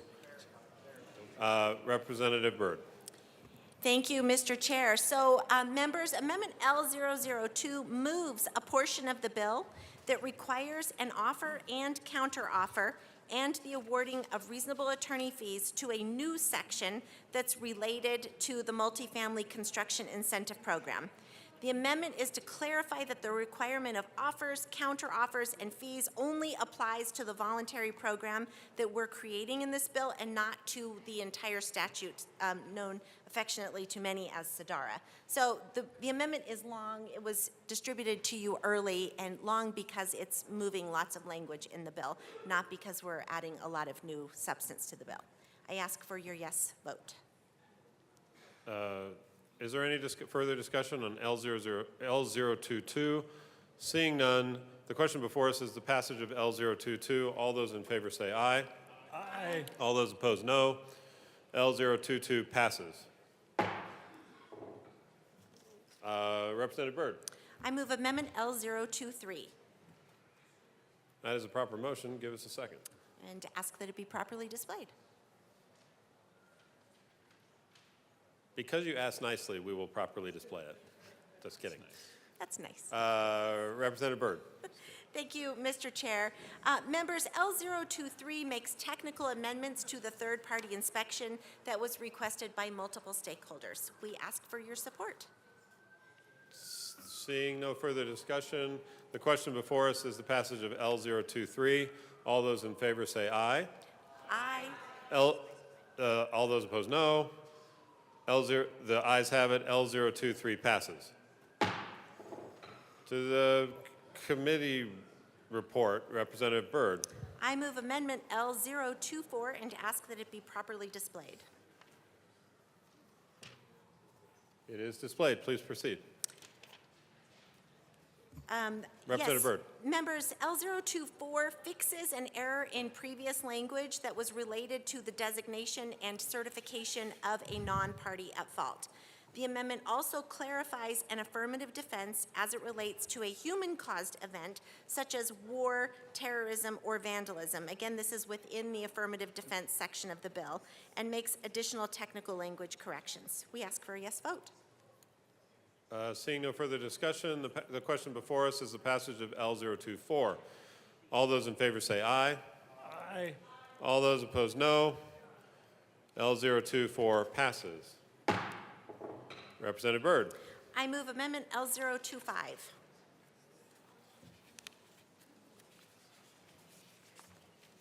Just 1 second. L025 is displayed. Representative Byrd, please proceed. Yes, thank you, Mr. Chair. So, members, this amendment further clarifies that the Multi-Family Construction Incentive Program is a voluntary program and sets out a filing process for the builder to follow when filing for their permits to make clear that they are choosing to participate in the program. This is important to ensure that all know if a project is covered by this incentive program. This clarifies what type of damages are also able to be pursued under the program. We ask for a yes vote. Seeing no further discussion, the question before us is the passage of L025. All those in favor say aye. Aye. All those opposed, no. L025 passes. To the bill, or to the committee report, Representative Byrd. Thank you, Mr. Chair. I move Amendment L026. And As ask the that it proper be motion, displayed. L026 is displayed. Please proceed. Representative Byrd. Thank you, Mr. Chair. Members, this amendment makes additional technical corrections regarding the documents that are in the custody and control of the contractor, architect, and engineer. So when there's a request made for documents, we are not holding people accountable for documents not in their possession. It also clarifies that a homeowners association must utilize any settlement awards as well as damage awards to first fix defects that are the problem. This provision applies to current law as well. We're including this because this is a challenge that has been raised by multiple parties through our conversations, where litigation and settlements occur, but issues are not resolved, leaving homeowners still with problems. So we're trying to fix that with this amendment and ask for your support. Any further discussion on L026? Seeing none, the question before us is the passage of L026. All those in favor say aye. All those opposed, no. L026 passes. To the committee report, Representative Byrd. Thank you, Mr. Chair. I move Amendment L029 and ask that it be properly displayed. That is a proper motion. And it is now displayed. Please proceed, Representative Byrd. Thank you, Mr. Chair. L029 clarifies that documents that are required to be shared during the settlement process only apply to the specific claim being made. We had made this change in amendments offered during committee but missed 2 places within the bill. This amendment makes this correction. Any further discussion on L029? Seeing none, the question before us is the passage of L029. All those in favor say aye. Aye. All those opposed say no. L029 passes. To the committee report, Representative Byrd. Mr. Chair, I move Amendment L032 and ask that it be properly displayed. Thank you, Representative Byrd. Just a second. It is displayed. Please proceed. Thank you, Mr. Chair. Members, Amendment L032 further clarifies language that attorney fees can be awarded only under this program. Insofar as we're discussing attorney's fees, we're limiting the provisions that we've added to the bill just to this program, and we ask for your support. Any further discussion on L032? Although, seeing none, the question before us is the passage of L032. All those in favor say aye. All those opposed, no. L032 passes. To the committee report, Representative Byrd. We have no further amendments and ask for your support on the committee report. Excellent. The question before us is the passage of the committee report. Is there any further discussion on the passage of the committee report? As amended. Let me start that over. The question before us is the passage of the committee report as amended. Is there any, all those in favor say aye. All those opposed, no. The ayes have it. The committee report, as amended, passes. To the bill, Representative Byrd. Thank you, Mr. Chair. Before diving into the bill, we'll take care of one amendment. I move Amendment L028 to the bill All right. and ask that it be properly displayed. I should know this. We've just done this 100 times. We will continue to properly display them. Thank you. Thank you, Properly, not Representative Byrd. improperly. Here we go. Okay, Representative Byrd, the amendment is properly displayed. Please proceed. Thank you, Mr. Chair. Members, L028 makes a clarification at the request of DOLA to ensure that local governments can have priority access to Proposition 123 funds for multifamily condo construction. And this is an incentive to local governments to build more of these projects or to approve more of them. So we ask for your support. Is there any further discussion on L028? Seeing none, the question before us is the passage of L028. All those in favor say aye. All those opposed, no. L028 passes.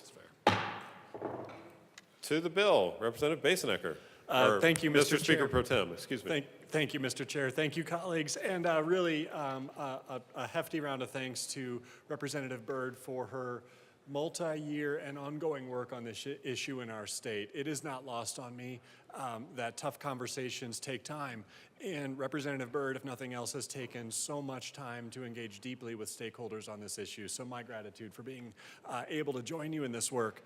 I'm just so proud to be on this bill, candidly, because this legislation is about fair and balanced reforms in construction litigation, ensuring that high-quality homes are built, problems are fixed, and high costs that deter development can be reined in.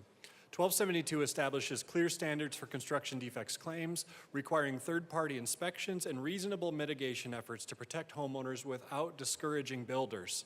Additionally, by adjusting statutes of limitation and clarifying responsibilities in the resolution process, this bill ensures that homeowners receive timely, high-quality repairs while fostering a more sustainable housing market. And that is something that I've heard time and time again from folks in my district, from builders, from homeowners, from folks who would like to be homeowners, and from folks who would like to downsize, that we are not building this product in Colorado and that we have to fix that problem. And I believe this bill goes a long way towards providing a path to home ownership for so many in our communities. You know, over the interim, I participated in a conversation with some stakeholders at the city of Fort Collins, and one of the questions that was asked as part of that was, how do we get young people involved in the conversation of housing? And my answer was quick. I said, we have to let them believe that they could actually be able to attain housing and home ownership in our communities before we assume that they're going to want to participate in that conversation. I think this bill goes a long way towards making sure that folks have access to the American dream, the ability to build equity through a home, be that a starter home, or the ability to take their existing equity and use that to downsize into a home that makes more sense to them based on where they're at in their life. That is what this bill is about, making sure that we create market conditions favorable to building high-quality homes while also ensuring, and I believe we can walk and chew gum at the same time, that homeowners have protections and meaningful recourse to fix an issue should one arise. I've heard firsthand, again, from folks in my community that they want to get this done and want to get it done right. We heard from witnesses throughout the committee that this is a priority for the state of Colorado to address, and I believe this bill does exactly that. Provides quality housing, provides meaningful recourse for residents, and makes sure that as a state, we are building more housing options for folks in our communities. And so I would ask for your yes vote. Representative Byrd. Thank you, Mr. Chair. Members, I'm so excited to bring this bill before you. This is a challenge that our state has been facing for at least the last 20 years. For these past 2 decades, the cost to own a home has only continued to climb, and it's become out of reach for too many of our neighbors and our constituents. As recent as the early 2000s, a person could be just beginning their career, and after a year or so of saving money, that person could purchase their own first home. Of course, the first home would be more modest, but for these people, they would be able to buy something. And we know now too many people coming out of school or even after a first year of saving, they are still doubled, tripled, quadrupled up with roommates in an apartment with no end in sight or any opportunity to buy something and to be able to afford that. We need to change that. This is a problem which I believe firmly we have a moral obligation to fix. As recently as my generation and those before us, we were able to buy something and generate that equity savings that could be used to buy something, could be borrowed against any number of things. We've been able to have control over our own financial destiny. When you have the financial security that comes with owning your own home, you're no longer at the whims of changing lease terms or increasing rents. We need to do better, members. Our state's best answer cannot be more taxpayer subsidized affordable housing. The market needs to work. I'm so excited about the changes being brought forward in this bill. It's my firm contention that if we support incentives so that homes are built right in the first place, homeowners will get the benefit of the bargain with a quality home.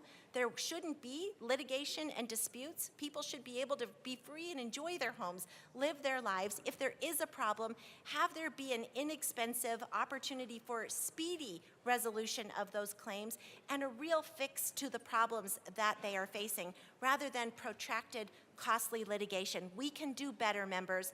I'm so excited to work with my colleague, Speaker Pro Tem Bazenecker, to bring this bill forward. I look forward to the conversation to come and hope that we are able to earn your support and make big change for people in our state. Further discussion, Representative Gonzalez. Thank you, Mr. Chair. And members, I just want to say that I think this piece of legislation that we have right in front of us will probably be one of the biggest pieces of legislation that we face this session, next to the Long Bill. I'm very, very grateful for the sponsors and their hard-earned work in this. I know this is years in the making. I am also aware that there have been previous attempts in the past. Unfortunately, not everybody gets what they want, but I think that's the problem. That's the end result of, kind of the compromise when it comes to policy. Affordable housing is important, as you have just heard. I think I speak for the younger generation when I too believe that we want affordable options when it comes to actually owning a home and property. We're tired of renting. We want other options besides just apartments and trailers. I think condos obviously is a big thing that relates to this policy. Going back to my district, that was one of the main concerns I've heard. And in fact, construction defect reform has been something that I've heard in years past, most notably in the last 4 years alone, as we're seeing some of the mechanisms associated with the shortages in our housing supply. I think this is obviously no guarantee of that this will fix the solution 100%, but I think it's a step in the right direction. You heard it from one of the sponsors themselves. We have to let the markets work. We have to let the markets operate in what they do best. And that involves working with the private sector, not only just with tenants, but also with constructors, with suppliers, with builders, with manufacturers, and everything and the like.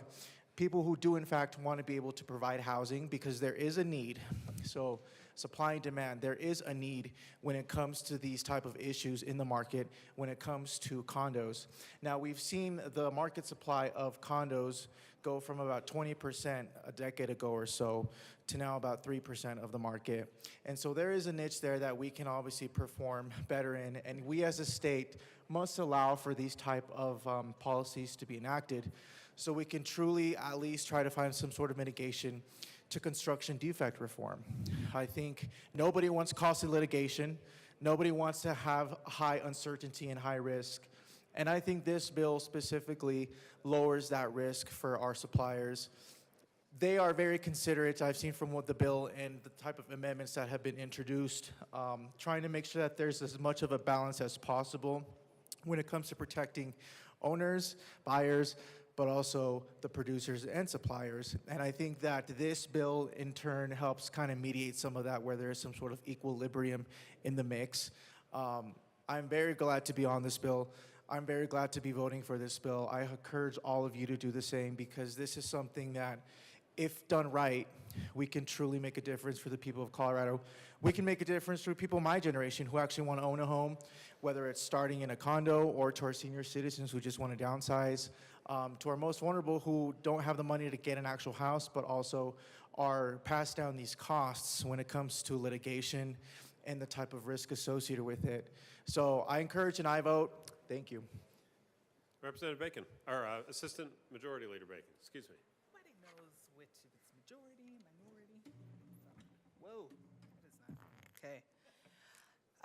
Thank you, members, and I do want to thank the sponsors. I have also been spending quite some time in trying to figure out how do we address our inventory problem, and since we have heard that there are concerns in the defects market, it was important for me to also be able to explain to homeowners what any procedures exist if they do have a defect.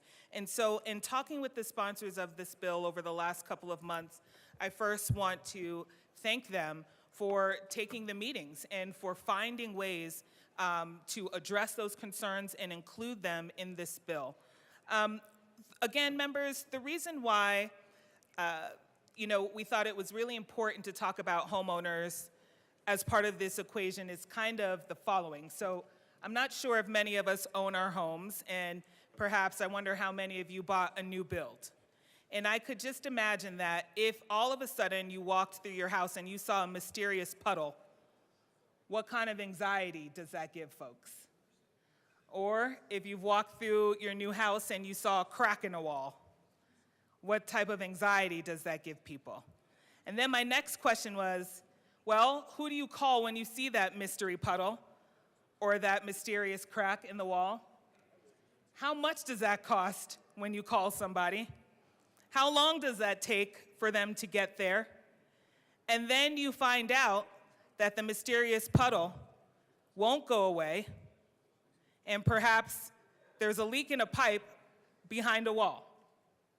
And so the question that we entered the defects conversation the questions that we entered the conversation with are, how do we get a place where we can build the inventory, but also a homeowner can easily understand how to get their problems fixed, and that they could also do that affordably? And so for any of us who have worked really hard to get a new home, if we're talking about the teacher, the senior citizen, or the nurse, we know that finding that down payment is very difficult. We also know that when you make that down payment and buy that purchase or buy that home, you are probably the most leveraged you will ever be in your life, and you don't have $20,000 somewhere to fix that mysterious puddle or that crack in the wall. And so the purpose of this bill, on the one hand, is to talk to the market about what do they need to build, but it cannot be at the expense of the homeowner and the homeowner experience, especially for those who are trying to support and moving into the middle market. And so we raised those questions. If you would like us to demonstrate that there is a defect before we get into litigation, and you're saying, well, you should get that approved or shown also that there is a defect by a third party, our question was, okay, and how much does that cost and how long does it take with the statute? Can we consider that? And an example of how some of these questions were asked and answered came in, and you saw it with one of the amendments, that homeowners actually can now recover attorney's fees if they do have to take certain steps that would cost them money to prove the defect, which they did not do. And so some outstanding questions we still have, and I do believe the sponsors will address that. We're still looking forward to striking a balance where we could say confidently, we have created a program where builders will build, but the things that were bargained with that have to do with homeowners are not going to leave homeowners in a place where they have to buy at their own risk. And that is incredibly important. And I believe that all of us in this building, in this chamber, want to protect homeowners because of how important homes are to people. It is important to be able to build wealth, to build opportunity about having such an asset. But at the end of the day, it is a tremendous cost, and it is so disheartening to know that there's something wrong with it, and then to be told that you need to spend a lot of time and money to get something fixed that you didn't have the power to build in the first place. And so as we think about it in this state, we have heard about instances of geological surveys being incorrect and homes falling in, garages falling in, foundations cracking. We have to build a certain way in the mountains. Since all of the, expertise lies with those who build, we have to be sure that those who react to defects are also protected. And so with that, members, I just wanted to, again, thank the sponsors, but I would pose to all of us, if something ever goes wrong with our constituents' homes, some of us represent districts with a lot of new builds, that we all be equipped to answer what their rights are and how they can pursue defects. And through this bill and a lot of discussion, I hope that's something that we can go home and do and reread this bill to be able to answer to our constituents if something goes wrong with their home, how can they get it fixed? Because of how important a home is to people, to families. And as much as it's an opportunity to build wealth, the minute something goes wrong with it, it becomes a financial anchor. And so people should have the ability to be relieved of that. Thank you. Representative Richardson. Thank you, Mr. Chair, and thank you to the sponsors for all the work in getting this brought forward. We've got a great opportunity today in this chamber to actually recognize that perhaps a decade or more ago we overreached, that we put things in place probably for the best of reasons that backfired horribly. This bill corrects that. It doesn't correct everything, but it's certainly a step in the right direction. It doesn't undo the distortion in the markets, the lack of middle housing that construction defect laws in this state have led to, but it gives us an opportunity moving forward to help start fixing that. I've got a 20-year-old daughter. Right now, her only hope for a home in this state is for my wife and I to pass away. That's not right. She should be able to afford a home of her own. That's what she would like to have. So again, we can't undo the damage that legislative overreach has done in the past, but the fact that perhaps we can come together and recognize that we did that, stop it now, and look forward to fixing more things in the future is a good thing. So I definitely urge a yes vote on this bill. Thank you. Representative Clifford. Thank you, Mr. Chair. I have said since my first day in office here that housing occurs to me as the single most important issue facing our district. I think it's a health concern. It certainly creates income disparities. We have very, very expensive apartments next to very expensive houses.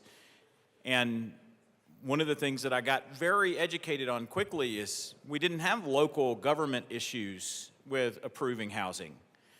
That's something that people talk about pretty routinely as a problem, but in my district, the local governments have approvals. Greenwood Village has space available to build, housing as tall as you want to build it. Centennial has housing developments that have been approved for years that we cannot get built because the contractors simply cannot get insurance. And this has been a critical fix to something that I think would actually start to move us in a positive direction with having insurance carriers in this state that will be able to insure contractors who want to build ownable housing. And that is so important. I too want to acknowledge the sponsors. This is a model piece of legislation for what it looks like. Last year, in this same vein, in these same conversations, Representative Byrd set this bill aside and said, it's not ready yet. And sometimes it takes more than a year to get it right.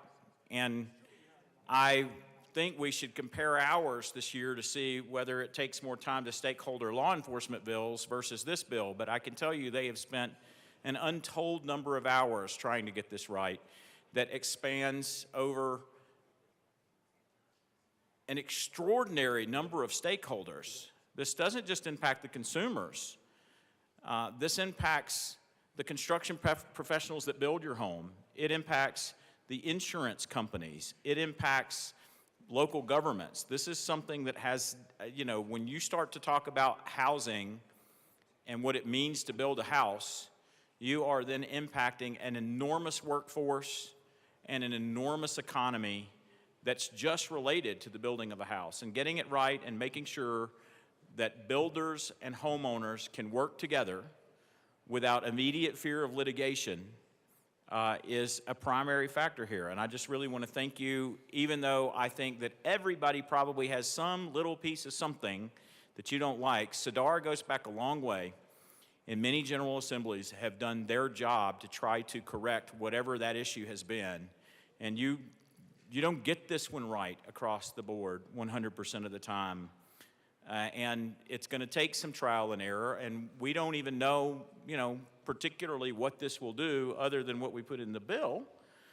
But we still have to invite insurance carriers back. We have to say, hey, will you come take a look at our risk again? We need reinsurance companies that reinsure our property and casualty markets so that they have the opportunity then to offer products to builders that are affordable, so that it's just as inexpensive to build an apartment community as it is to build sellable condominiums, and making sure that we have a way to continue to build housing that people can buy. Really, really, really thank you for the work. If anybody's got something that you think that's not perfect about this bill, I want you to know I think it's as perfect as it gets for now. So thank you. Representative Barone.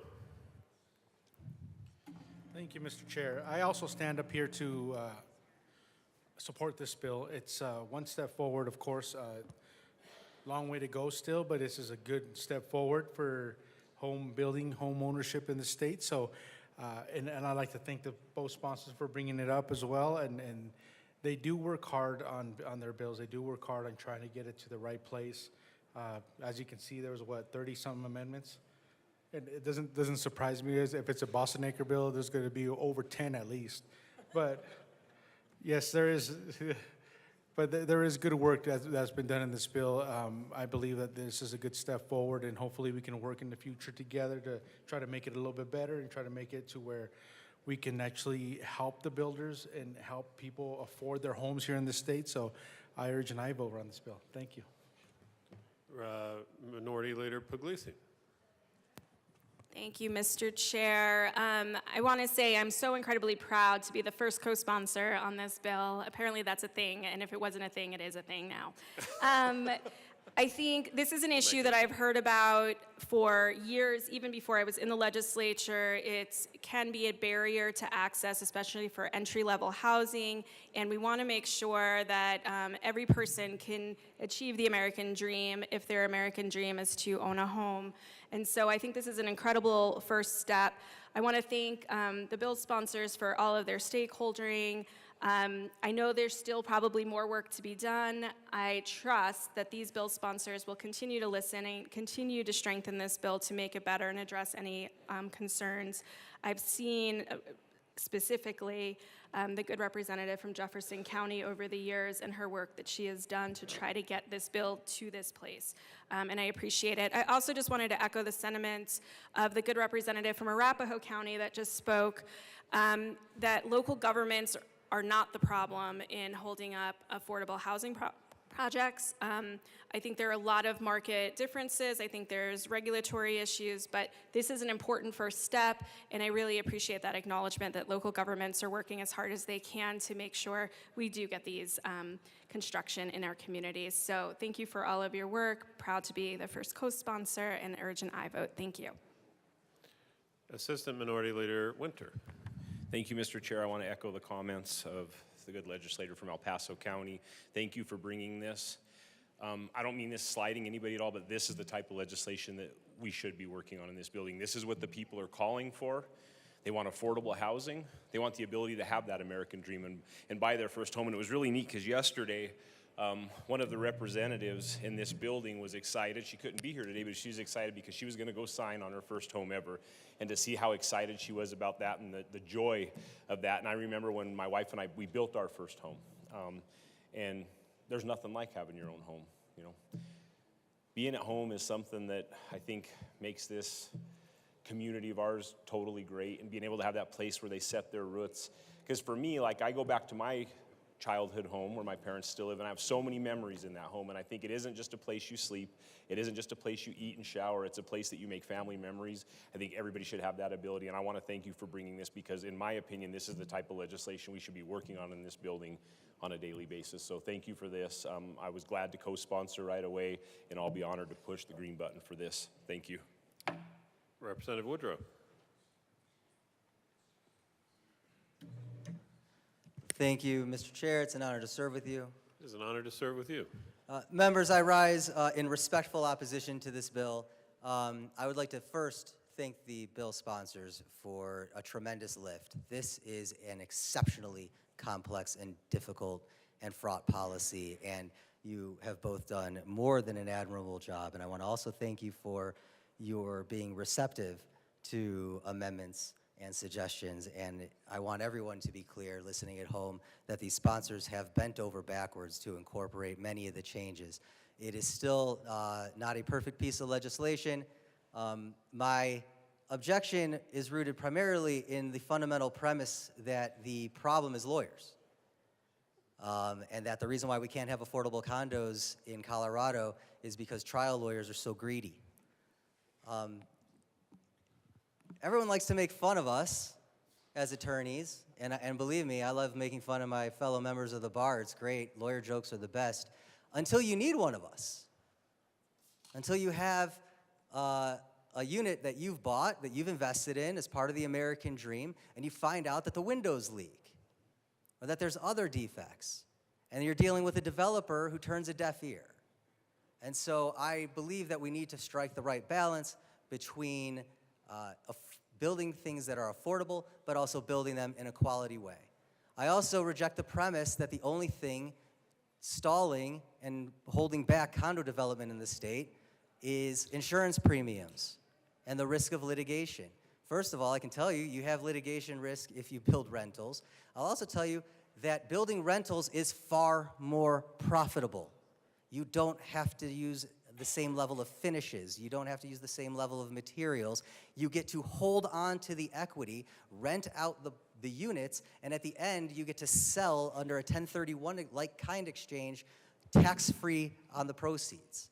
It is so much more profitable for developers to build for rental units that it is literally an act of charity in many instances for them to forego those profits and say, you know what, out of the good of our hearts, we'll build condos. So until we are willing to address that issue, I think that this is a sideshow, much in the same way as tort reform has not made medicine in Colorado any more affordable. I don't believe that tort reform here is going to lead to more condo development. And I will also say this on the record, I hope I'm wrong. Like many of you on a daily basis, today on this issue, I hope I'm wrong. I hope that I'm so wrong that this bill ends up passing, because we know it's going to, and it spurs condo development like none other. But I am a skeptic, and for that reason, I'm a no today. Thank you. Representative Byrd. Thank you, Mr. Chair. And members, thank you. I know we all have interest in this, and I want to thank all of the people who care about this issue. Whether you build a home, you insure a home, you're somebody who had problems with a home, or you just are somebody who wish you could even be a homeowner.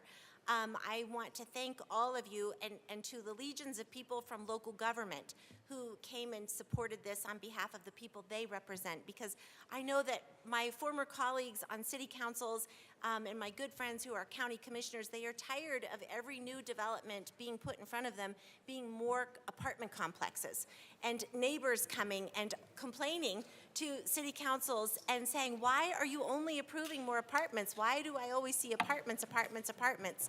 And there's a reason for that. We all know what that is, and that's why we're trying to work on this and fix this today.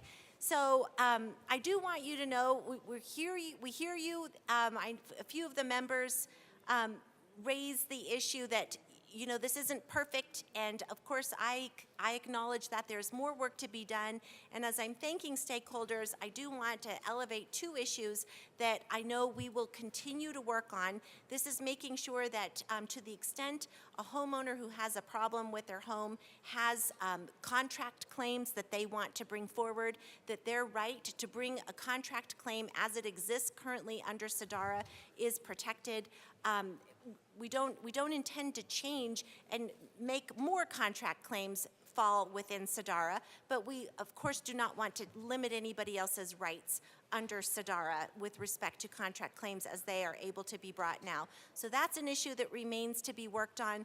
Also, there's an issue relating to warranties and making sure that those are responsibly used and not abused to you run out the clock, whether it's anybody involved in these projects. We want homeowners to have the full benefit of their statute of limitations and also make good use of their warranties. So there is a commitment to continue working on those issues in the Senate. I'm just going to close by telling you why I care so much about this. So my family didn't own our first home until I was a sophomore in college. And growing up, we only ever had apartments. We were only ever living in somebody else's home that they owned. You could never paint. You could never hang up your own pictures. And what that means to somebody to be able to have your own place, it means everything. It's the financial stability, it's the security, and it's the investment in your community. Caring about where you live and wanting to be part of your neighborhood. I know this because I lived it. My family lived it. And I'm not there today, but I know where I came from, and that dream has to be available to more families so that they can have all of the benefits that so many of us have right now today with our own homes. So thank you for the debate, thank you for the conversation, and I urge a yes vote on this bill. Seeing no further discussion, the question before us is the passage of House Bill 1272. All those in favor say aye. Aye. All those opposed, no. House Bill 1272 passes. Mr. Schiebel, please read the title to House Bill 1244. House Bill 1244 by Representatives Velasco and Garcia, also Senator Cutter, concerning requiring community-based organizations that are recipients of the statewide Welcome, Reception, and Integration Grant Program to prioritize migrants who have arrived in the United States within the past 3 years. Representative Garcia. Mr. Chair, I move House Bill 1244.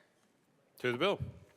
Thank you, Mr. Chair. Members, this bill is a technical cleanup to the program and the bill that we passed last year. The only thing that we're doing is we're just extending the definition of what is considered a new migrant from 1 year to 3 years and prioritizing that work in the grant program that is already operating. And we ask for an aye vote. Further discussion? Seeing none, the question before us, Representative Gonzalez.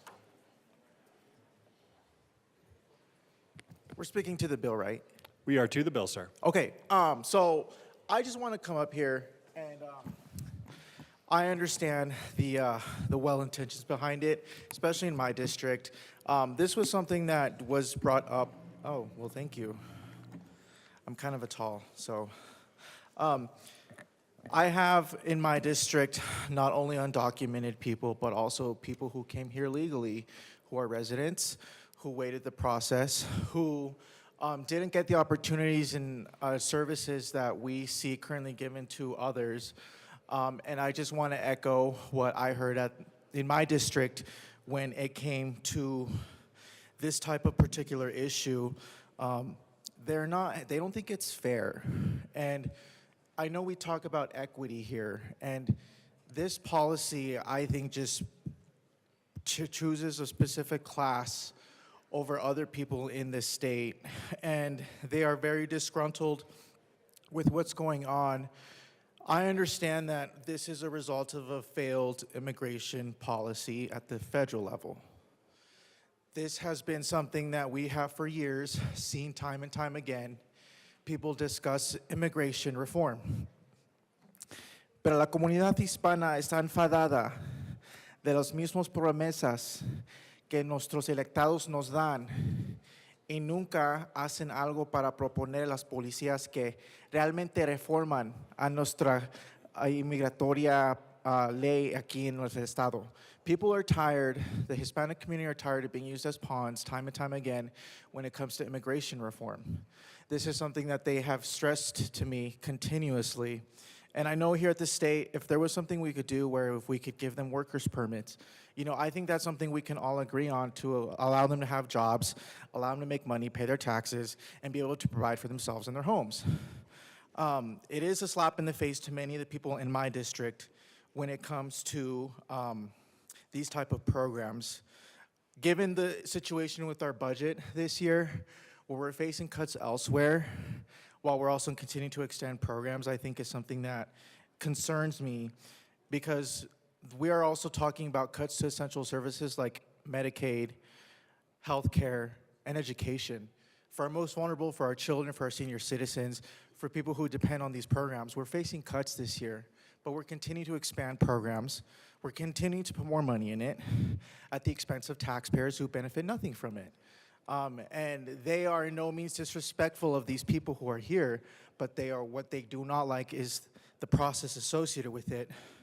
And I'm in the finance committee, we talk about numbers. So, you know, I believe that this bill specifically increases long-term costs while we're facing tough cuts, the impact to local communities. And one of the things that concerns me is also, since we're talking about cuts elsewhere, we need to make sure we maintain our funds that we get from other places, including federal funds. Therefore, Mr. Chair, I move Amendment L004 to House Bill 1244 and ask that it properly be displayed. That's a proper motion. 1 second, we'll have it displayed.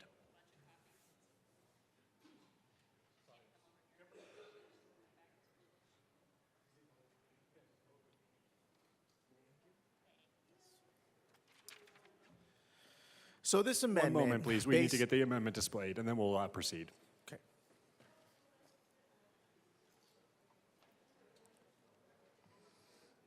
Okay, the amendment is properly before us. Representative Gonzalez, please proceed. Thank you, Mr. Chair. So this amendment basically describes that in the event that this bill were to go into effect, we lose federal funding. So this is just something to maintain the consistency when it comes to complying federal law versus state law in compliance with some of these policies. Again, I cannot stress this enough. I understand the situation we're in as a state, but the taxpayers and the people in my district are not okay with programs like this because it's not fair. It's not fair to them. It's not fair for the process. It's not fair for what they had to go through in the years in the making, the process, the application, the fees, the test, everything that came with it. They don't think it's fair. Maybe other parts of the Colorado want this, but I know my district does not want this. And so I encourage and I vote on this amendment. Thank you. Representative Velasco. Thank you so much, Mr. Chair, and thank you so much to our colleague. So I just wanted to say that we are not appropriating any new funding. These funds were already appropriated last year, and the program just started, and they needed this amendment to make sure that they're serving their communities, and we urge a no vote on this amendment. Further discussion on the amendment. Representative Burrow. Thank you, Mr. Chair. I also stand in support of this amendment. I think we understand that these funds have already been appropriated, but since the federal political climate has changed, we want to make sure that we do not lose any federal funding due to some of the actions that we have taken here as a body in this state. This is a good amendment because it's going to protect us. We understand what the intent of this bill is. We should not be focusing on this type of issue at the state level. If we want to focus on this issue as state legislators, we should encourage ourselves to try to push the federal government to do something about it instead of poking our President Trump in the eye when it comes to this type of issue being handled at this level where it shouldn't be. So I believe this is a good amendment to be able to protect our state from federal funding. If anything happens to where the federal funding stops because of what the bill last year has appropriated already, I believe that this should be implied to the, I'm not sure if this is something that could be done, implied to the bill from previous year, including this one as well, to where we can protect our state from not, being cut off from federal funding. I urge an aye vote. Representative Bottoms.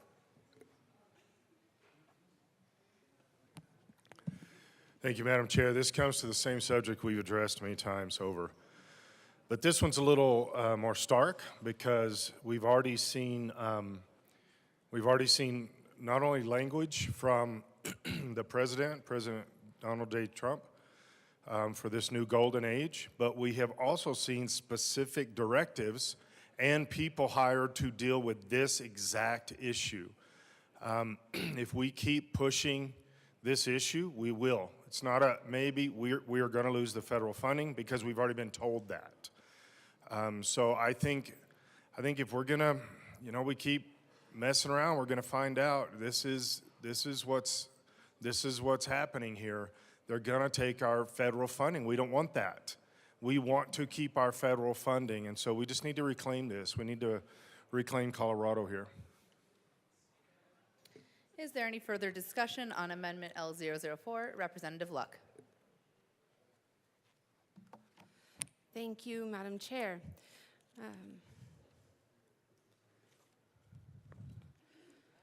Since many of you, I should say, were not here last year to hear the underlying bill, I think it's important for us to fill in the blanks of what is included in that underlying bill and all of the services that are impacted. Unfortunately, I don't have that bill that was made into an act last year in front of me. I can't find it here in these sheets of paper, and so I'm just going to reference that one of the places that is contemplated under that bill in terms of services is services for housing. And you may know, but on March 26th of this year, the U.S. Department of Housing and Urban Development sent out a letter. The subject, revisions to residency requirements. And in this particular letter, it limits federal funds related to housing to those people who are legally present within the United States. It is one of what I anticipate to be many such letters from many such federal agencies that will impact upon many of these different programs that are contemplated under the underlying law. So I do believe that we should contemplate strongly this particular amendment. Last year, when this bill was passed, the legislature allocated and approved $2.5 million to be kept for this purpose. One-time appropriation. It's not a continual appropriation, it's a one-time appropriation, and it has rollover ability. So it can roll over up until the 26-27 fiscal year. So the people who are servicing these grants can continue to access those dollars up until that time. $2.5 million. There's a $13 billion that we receive from the federal government. Million, billion, 2.5, 13, pretty wide expanse. Now, some might think the feds aren't going to pull that trigger. They're not going to minimize that number that we get from them. They wouldn't dare do it. But what if they do because of this policy or others like it? Is Colorado prepared to absorb those costs in order to advance this policy? Is that an exchange it wants to make?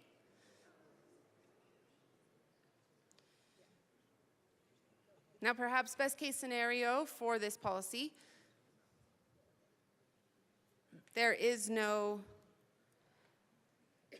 impact to federal dollars, in which case this particular provision is moot, means nothing. It's just taking up a little bit more space in those already big red books. But if indeed the worst case scenario happens,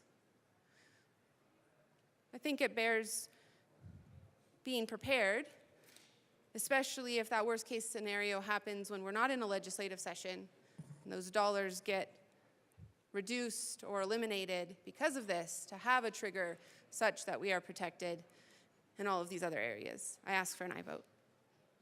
Representative Garcia Sander. Thank you, Madam Chair. So, as a teacher and principal, teacher of English language learners, students, and principal in title schools, and having managed our English language learner department, working with migrant education program for many, many years, I see where the good intent is coming from this. I also am going to be that thrifty state legislator, and I look at the dollar amount of money going into a 3-year program versus a 1-year program. When we have immigrants here, we want them to get all of the resources that they need to integrate into society, to get employment, to make sure that their children are taken care of in school. We want to do that as quickly as possible. I think condensing that time down into 1 year to make sure that they are fully integrated into our society, to become taxpayers and contribute, I think that's important. I think drawing it out to 3 years doesn't help them. Honestly, I think that just kind of gives a longer on-ramp. Representative Garcia Sander, we are on Amendment L004. If you could keep your comments to the amendment. Yes, ma'am, thank you. So looking at the amendment and the long-term implications of if federal funding doesn't continue, I think we need to make sure that we are ensuring that that 1-year program stays, but we're not giving an on-ramp for 3 years because the federal funding may not be there. Thank you. Representative Caldwell. Thank you, Madam Chair. I rise in support of this amendment, and this is really kind of a trend of amendments that you've seen from our side of the aisle over the last several bills. This is a real issue, and I do feel like we're, for lack of better phrases, poking the bear here with bills like this, and there's a real chance that we lose some funding by continuing to run bills like this. So this is good. This is good for our state. If we have this in place and then funding does get pulled, then this bill goes away. So that's the way it should be. So I support it. Representative Garcia. Thank you, Madam Chair. I just wanted to clarify, folks, that based on the previous comments, the bill itself is not extending the program any longer than what it already is. It's simply redefining the characteristic of a migrant that has been in the country instead of 1 year in the last 3 years. Back to this amendment, I just want to urge a no vote. We have seen that the federal administration does not need policies like this to decide to pull money when they've already pulled $250 million from Colorado. So again, I urge a no vote. Any further discussion on Amendment L004? Seeing none, the question before us is the passage of Amendment L004. All those in favor say aye. Aye. Those opposed, no. No.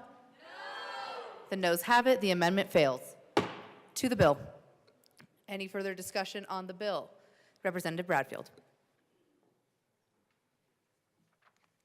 Thank you, Madam Chair.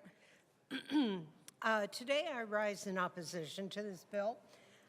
And to highlight my concerns for the implications of this bill will have on our children and their experiences in schools. I spent years in the classroom watching the kids grow up, learn to read, learn to write. But now, today, Colorado is home to about 24,000 plus undocumented school-aged children. And I have seen firsthand how our schools are struggling to keep up.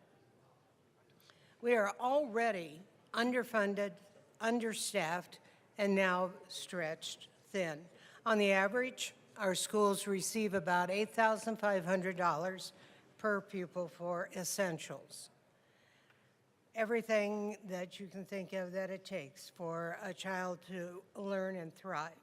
But when you consider the additional needs of these undocumented children that are part of our schools, things like translation services, often remedial services, that it drives the cost closer to $15,000 per student. And these estimates for prices do come from the 2024 Education Funding Bill, 1389. Now, the real tragedy here is what this gap means for each child.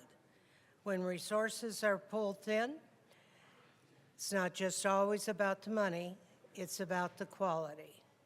Children are not getting the attention, the time, the support that they deserve in the classrooms. And this is not fair to any of those children. So, it's worth remembering, sobering fact, that Colorado ranks 40th out of 50 states for funding our classrooms. But rather than focusing on how to improve things for the children already in school, this bill does ask us to take on even more than we can probably handle. Instead of this being just first year people that have come to the States, it's now been expanded to people who have been here 3 years. That is an additional amount of people.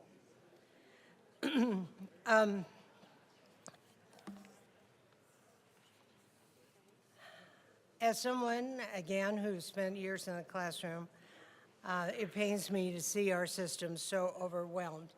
And really, folks, we should be ensuring that our schools are equipped to provide high-quality, thoughtful education.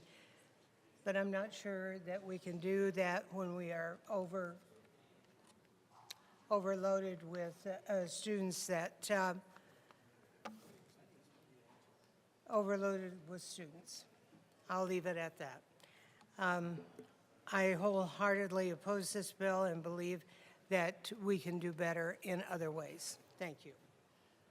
Representative Richardson. Thank you, Madam Chair. The one good thing about very short bills is we can be very precise with our language, and it's generally very easy to understand what the intent, what we're trying to accomplish. And I do wish the previous amendment that would have addressed potential loss of federal funds had been accepted, because I don't think we really should be, as a state, playing chicken with the federal government and perhaps leaving our citizens hanging. So I think this bill does force us to examine our role as lawmakers.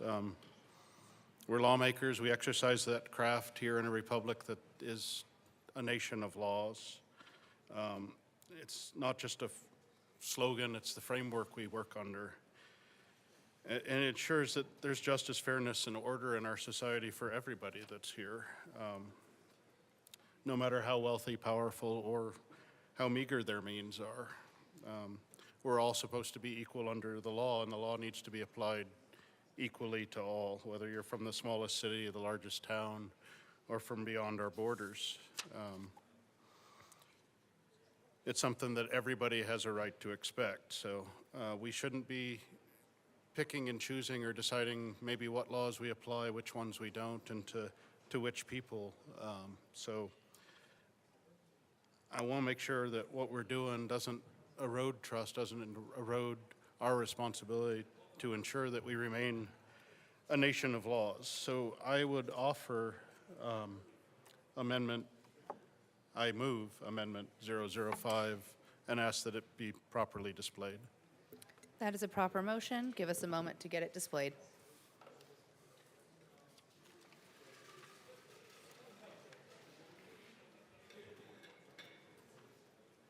Okay. Yeah, so this is really just a clarifying amendment, since the previous amendment that would have struck the entire bill if for some reason it endangered federal funding. This one really just specifies that we're not going in with the intent of supporting folks that may have broken the law, and that we're focusing those dollars on those that truly want to become Americans. So very simply, this limits the use of funding to folks that have legally arrived in the United States and that are pursuing naturalization. I think this is the intent of our tax dollars. We want to help the least of us among us, but we should also be, at the same time, rewarding those that may have broken the law. So I think this is within the intent of what we're trying to do, and I urge a yes vote. Thank you. Representative Garcia. Thank you, Madam Chair. I'm going to urge everyone to vote no, because not only is this completely swiping the original intention of the grant program that was already approved and is already in operation now, it would create an complete and total administrative headache for the intermediary that currently has the dollars in their hands and that is already engaging in the granting of these dollars. So in addition to overriding the intent of the original grant program, this will cost us more to implement than just adopting the bill as is. Please vote no. Representative DeGraff. Sorry, thank you, Madam Chair. Just curious on why legally arrived in the United States and pursuing naturalization. I think that's the definition of immigrant as opposed to migrant, but be that as it may, why would the legal aspect of this, because if we let's say we had a bill, and let's say the initial intent of this bill was to support migrants here who were illegally, because an illegal immigrant really wouldn't make sense by the definition. But let's just say they were here illegally as a migrant with no intention of staying here whatsoever. And then we have this funding process that goes to them. And then we have, basically, you could Cora records. It seems like then you would have, if you're funding people who are here illegally, I think that's what's called aiding and abetting, which I think is also illegal. So it seems like if we have a program that is set up to fund people here illegally, it's more of a trap than anything else, because giving money to them would then create a record, would then create a path, would then create a whole host of other problems. So I'm really curious how the term legal in this context becomes a problem if the initial intent of the program was not illegal. And if the program was had the initial intent as illegal in terms of aiding and abetting, then what other illegal activity is Colorado engaged in aiding and abetting? So I'm curious as to how the word legal would change the initial intent of this program. Representative Barone. Thank you, Madam Chair. I support this amendment as well. So to piggyback a little bit on the good representative from El Paso, I don't see a problem with this money and this intent of this bill and the intent of the original bill to go to people that are pursuing legal means of being here. That's what we should be pushing for. We should be pushing for these immigrants, where they are immigrants, that are coming into the country and wanting to be part of this country, pursuing it so they can live here legally and not live in fear all the time, because it is the law of the land that they have entered here illegally. It is the law of the land. Them staying here is illegal, and anybody that's helping is aiding and abetting. That is also the law of the land. So I want to be able to pursue a different path, putting this money, putting all this effort into trying to help them pursue the path of becoming a legal citizen, a legal resident. By just throwing money to an illegal act is just a waste of time and a waste of money and a waste of resources, and it's not really helping. It's not really helping. It's just prolonging their fear of being here illegally, which they know.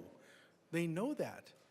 And we don't want them to be living in that fear. We want them to pursue this route. This country is made of immigrants of the legal way, and that's what we want. Just pushing this money forward to aiding and abetting an illegal act it shouldn't be done. So I do urge and I vote on this amendment. Thank you. Representative Kelty.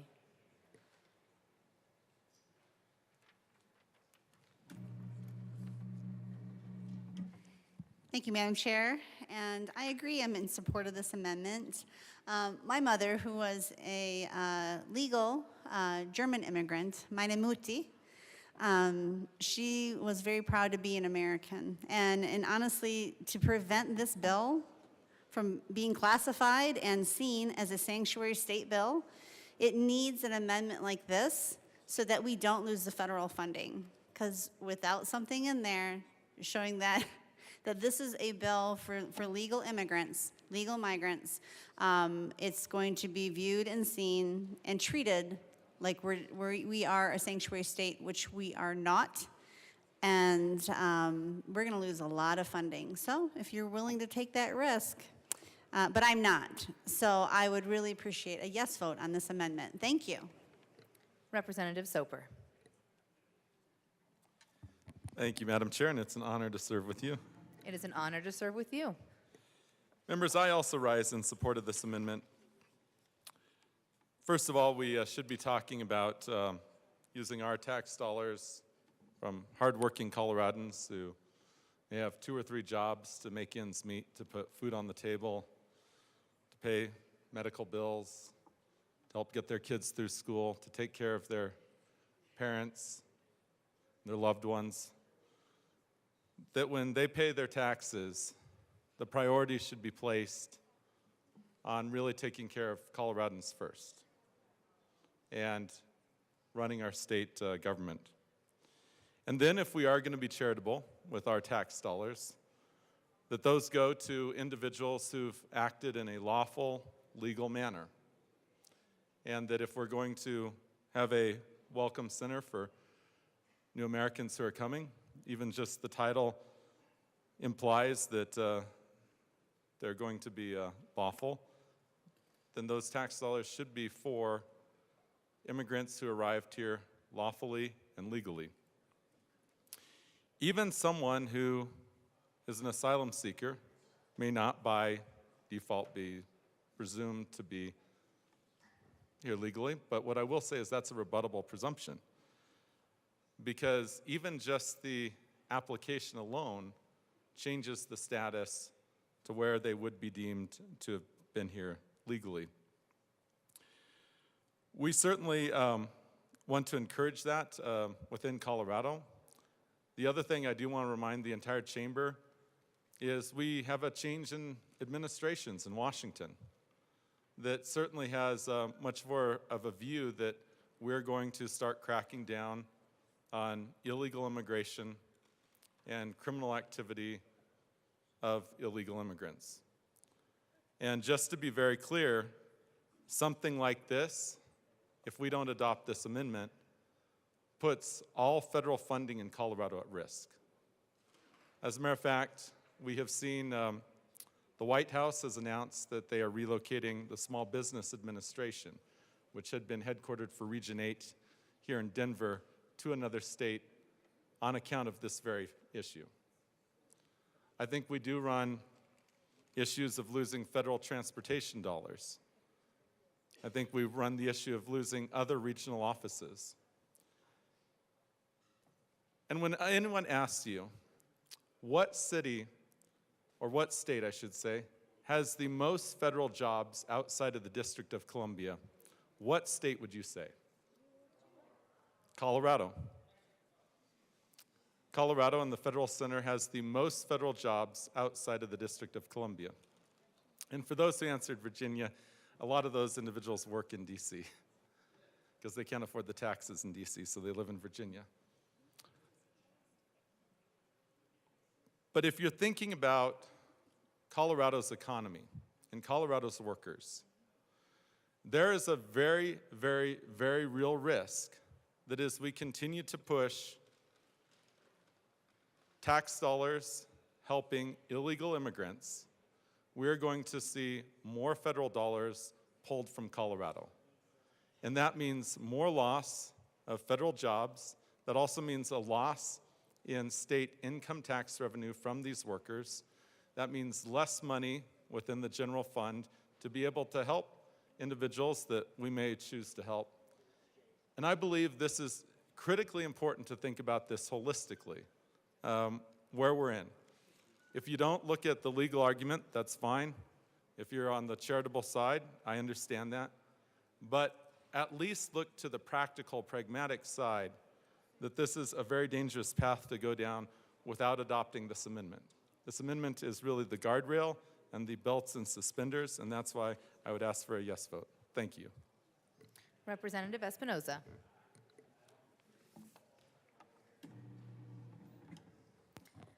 Thank you, Madam Chair. I rise in opposition to this amendment because legally and factually it would be incorrect. An individual arriving in this country, even legally, does not immediately proceed to naturalization. At a minimum, if you come married as a U.S. citizen, it takes 3 years before you would be eligible to receive any pathway to naturalization. If you come in another fashion, it is a minimum of 5 years in a lawful permanent resident status before you're eligible for naturalization. This bill is asking for funding for 3 years upon the entry to the individual. So the naturalization portion of this amendment makes it nonsensical, and that was one reason it should be rejected. Additionally, and part of what I'm speaking as you know, I was a former appellate immigration judge, and so in this area I'm very careful in terms of what we're doing. I do agree with our speakers on the other side of the aisle who have talked about the fact that the federal government may be punitive to us. But they're punitive in terms of the funding pooling so far for diversity, equity, and inclusion, not necessarily for immigration. The allegation that this is an extension of funding is also incorrect because all we're doing in this bill is directing the money that was previously allocated, not any new money, to be allowed to be used for a purpose longer than the 1 year. Because what we found is in that 1 year, we were not able to do all of the integration functions, which is important to note are in the bill. In 3.72.202, the services that we're providing to the individuals in question are conducting an intake and assessment of needs, providing cultural orientation, providing case management, distributing emergency and transitional supplies, including food and clothing, providing employment services or referrals to employment services, including career coaching, counseling, navigating, training, including training on workers' rights and identifying how to address and avoid exploitation, certification and licensure, and job placement. Providing housing, housing-related services or referrals to housing, including advising about the obligation under a lease, paying security deposits, conducting background checks and home visits for sponsors, and orienting migrants to rent and online payment systems. Providing English as a second language classes or a referral to English as second language classes. Providing financial orientation, including understanding credit, loans, unbanked issues, and for the undocumented individuals. Providing providing referrals to mental health services. Providing referrals to physical health services. Providing services or referrals to disability services. Assisting migrant parents to enroll their children in public school or summer programs, including early childhood programs to enable the parents to find employment and to help parents navigate school and summer program systems. Providing interpretation and translation services, providing transportation, bus passes, orientation to the bus and transportation system, providing immigration legal assistance or referrals to immigration legal services, and other eligible expenses as determined by the department. All of these provisions are designed for the integration that our colleagues are asking for. All of these services were for individuals who came here without a cultural understanding. And what we talk about is a welcoming center to help that transition happen. And I am proud of this state for recognizing that we have a responsibility in times of humanitarian crisis to address the need. And that was the reason this bill was originally passed, was to help in that humanitarian crisis. And what was found is, because of the time and because of the reduction in the number of people, really a reduction in the number of people that were originally thought that were going to be served by that, there's dollars still left in that welcoming fund, and there are needs still that need to be addressed, needs that follow from the statute, from our original passage of how we integrate and provide a welcoming center for people coming into this country in this status. As I said, we cannot pursue naturalization within 3 years, so that part of the amendment is inaccurate. And the individuals, whether they came legally or illegally, are here in our country allowed to be here until such time as they are removed, if they are found removable. But we have an obligation to know that they know where the rules are, what they can take advantage of and what they can't take advantage of, because we do have good guardrails already around in our state and federal laws as to what they are eligible for. These are not provisions that exceed that. These are provisions aimed at the humanity of us as a state, being, as the bill title said, a welcoming state for and receiving, having a reception center to help people who are here transition. I would encourage a no vote on this amendment. Representative Locke. Thank you, Madam Chair. I think there's a bit of confusion around the class of people that are currently contemplated under this bill. This bill is not limited to those who have arrived in the last 3 years.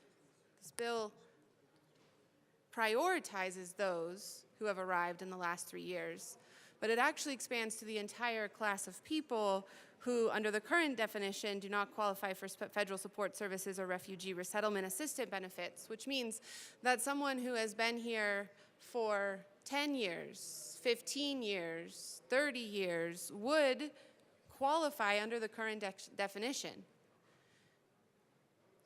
Let's say that there are 10 spots available, 10 sets of services available, money for 10 migrants. 9 of them come in who have arrived within the last 3 years. 1 of them who comes in, or 4 of them who come in, who have been here longer than that 3 years. The 9 who have been here for just 3 or under are the ones who have to first be served.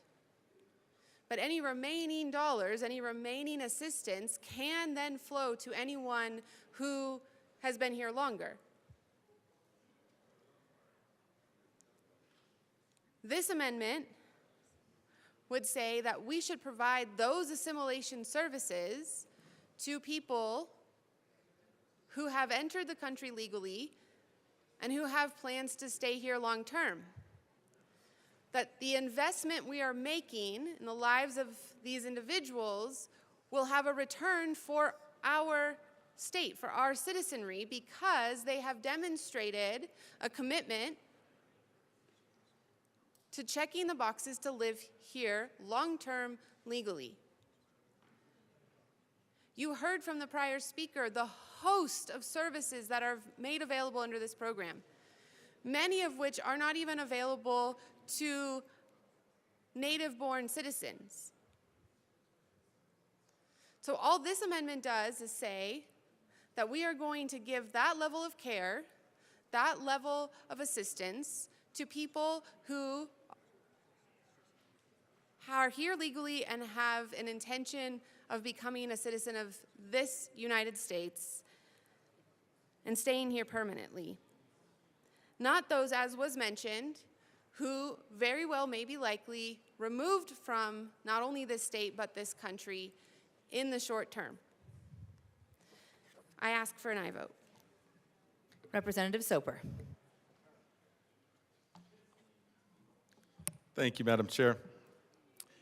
And I was listening to my good colleague from here in Denver, and it helps to have an expert in the House. I do think that we need to be very accurate in what we do, and that she pointed out that there's some words in the amendment that actually would make it very difficult for someone who actually arrived legally, but, for example, is not eligible to even pursue naturalization. So our words matter, and it matters that we're accurate in what we do. So that's why I move Amendment L009 as a substitute amendment and ask that it be properly displayed. That is a proper motion.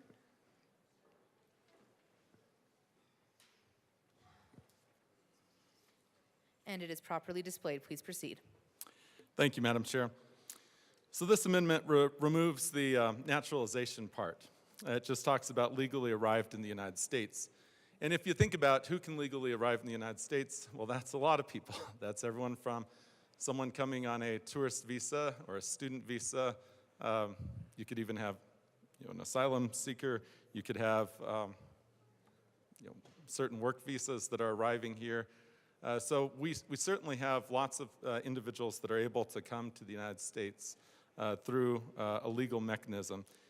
And this respects the fact that they at least got to our country legally. This was not someone who was border running or somehow trying to cross the border in an illegal fashion that's against our federal law. So I would say that this is very much a needed amendment because our tax dollars should be going towards helping people who did something legally, not helping people who did something illegally. And I would ask for a yes vote. Thank you. Representative Garcia. Thank you, Madam Chair, and I just ask for a no vote. Is there any further discussion on L? Representative Barone. Thank you, Madam Chair.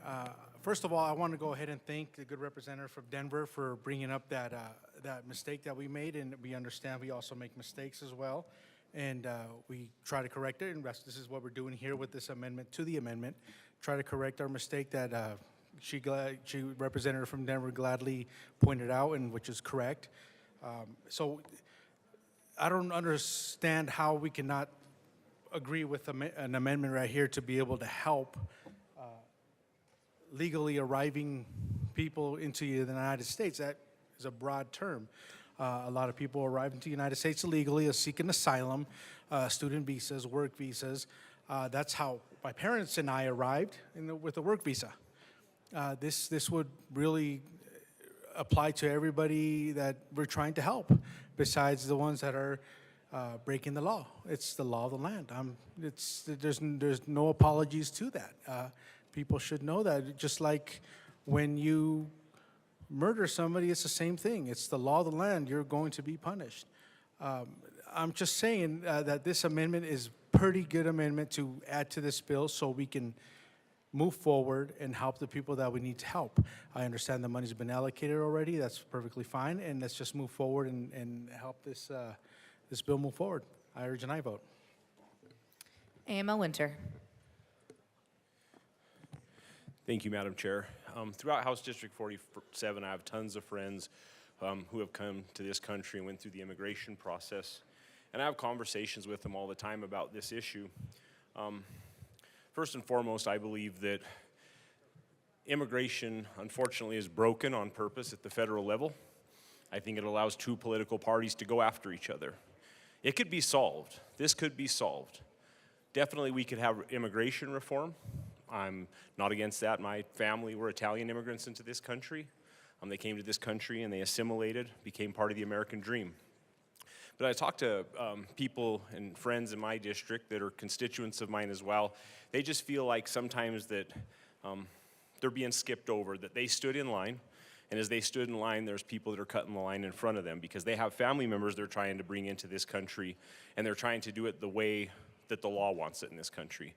And they feel like all these efforts they've put in, the time they've put in, the money they've put in, that they're literally, no different than being at a lunch line. You're standing in line and somebody cuts in front of you. So I do hear that in my district from immigrants, people that are either waiting, they're in the process, or they have become legal immigrants. So, I just wanted to get that on the mic.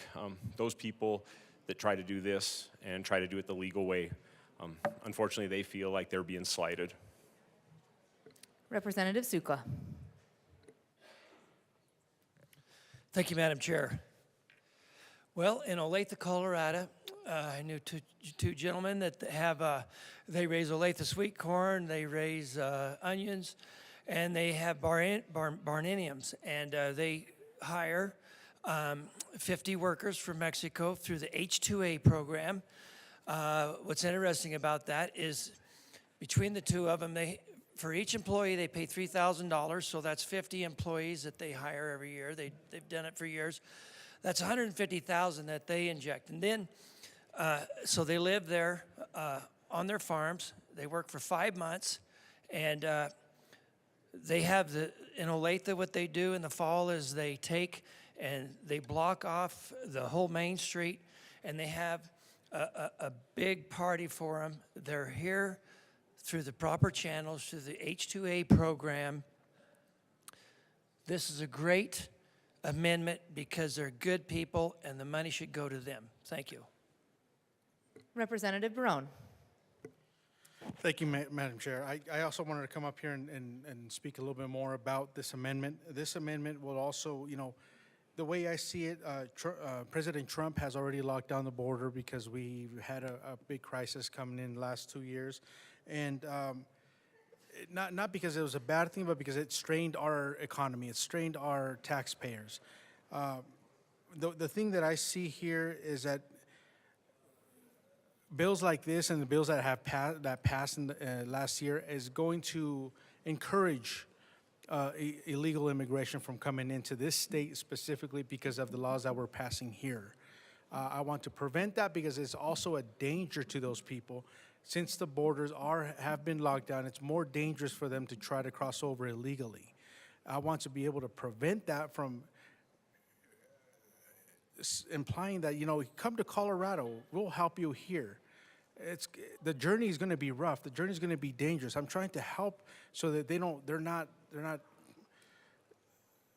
it's not lucrative for them to come here. And if they do want to come here legally, this will help them. If they come here on a visa, if they come here as a worker, like a good representative from Cortez said, this will help them. But to not accept this amendment is going to make it more dangerous for these people to start wanting to come over here. So I urge and I vote again. Thank you. Representative Soper. Thank you, Madam Chair.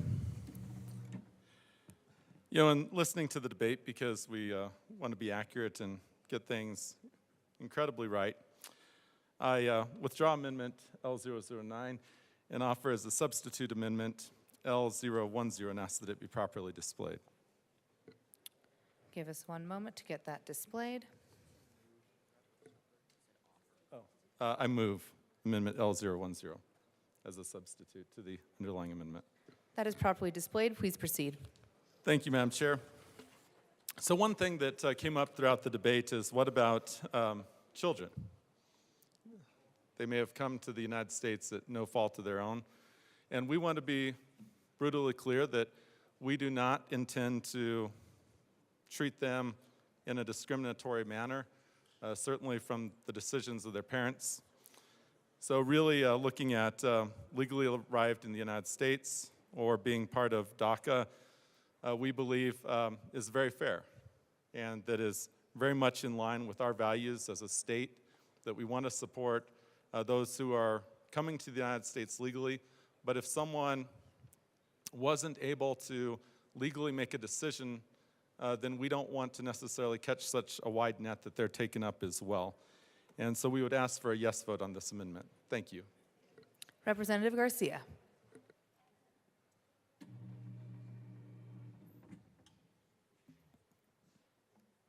Thank you, Madam Chair. I again rise in opposition to this amendment.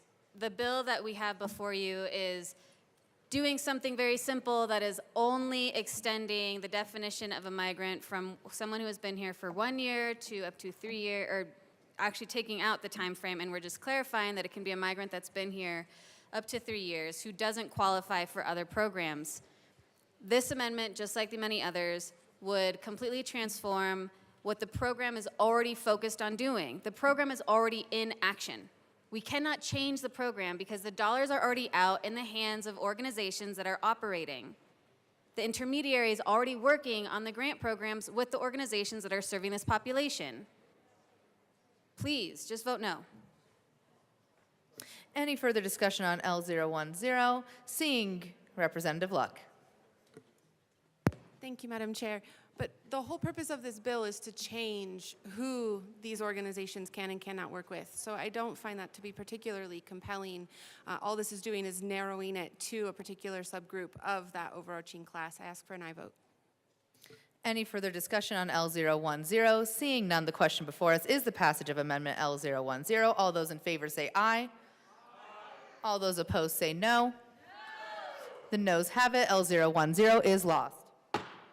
To Amendment L005.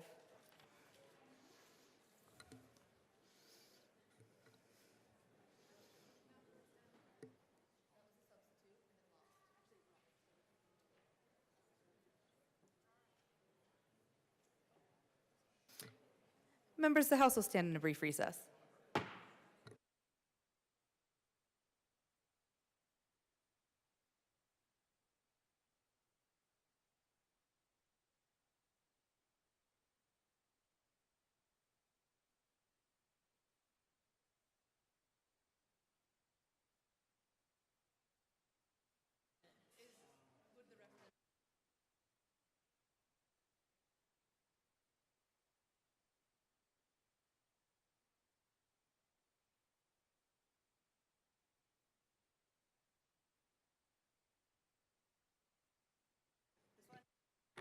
The House will come back to order.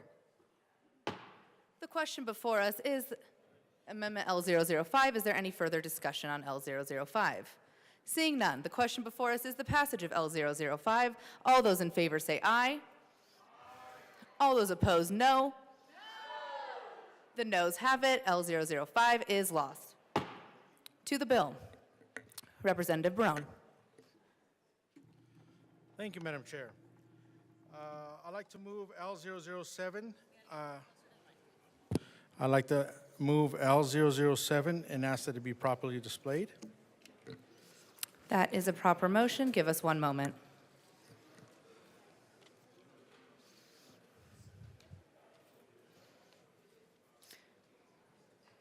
L007 is properly displayed. Please proceed. Thank you, Madam Chair. I would like to move L008 to substitute L007 and ask to be properly displayed.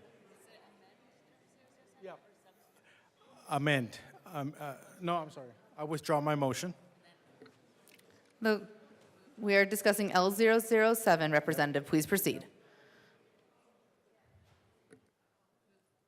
Yep. I move L008 as an amendment to L007. And ask to be properly displayed, please. That is a proper motion.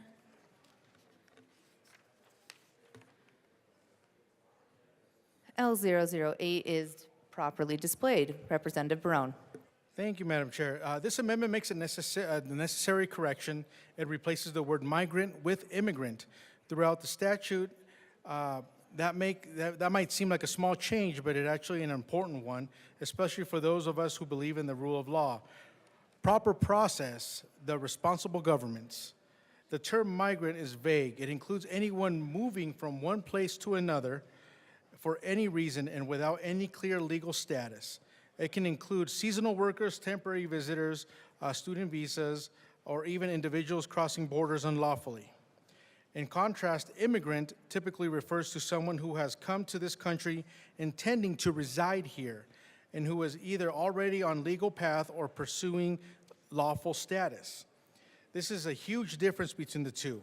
One reflects a commitment to becoming part of our country. The other could include people simply passing through or bypassing legal channels altogether. As Republicans, we believe in clear definitions, honest conversations, and policies that respect the law.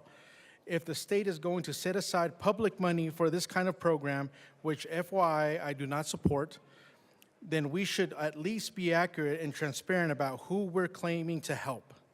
Using the term immigrant brings more precision to the language and helps ensure that data collection, grant oversight, and reporting are rooted in legal and practical reality. This amendment doesn't fix the bill, but it does make it that the bill be more honest what it's doing. And if this body is going to move forward with this misguided policy over the objections of many of us who believe Colorado priorities should be citizens and legal residents, then at the very least, we owe the people the clarity. So I urge an aye vote on Amendment L008. Representative Velasco. Thank you, Madam Chair. We request a title challenge. The committee will stand in a brief recess to discuss whether the amendment fits under the title.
The committee will come back to order.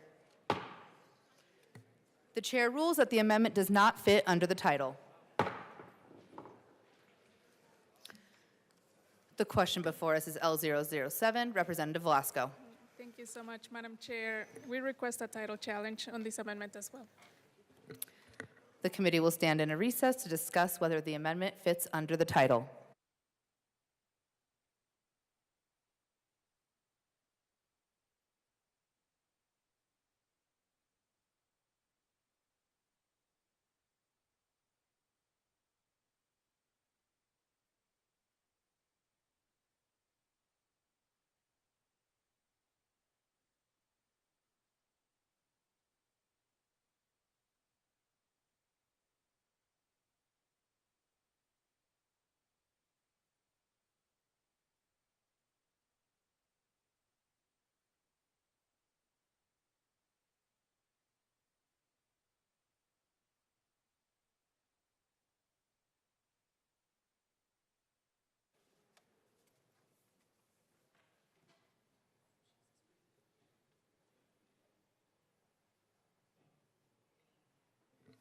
The committee will come back to order. The chair rules that the amendment does not fit under the title. To the bill, Representative Barone. Thank you, Madam Chair. So with that discussion that we had about the title challenge, the way it was ruled, okay, perfectly fine. So at least we now know that there is a difference between migrant and immigrant. So thank you for that, and I still urge a no vote on this bill, but yes, we can't just be adding on to a bad bill from last year. Thank you. Is there any further discussion on House Bill 1244? Representative Luck.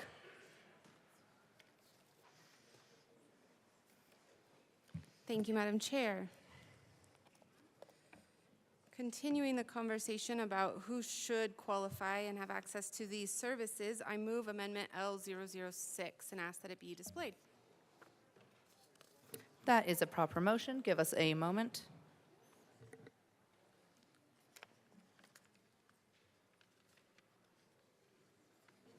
L006 has been properly displayed. Please proceed. Thank you, Madam Chair. So this does not strike any of the language that is in the current bill. It adds to it. It says that the benefits are, in order to acquire the benefits, you also have to not have been found guilty or convicted of any offense described in Section 24-4.1-302, subsection 1, which is known generally around here as the VRA, or the Victims' Rights Act. So this is an amendment that says that if you have committed a crime and found guilty of a crime under the VRA, you cannot be served under this program. What are some of those crimes?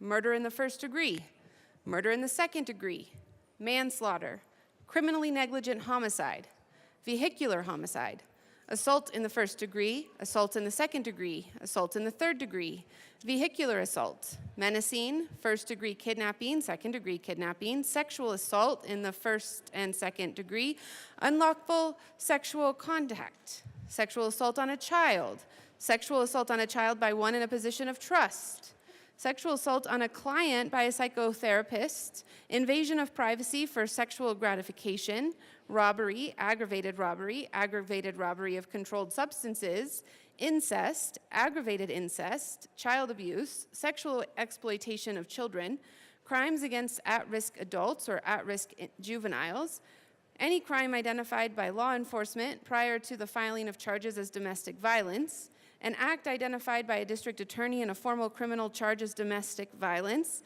any crime, the underlying factual basis of which has been found by the court on the record to include an act of domestic violence, stalking, a bias-motivated crime, harassment that is bias-motivated, careless driving, failure to stop at the scene of an accident where the accident results in the death or serious bodily injury of another person.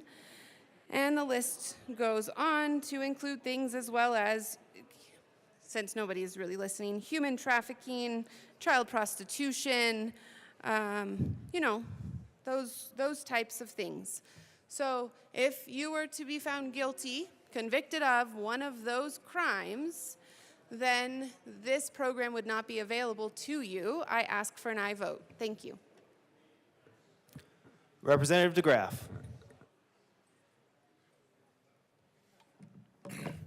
Thank you, Mr. Chair. As a second-generation American, I can assure you that I am not anti-immigration in any way, shape, or form. But supporting this amendment, I think it sends a really appropriate message. We are, at least in theory, a nation of laws. Well, we know we're a nation of laws. The number of laws gets bigger and bigger every day, mostly against law-abiding citizens. But here, I think that having this standard is a great deterrent,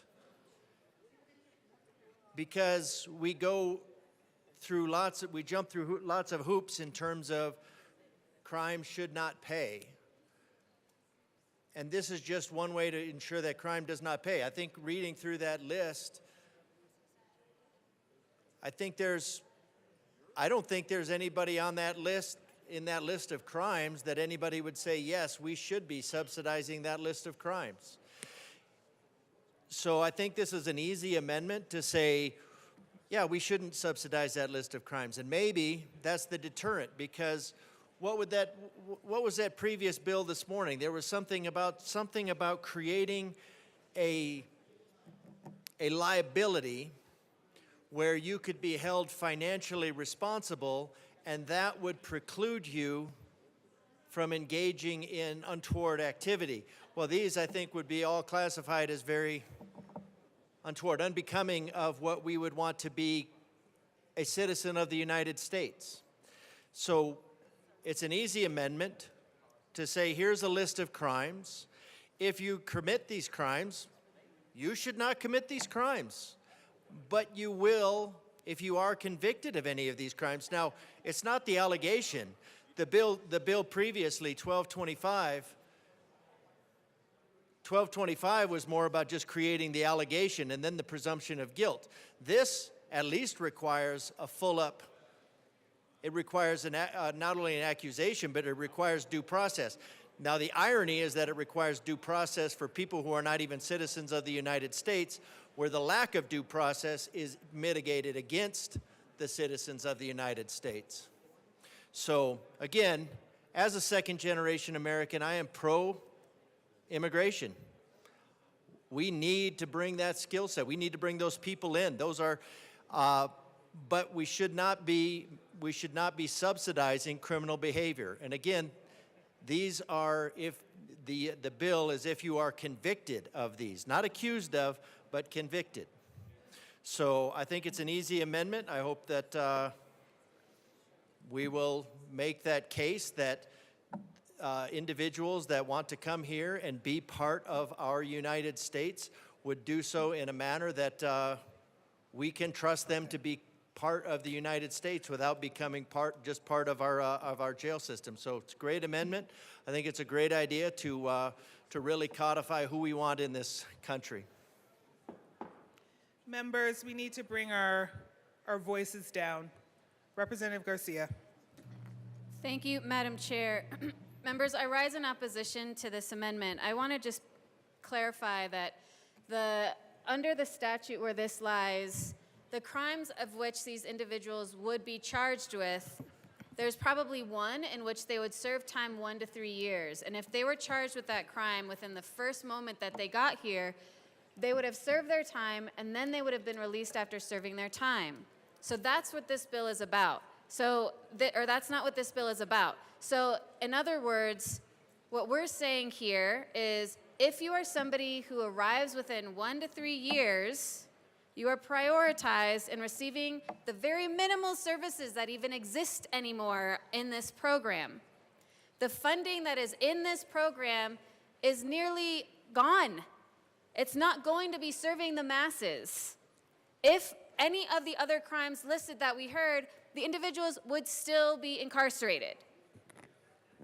And if they are for some reason out and they haven't been swept up by ICE, and they're needing support finding housing, and they happen to find one of the tiny organizations that are serving under this grant program, do we not believe in reform? I urge a no vote. Representative Luck. Thank you, Madam Chair. Well, let's again go back and make sure that everyone understands that you do not have to have only lived here for 3 I'm sorry, years. Representative Luck. Or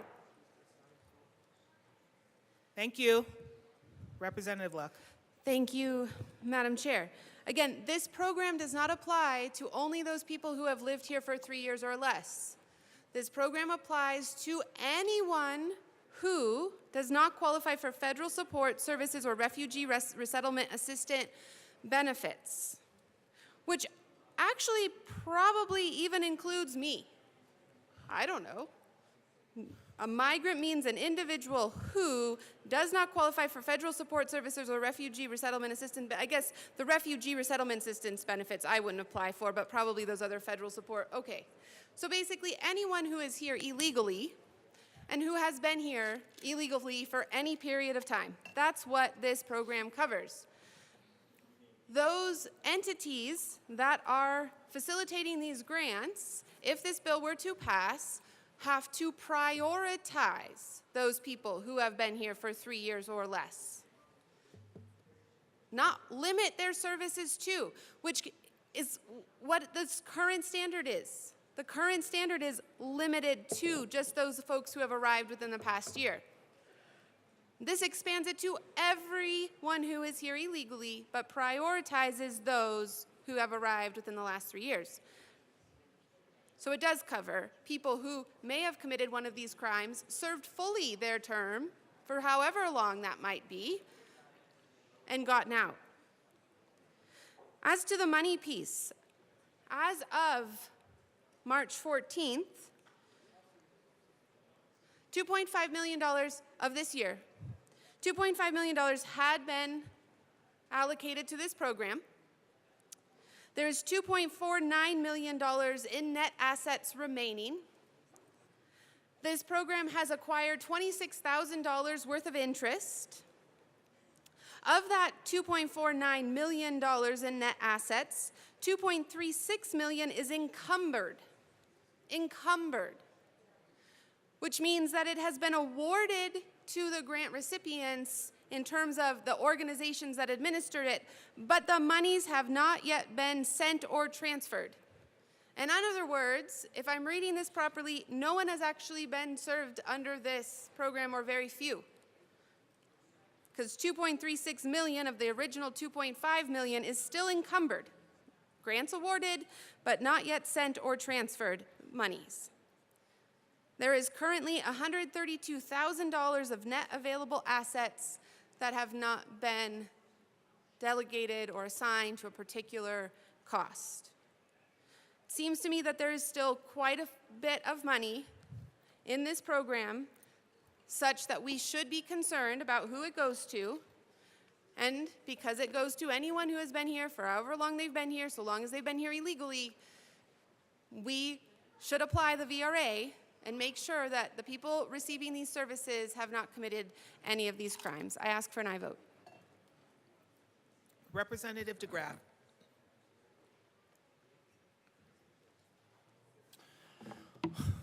Thank you, Madam Chair. Again, it seems pretty easy that, I mean, this has always been part of our immigration process. I mean, when my grandparents came over, you know, having any sort of criminal activity, criminal record, was certainly disqualifying. And as far as funding, I think we're spending well over $50,000 a year on individuals we're taking that are here illegally. And, you know, it used to be at least with my grandparents, that they had to have a sponsor to be here. And it always kind of amazes me that the way this is approached is always that this is from a South America to North America standpoint. When I lived in Michigan, I was doing snowmobile law enforcement course, and I was working with sheriffs in from the Upper Peninsula, and immigrants would come across in the hundreds every night. So this is not a southern border issue. This is a northern border issue. This is a southern border issue. This is a port of entry issue. So this is often qualified and tried to be turned into some sort of something around race. But what we're talking about is we're talking about migrants that have come here from all over the world, and if any of them are accused of these crimes, not accused, again, the deprivation of rights by the state of Colorado of law-abiding citizens, that is done under accusation. But what we're talking about is the conviction and due process that as it is applied to non-citizens. So I still think it's best to have actual due process in any deprivation of rights, including law-abiding citizens. That is a minority opinion here. But I think, I just don't understand the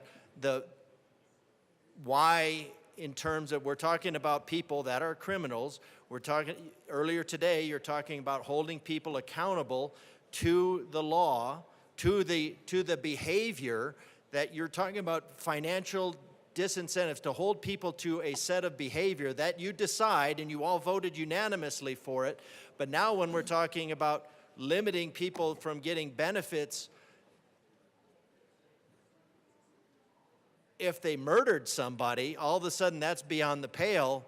I guess I'm just a little bit lost. So a law-abiding citizen with a toy gun, penalties. An illegal migrant with a criminal conviction, benefits. So I don't know, maybe, I guess we have a serious disconnect. I guess to the people of Colorado, we have a serious disconnect. Law-abiding citizens, toy guns, penalties. Thank you, Representative Migrants, DeGraff. criminal conviction, benefits. Your money. So how we get to there, I don't know. This is just to say, not having taken part in those activities whereby they were criminally convicted by an actual court, by due process, by the process that's due them as citizens of the United States, despite not being citizens of the United States. I think we have a serious disconnect in whether who's valued in this country. And it's certainly not law-abiding citizens. Is there any further discussion? We are on Amendment L006. Seeing none, the question before us is its passage. All those in favor, please say aye. All those opposed, please say no. No. L6 has failed. To the bill. Is there any further discussion? Representative Garcia-Sander. Thank you, Madam Chair. This is speaking to my district in just hearing some of the concern about this bill. Again, going from 1 year to 3 years, when we started having a large influx of migrants, it started surfacing, the conversations came up because there were news stories, not in Colorado, not just in Colorado, but everywhere. News stories about how some migrants had been dropped off in Carbondale right before Thanksgiving, so October, November. And to me, that was the most heartless thing, to drop off some immigrants who had come from very warm countries in the mountains right before the coldest seasons of the year. So people started digging into those, and I started having lots of conversations. And the conversation really came down to, there was a lot of money going into some of the NGOs that were supporting some of the immigrant groups coming in, and my constituents most recently have been asking about the funding of these NGOs. The question with this particular bill then becomes, how much money is going into NGOs over 3 years rather than 1 year, and going into NGOs and the CEOs and the presidents and the directors of those NGOs instead of the migrants themselves, the services that we should wrap around in that first year and make sure that they have all of the support that they need to integrate successfully into our society. So that is a question from my constituents in my district. Thank you. Representative Bottoms.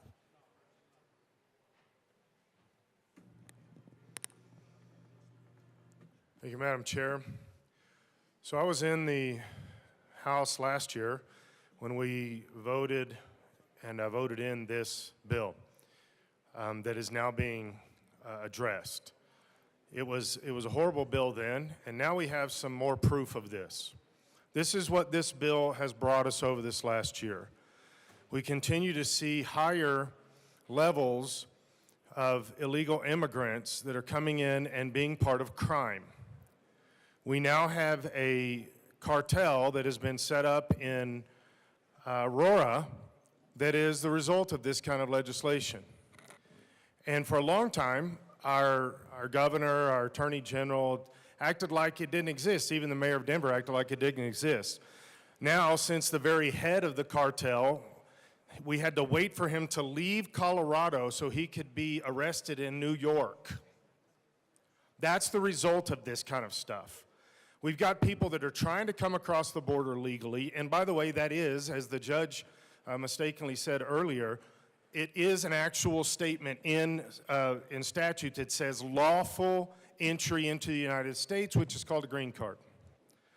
And so we have this continued development of rules and guidelines that are hindering people that want to come in, and instead of saying, yes, we do, and I've been saying this for years, I've helped so many people over the years get either green card or naturalized. And as somebody said, I don't remember who, it's not just a South American issue. In fact, if you go straight east on I-70, the farther you get out east, it becomes a South African immigration issue. There are many, many South African immigrants that are trying to get naturalized that work on farms out there. I've helped a lot of them. I've helped down in the Arkansas River Valley. I've helped in Colorado Springs. I believe in immigration, but I also believe in the rule of law. I know this needs to be fixed. I know it needs to be streamlined. I know it needs to be addressed. But our previous administration in the White House just threw the doors open and said, we don't care about the law. Some of those people are now starting to be arrested. We'll make sure that that continues. But you're not allowed to just break the law because you don't like it. They threw open the gates, and now we have not just a Venezuelan drug cartel set up in Aurora, but the DEA just told us that now Colorado is the headquarters for the Venezuelan drug cartel. It is the headquarters. Is this what we want? When is enough of this enough? When do we say, no, let's do the legal way of accomplishing this. Let's try to fix the laws instead of just opening the gates. And what we do is we mess over people. We hurt people that are trying to do the right thing. And all of a sudden, the federal government is saying, let's shut everything down because we have places, including Colorado, that thumbs their nose at law, at federal law, and says, we don't care. Well, we already addressed our federal funding will be taken away from this. It doesn't matter what our side wants. We don't want it to go away, but this side apparently does because they didn't do this. Thank you. Please debate the policy, but please don't speak to what it is that motivates us. So in my opinion, this side is saying, because they rejected the amendment, that they don't want that changed, that federal funding being gone is okay. And so when does this stop? When does this stop? When the drug cartels take over another suburb? When they take over downtown? When does this stop? The people of Colorado are not okay with this. They are not okay with this. And they have been shouting loudly to us, please stop this at a high 70 percentile rate. Please stop this. But it's going to be passed in this room, but it's okay because the more that we see this stuff, the more people outside this building actually get to know what a small group of people called leadership are doing to destroy the state of Colorado. A small group of people that are pushing those leftist limits and saying, no, we're going to continue to do this. Set up the drug cartels. Thank you, Representative. Please stay within the boundaries of talking about the policy and not your colleagues, please. And so when this gets outside this building, which it already has, and it will continue, outside the building, we'll see what is actually happening inside this building. And it's wrong, it's illegal, it's egregious, and it will cause federal funding to be taken away, and people will go to jail for this. Thank you. Representative DeGraff.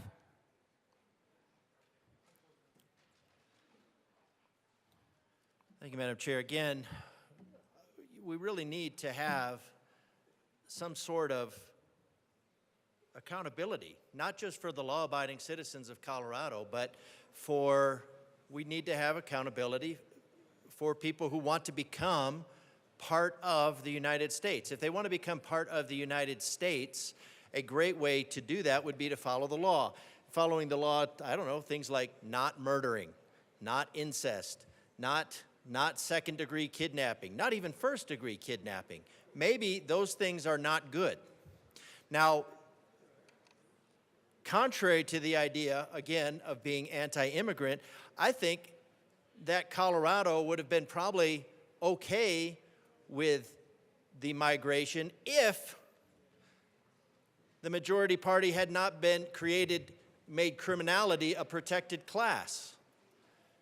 The mayor even said, well, so much of this crime is focused on the Venezuelan community. Like, wow, that makes it better. You tell them that they can come here, flee the crime, and then to make them feel right at home, you bring the criminals. Representative DeGraff, can you please talk about the bill, not policy decisions made by people who are not in this building? Thank you, Madam Chair. So we opted out of an amendment to hold some level of accountability for criminality. That was somehow deemed outside the purpose of this policy. And now for the people of Colorado, I think what I'd read this morning, what the numbers I'd been given is about $63,000 or over 60. Let's just say over $60,000 per individual here illegally per year. Now that's in addition to, so that's probably housing, that's food subsidies. We have Coloradans that are struggling for that kind of money, that have paid taxes, that pay taxes. And yet we prioritize people that are here, a shadow cast of individuals that are here unprotected by documentation that allows them to be permanently exploited and expendable. I don't see that as a humanitarian approach at all. We could solve the problem by bringing them here legally with documentation, with all of everything that, instead of leaving them in a status where they're permanently exploitable and expendable. I don't see that as humanitarian at all. And I don't see it as humanitarian for the people of Colorado to have millions of their tax dollars spent when they're hurting, when they're having a hard time affording the price of eggs.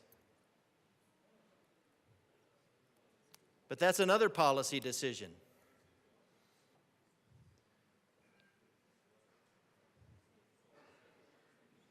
Why is it that this body wants to create a level of criminality for anything but criminals?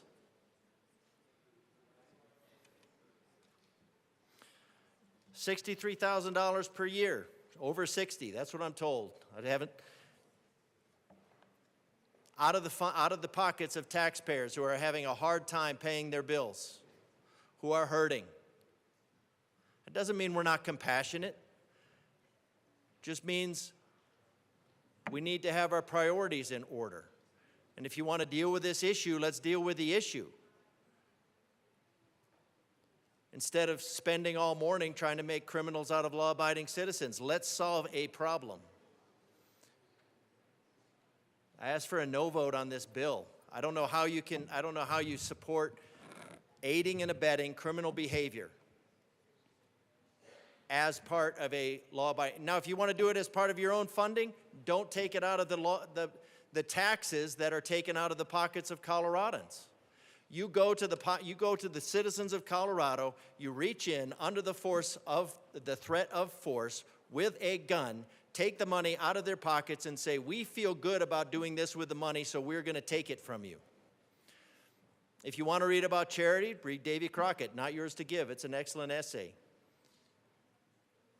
But stop reaching into the pockets of Colorado. And this is not charity.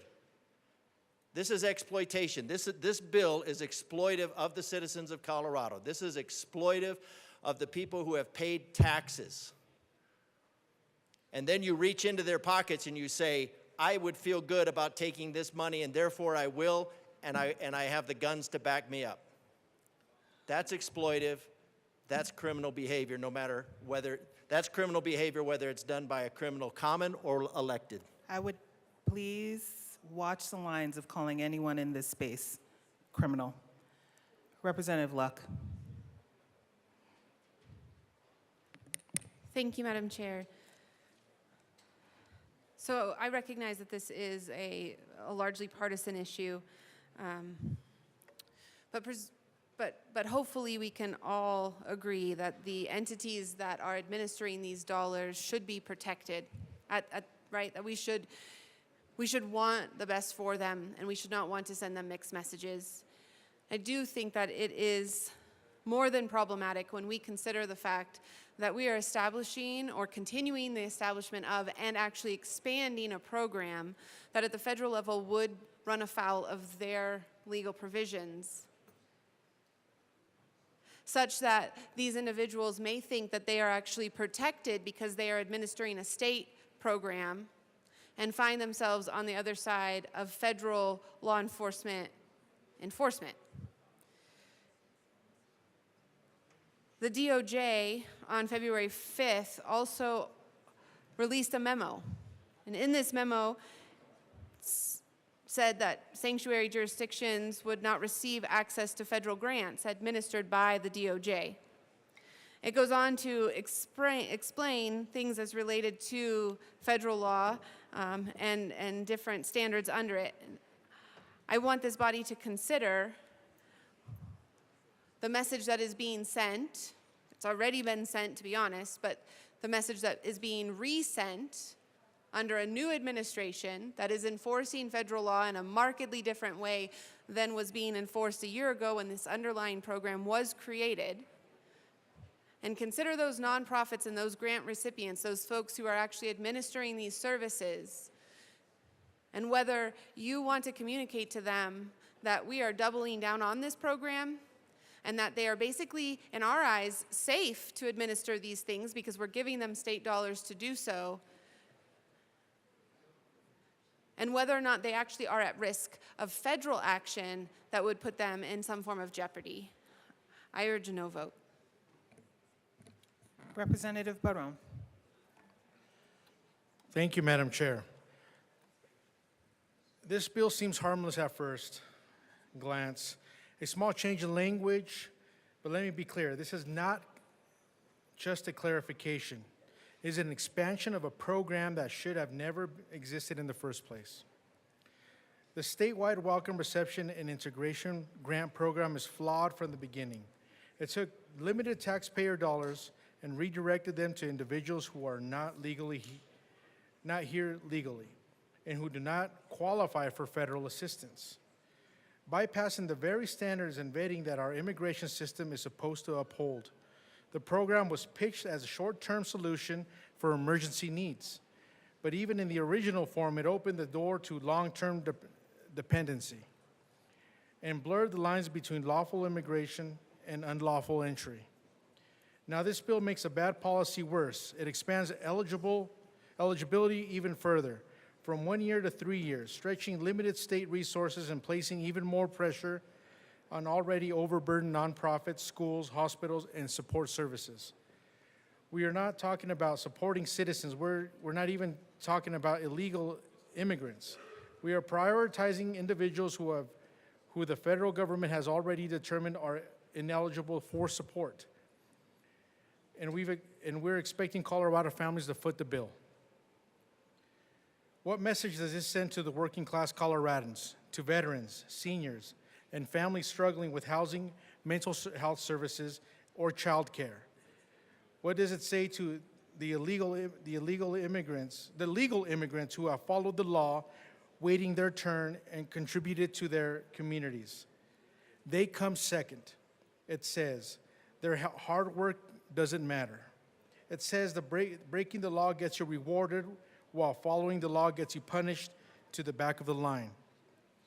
This isn't compassion. This is chaos. This is misplaced priorities.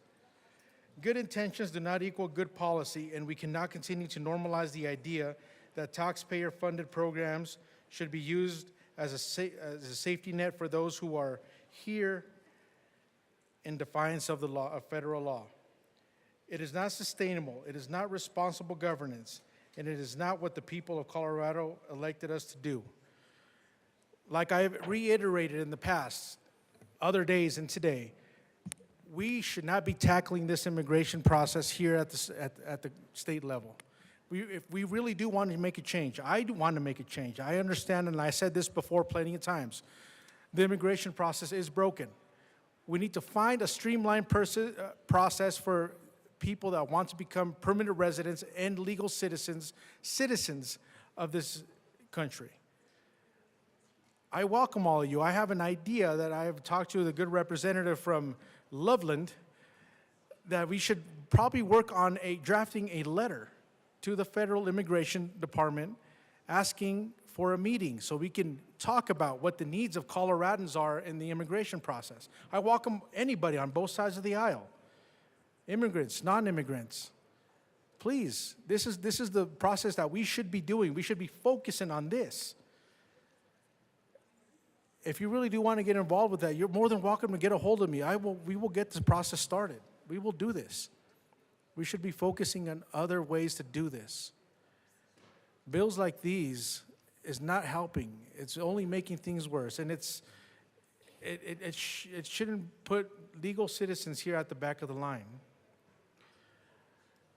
I really do want to help and work on immigration. I really do, from the bottom of my heart. Let's do this. I urge a no vote on this bill. Thank you. Is there any further discussion? Representative Velasco. Thank you, Madam Chair. We had a robust discussion and conversation today, and this is just a simple technical fix to a program that we created last year. We're not utilizing new funding. This program is implemented, and the funds are almost all expended. So we urge an aye vote. Representative Garcia. I second that urge. Thank you. Is there any further discussion on House Bill 1244? Seeing none, the question before us is its passage. All those in favor, please say aye. Aye. All those in favor, please say aye. Aye. All those opposed, please say no. The bill passes. Mr. Schiebel, please read the title to House Bill 1225. No. Sorry, Senate Bill 59. Senate Bill 59 by Senator Sullivan, also Representative Woodrow, concerning measures to support the state's response to mass shootings and in connection therewith to support services for victims of mass shootings. Representative Woodrow.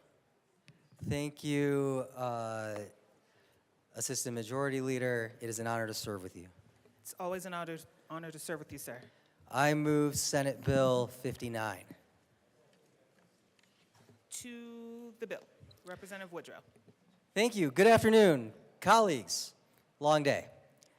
This is a bill to correct and align definitions to streamline victim response, have verifiable data across all levels of government, and have a standard definition statewide with respect to what is and constitutes a mass shooting. Colorado has experienced far too many mass shootings, and gun violence is considered a public health crisis.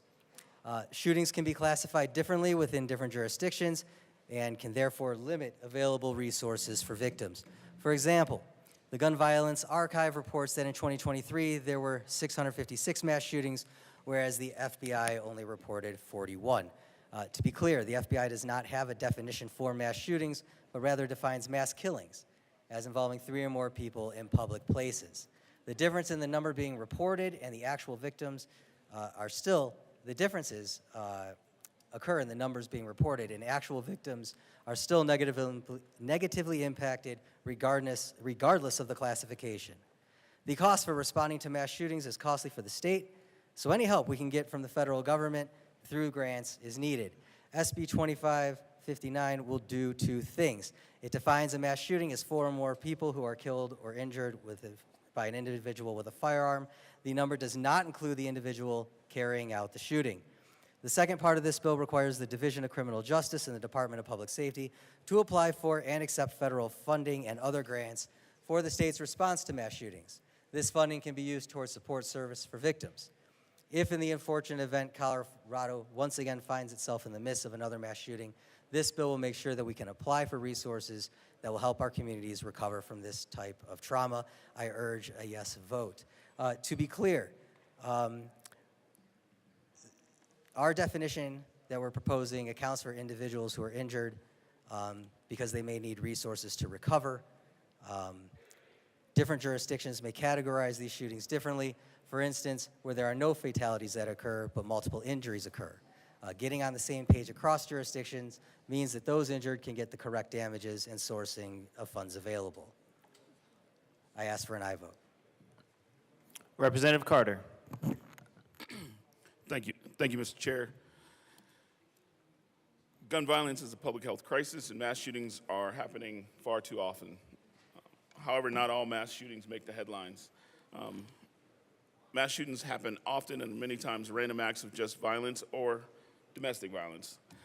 As my colleague indicated, different jurisdictions may classify shooting differently and may not be categorized as a mass shooting, which can limit the resources.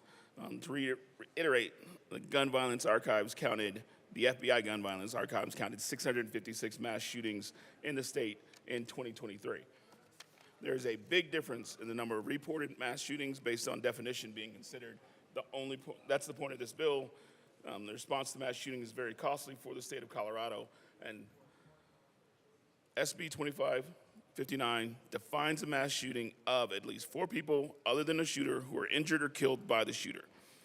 Defining a mass shooting will help the state of Colorado as we continue to study and research gun violence. In addition, it will allow and require the Division of Criminal Justice and the Department of Public Safety to apply for and accept federal or other grants to improve our state's response to mass shootings, including support services for victims, as well as victim compensation. The victims of mass shootings suffer from trauma and are in need of services and assistance that will help them address that trauma and return to their lives. Defining a mass shooting in the state of Colorado will allow us to better respond to these traumatizing events and will allow us to support our community members, those that are impacted. I urge an aye vote. Representative Woodrow. Thank you, Mr. Chair. One second, Representative Woodrow. All those in the chamber as well who are speaking loudly, please lower your voice. Representative Woodrow. Thank you. Just to level set, in 2023, hundreds of shootings where multiple people were either injured or killed have been reported or were reported. These events are confirmed by local and state law enforcement, and they're covered by media outlets. Stories about gun violence include terms such as active shooter, mass shooting, mass murder, and domestic terrorism. These terms can easily be confused because various organizations and government agencies define them differently. What is an active shooter?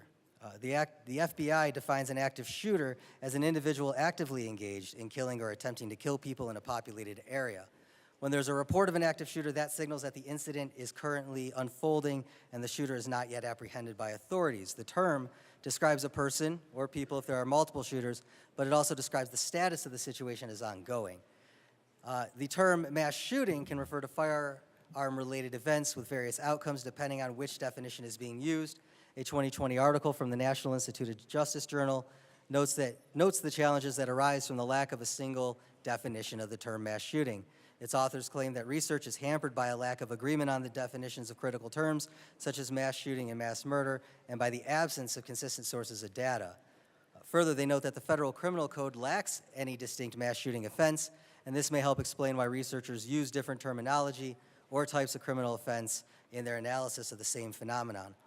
The Department of Justice, for example, shared a 2013 analysis of mass shootings that defines them as any incident in which at least 4 people are murdered with a gun. News reports on the number of mass shootings in the U.S. are likely to reference the Gun Violence Archive. That's the nonprofit that defines mass shooting as an event with a minimum of 4 victims shot, either injured or killed, not including any shooter who may also have been killed or injured in the incident. Many media outlets, such as Reuters, CNN, The Wall Street Journal, reference this definition. According to that tally, the U.S. has experienced nearly 400 mass shootings in 2023. Unlike the terms active shooter and mass shooting, which specifically use a firearm, mass murder, also called mass killing, refers to a number of deaths per event, regardless of the weapon used. A report from the Congressional Research Service cites the FBI in its definition of mass murder, quote, a multiple homicide incident in which 4 or more victims are murdered within one event and in one or more locations in close geographical proximity. However, the same report mentions the Investigative Assistance for Violence Crimes Act of 2012, which, following Sandy Hook, Congress defined a mass killing as 3 or more killings in a single incident. The absence of a collective agreed-upon definition from the government requires the public to pay close attention to how a story's author or cited sources define these terms. By having a standard definition, we will be able to communicate clearly with one another and gather the data necessary to combat this uniquely American phenomenon. We ask for an aye vote. Representative Caldwell. Thank you, Mr. Chair, and thank you to the bill sponsors. Let's see here. Mr. Chair, I move L001 to Senate Bill 59, ask that it be properly displayed.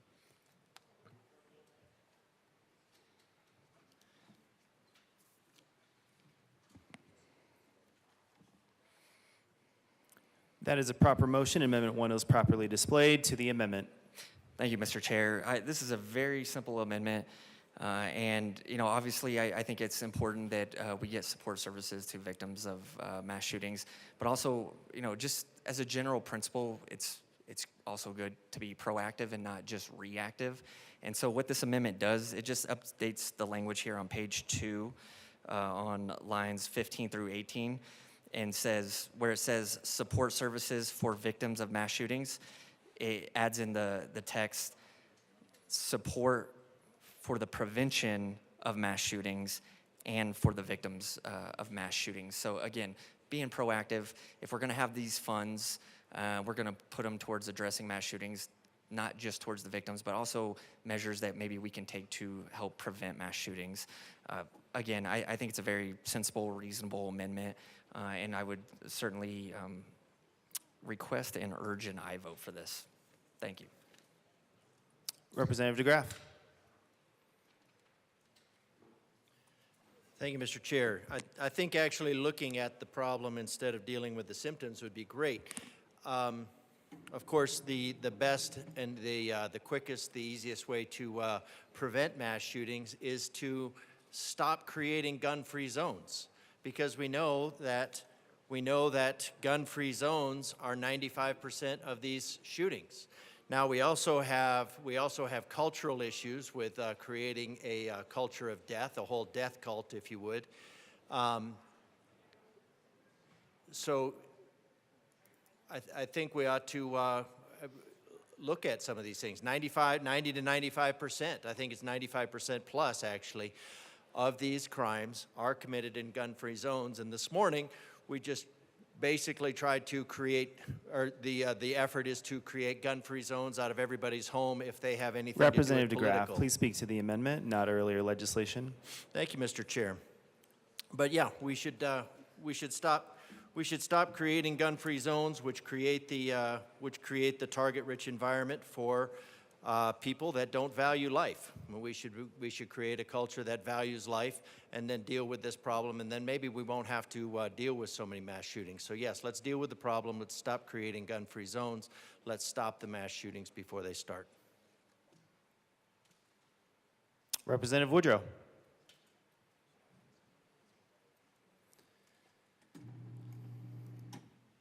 Thank you, colleagues, and thank you to our friends across the aisle for bringing this amendment. I think we just heard from the last speaker why we're going to be a no on this. If the idea of preventing mass shootings means more guns, then we're no. If guns made us safe, the United States of America would be the safest nation on earth. Newsflash, it's not. It's not even close. We have the most gun violence of any advanced country by far. And the reason is because we have between 400 million and 500 million guns. That's why we have mass shootings like no other country does, right? And so we're ready to hear all the excuses and all the typical talking points about gun-free zones and how guns are inanimate objects and guns don't kill people, people kill people, and all the other talking points that folks are going to be prepared to offer. But at the end of the day, guns do not make us safer. They might make certain people feel safer, but we're told time and time again that facts don't care about your feelings. Statistics don't lie.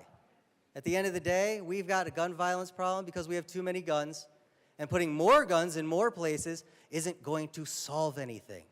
So I appreciate the engagement. I ask for a no vote.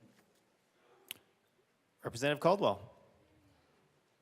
Thank you, Mr. Chair. I'm not sure what all that was about. So if we're getting funding to address mass shootings, and right now this bill only focuses on the victims of mass shootings, by adding in for the prevention also of mass shootings, then perhaps maybe a school could apply for some of this grant money and maybe do better security for their schools and better locks on their outside doors of their schools or whatnot, whatever they need it for, better alarm systems, security systems. So this isn't just about more guns, adding more guns to society, and I was talking, so I didn't even hear what the argument was after mine.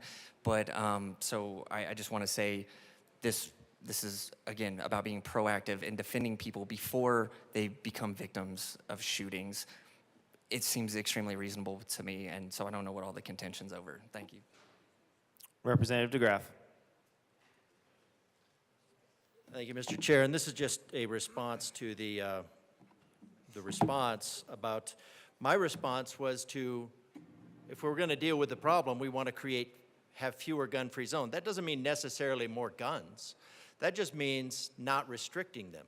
So that they're allowed, because the idea is that it creates a cost-benefit analysis that's a little bit more hard. Now, as far as do they save lives, well, let's see, we have, I think you said 400 million to 500 million guns, so that's at least one gun per person in the United States. So if guns were the problem, we would really have a problem.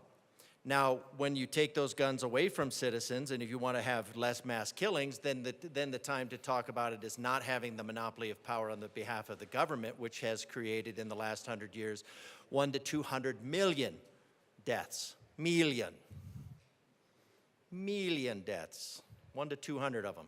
1 to 200 million deaths. Not statistics, but family, friend, neighbors. So if we want to have less death, we need to look at the entire picture, not just the idea of making law-abiding citizens. If you look at Ukraine, the idea was people floated the idea of disarming the United States to send those weapons to Ukraine, creating that problem. If you look at Taiwan, how do you thwart Taiwan? Well, you would arm the citizens of Taiwan, and you create, using simple weapons, simple people, simple obstacles, creating a very complicated problem. So yes, guns do make us safer.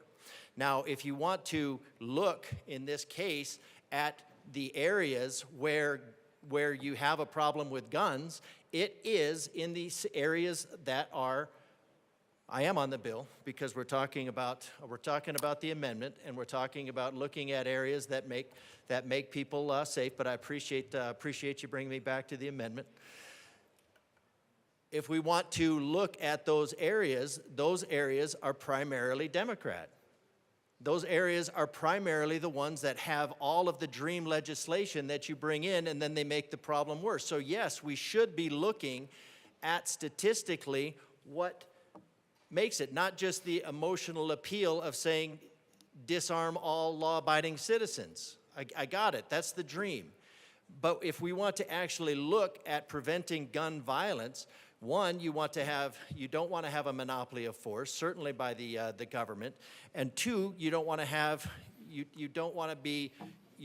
monopoly of force on behalf of criminals who who this body wants to ship back into the United States and turn back the ones that have been repatriated. You're trying to turn them back around. Well, that would be looking at this bill and going, how do we decrease crime and how do we decrease mass shootings? Well, you wouldn't do that by turning around a plane full of cartel criminals to come back into the United States. So I think we should look at like a legitimate look at decreasing these crimes instead of simply going after another way to disarm the American citizen. Representative Johnson.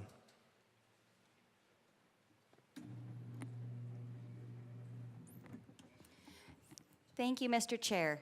I stand in support of this amendment because prevention helps keep away the trauma. If it's a good idea, it works across different sectors of concepts.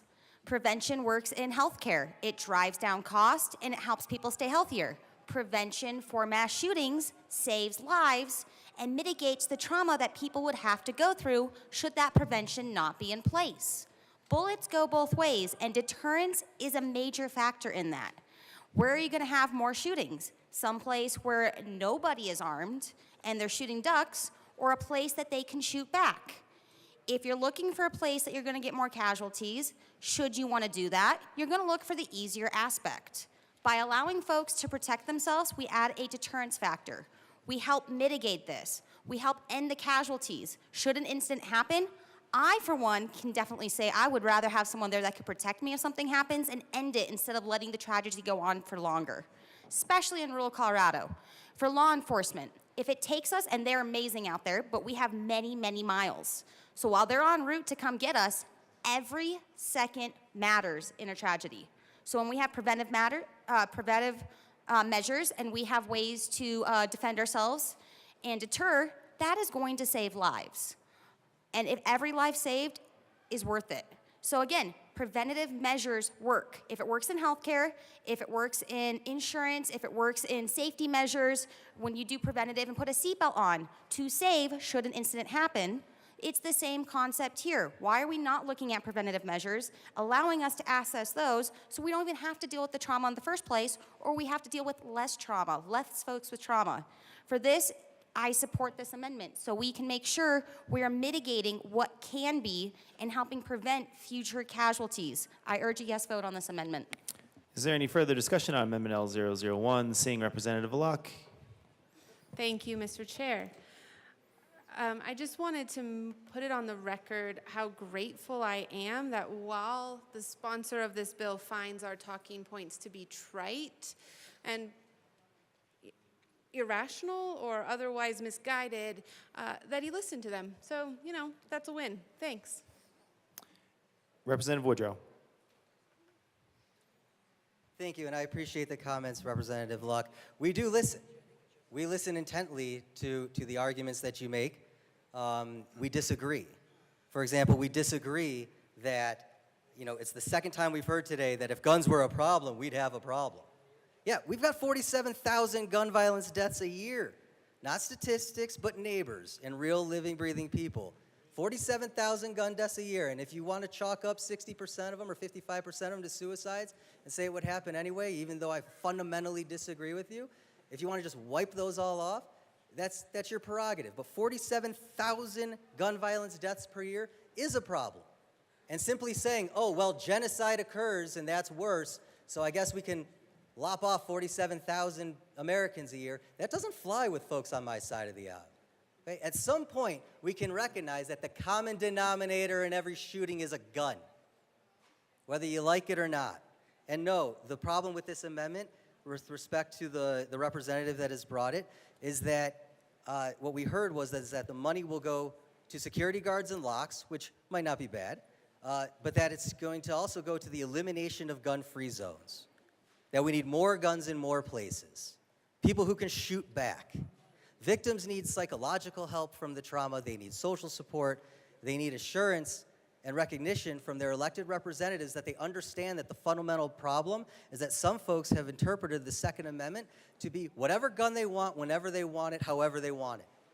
And I'm sorry, but that's not what the Supreme Court has said about the Second Amendment.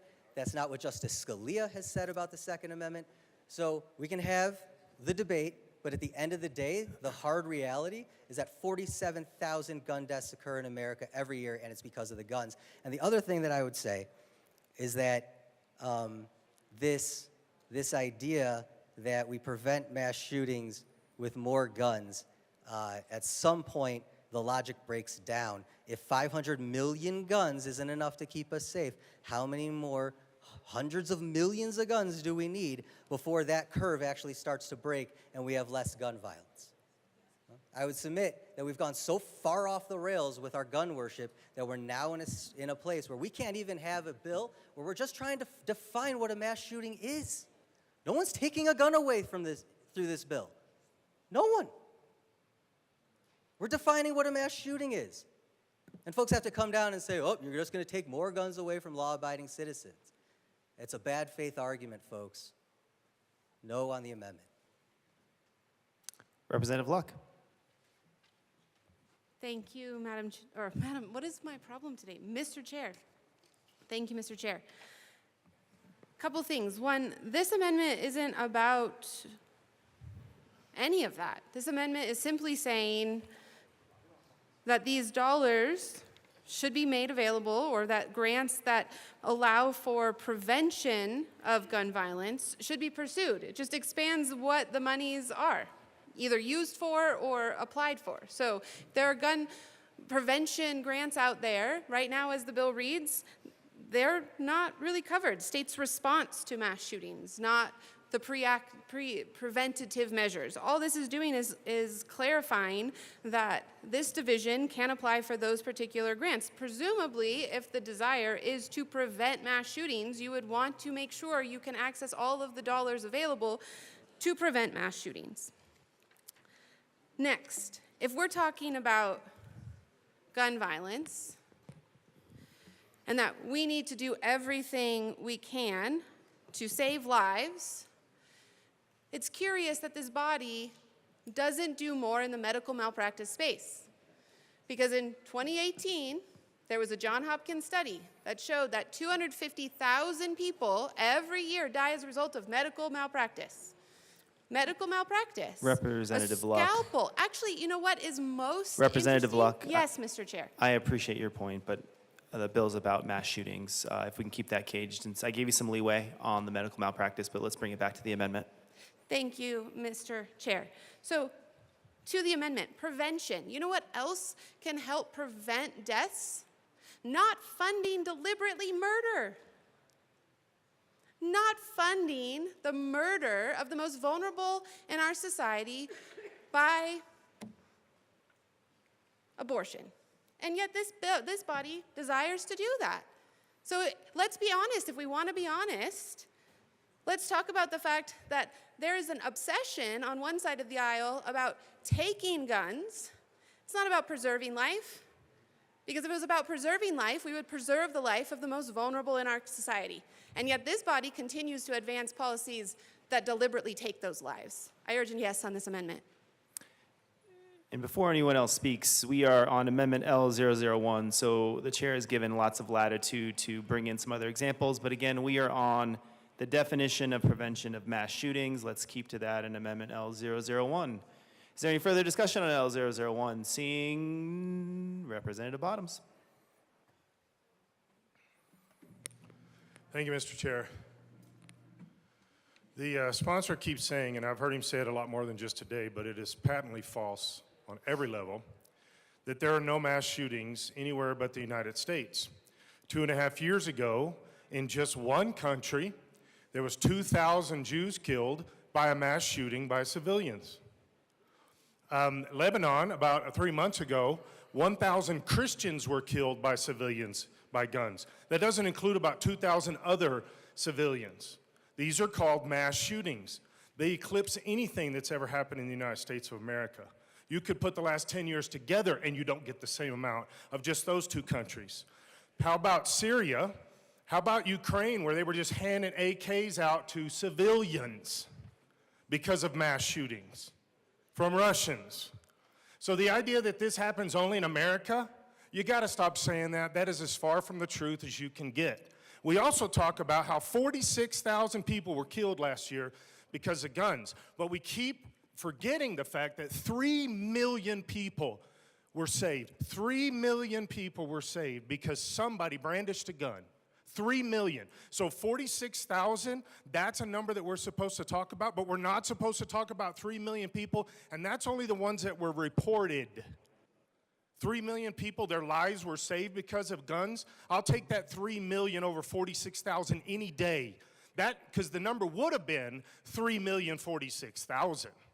But we just keep forgetting all of the truth to throw out one statistic and then the other is completely false. How many countries in South America have had mass shootings, which is why they're wanting to immigrate to America? Mass shootings by the hundreds and even thousands, eclipsing anything that has ever happened in America. So quit saying that this doesn't happen around the world. This also has happened in India 6 times in the last 2 years. 6 times. I have been there. I've seen the carnage myself. So it is blatantly false, and I will not accept it because it's not true. Mass shootings happen all over the world. The only thing is ours are by the dozens at the most, and theirs are by the thousands. And so we just pretend like it doesn't exist. They're also called genocides, but we don't care about that because we're going to throw off false statistics to try to spin this thing to say something that is not true. Is there any, before I call anybody else, just second reminder, we are at Amendment L001, which is requesting the change of language through the prevention of mass shootings. This amendment is to Senate Bill 59, which talks about the state's response to mass shootings and connections therewith support services. So for all future speakers, please keep your comments to the amendment, which is then caged inside the bill, centered on the state of Colorado. Representative Carter.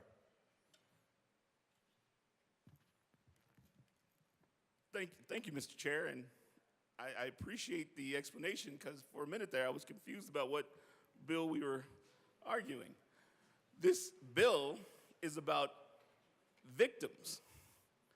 It is about the victims of mass shootings. Now, I understand the amendment, and my reading of the amendment regarding the prevention of mass shootings. I want to applaud my colleagues.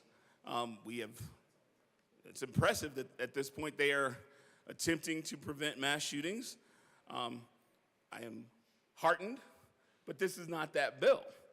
And I am signed on to a bill that is trying to also prevent mass shootings. I invite you to come on that bill. Representative But this Carter. bill is specifically about the victims of mass shootings. And so I urge a no vote on this amendment. Is there any further discussion on Amendment L001? Seeing none, the question before. All right.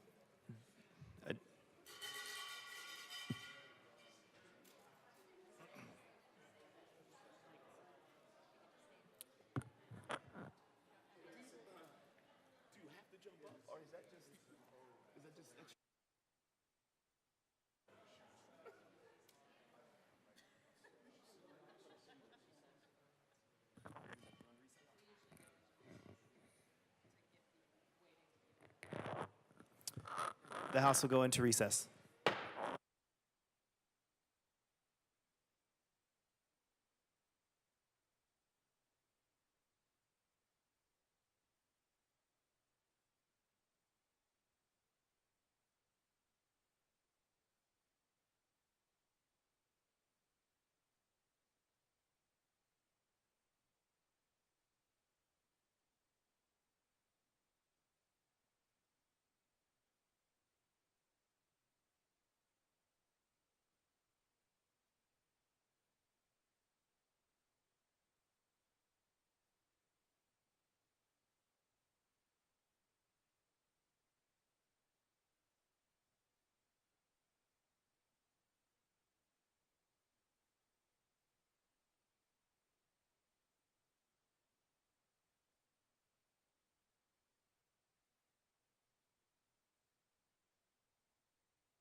The House will come back to order. The question before us is the adoption of Amendment L001. A division has been requested. All those in the chamber not entitled to vote, please sit and remain seated. All those in favor of Amendment L001, please stand and remain standing in one place or raise your hand and keep it raised until the count is taken.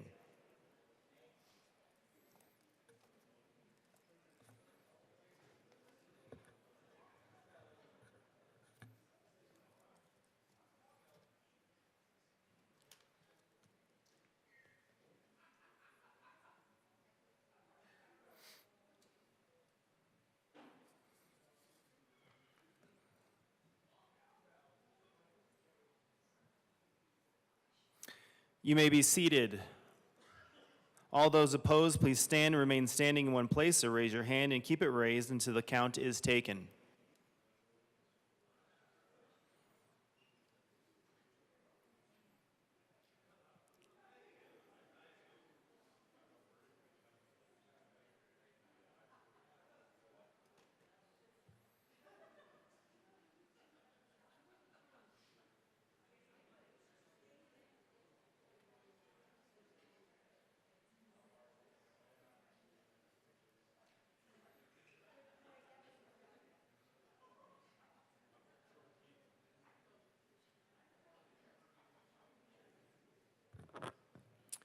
You may be seated. Amendment L001 is lost. To the bill, Assistant Minority Leader Winter.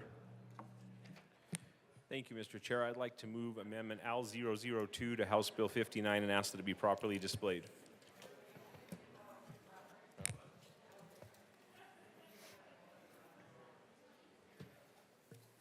That is a proper motion, and Amendment L002 has been properly displayed. To the amendment, Assistant Minority Leader Winter. Thank you, Mr. Chair. This amendment basically is trying to keep the funneling of monies to NGOs and nonprofits. There's constituents of mine that they don't believe that taxpayer dollars should be pushed out to these groups to go against their what they believe is their constitutional rights, and I urge and I vote. Representative Woodrow. Thank you, and thank you, Assistant Minority Leader Winter. I appreciate the comments. We just heard on the prior bill that the prior amendment from a different representative, that resources might be needed, for example, for a school. That can certainly end up being, in a case of a private school, a non-governmental organization. So it would seem like this would actually counteract what you were trying to do on the prior amendment. I would also note that federal grants, particularly through the Office of Victims of Crime and the Victims of Crime Act, the VOCA, they help victims of mass shooting and their families by providing funding for victim assistance and compensation programs, including medical care, mental health counseling, and other expenses. I'd ask for a no vote. Is there any further discussion on Amendment L002? Seeing none, the question before us is the passage of Amendment L002. All those in favor say aye. Aye. All those opposed say no. The noes have it. Amendment L002 fails. To the bill. Representative Luck. Thank you, Mr. Chair. I heard this bill in committee, and I'm a bit confused now because I'm being told that this is a bill just about the victims, but my understanding was that the victims were one part, but that this was in addition to the states, there are multiple parts to this under the category of improving the state's response to mass shootings, which could presumably also include things like grants to provide better equipment to law enforcement such that they are able to better respond to these mass shootings. I just want to know from the sponsors if I misunderstood that, or if indeed the intention is not to have an including clause that adds victims as a portion, but in fact to just make the entirety of the bill about taking funds for the purpose of supporting victims. Representative Woodrow. Thank you for the question, Representative Luck. I want to be clear that the bill does two things. It defines a mass shooting as 4 or more people who are injured or killed by an individual with a firearm, not including the shooter. And the second part of the bill requires the Division of Criminal Justice within the Department of Public Safety to apply for and accept federal funding and other grants for the state's response to mass shooting, and those funds can be used towards victim support services. I'm not sure if I fully understood the rest of the question, But I am happy to continue the conversation so we can get to a common understanding. I do want to note that we heard about, with all due respect, abortion, October 7th, Syria, Lebanon, Ukraine. The fact that some folks need to bring up these instances that clearly aren't mass shootings, I think shows why we need a definition of mass shooting. We all need to be on the same page with respect to what words mean, and lumping in one of the worst terrorist attacks to happen in Israel, or a war in Ukraine because Vladimir Putin decided to invade, or abortion, which is a completely separate issue, I think just shows that we need to get on the same page as to what a mass shooting is. And so we would ask for a yes vote on the bill. Representative Luck. Thank you, Mr. Chair. So I appreciate that first part of the answer because you have confirmed my original understanding, which was put into dispute by the comments of your co-sponsor there. So thank you for that, that this bill is about more than just the victims, which means that it could have actually been also about prevention, such that that is the state's response to them because we're trying to prevent them, not just allow for them. In terms of that latter point about the other examples, I think that went to the argument that was being made that our side of the aisle should care about the harm that is being caused by firearms, because there are 48,000, 322 people in at least 2021 who were killed as a result of firearm injury. And as was noted, over half of those folks died by suicide. The remaining, did perish by violence. But notably, in those data points that the FBI provides, they break out a difference between active shooter and mass shootings, which I appreciate that the bill sponsors are trying to provide clarity as to state law. And in 2021, there were 103 individuals killed by active shooters, and there were 706 who perished as a result of mass shootings. This is US-wide. This is all 50 states and the District of Columbia, for a total of 809 individuals who grievously perished as a result of those particular shootings. I'm wondering if the bill sponsors know how many individuals have been taken, have been injured or their lives taken as a result of their definition of mass shooting in Colorado over the last year or possibly 2 years. Representative Woodrow. Thank you for the question, Representative Luck, and I can get you that data. The Gun Violence Prevention Archive keeps a database nationally of all mass shootings where 4 or more people are killed, not including the shooter, and I will go look those up and see how many occurred in Colorado. Representative Armagost. Thank you, Mr. Chair. So there is a lot of argument on this bill as to what the reason for running up against funding or anything for something like this. And I think the point and the premise is that we're not including things that should be included in this, and instead we're funding more of a narrative than anything. And with everything that we talk about in this building, diversity, equity, and inclusion, discrimination, there are acts of mass violence that occur all the time. It's not just anything related to the tool of a firearm. It's things that are related to vehicles, to explosives, to chemicals, to all different forms of mass violence.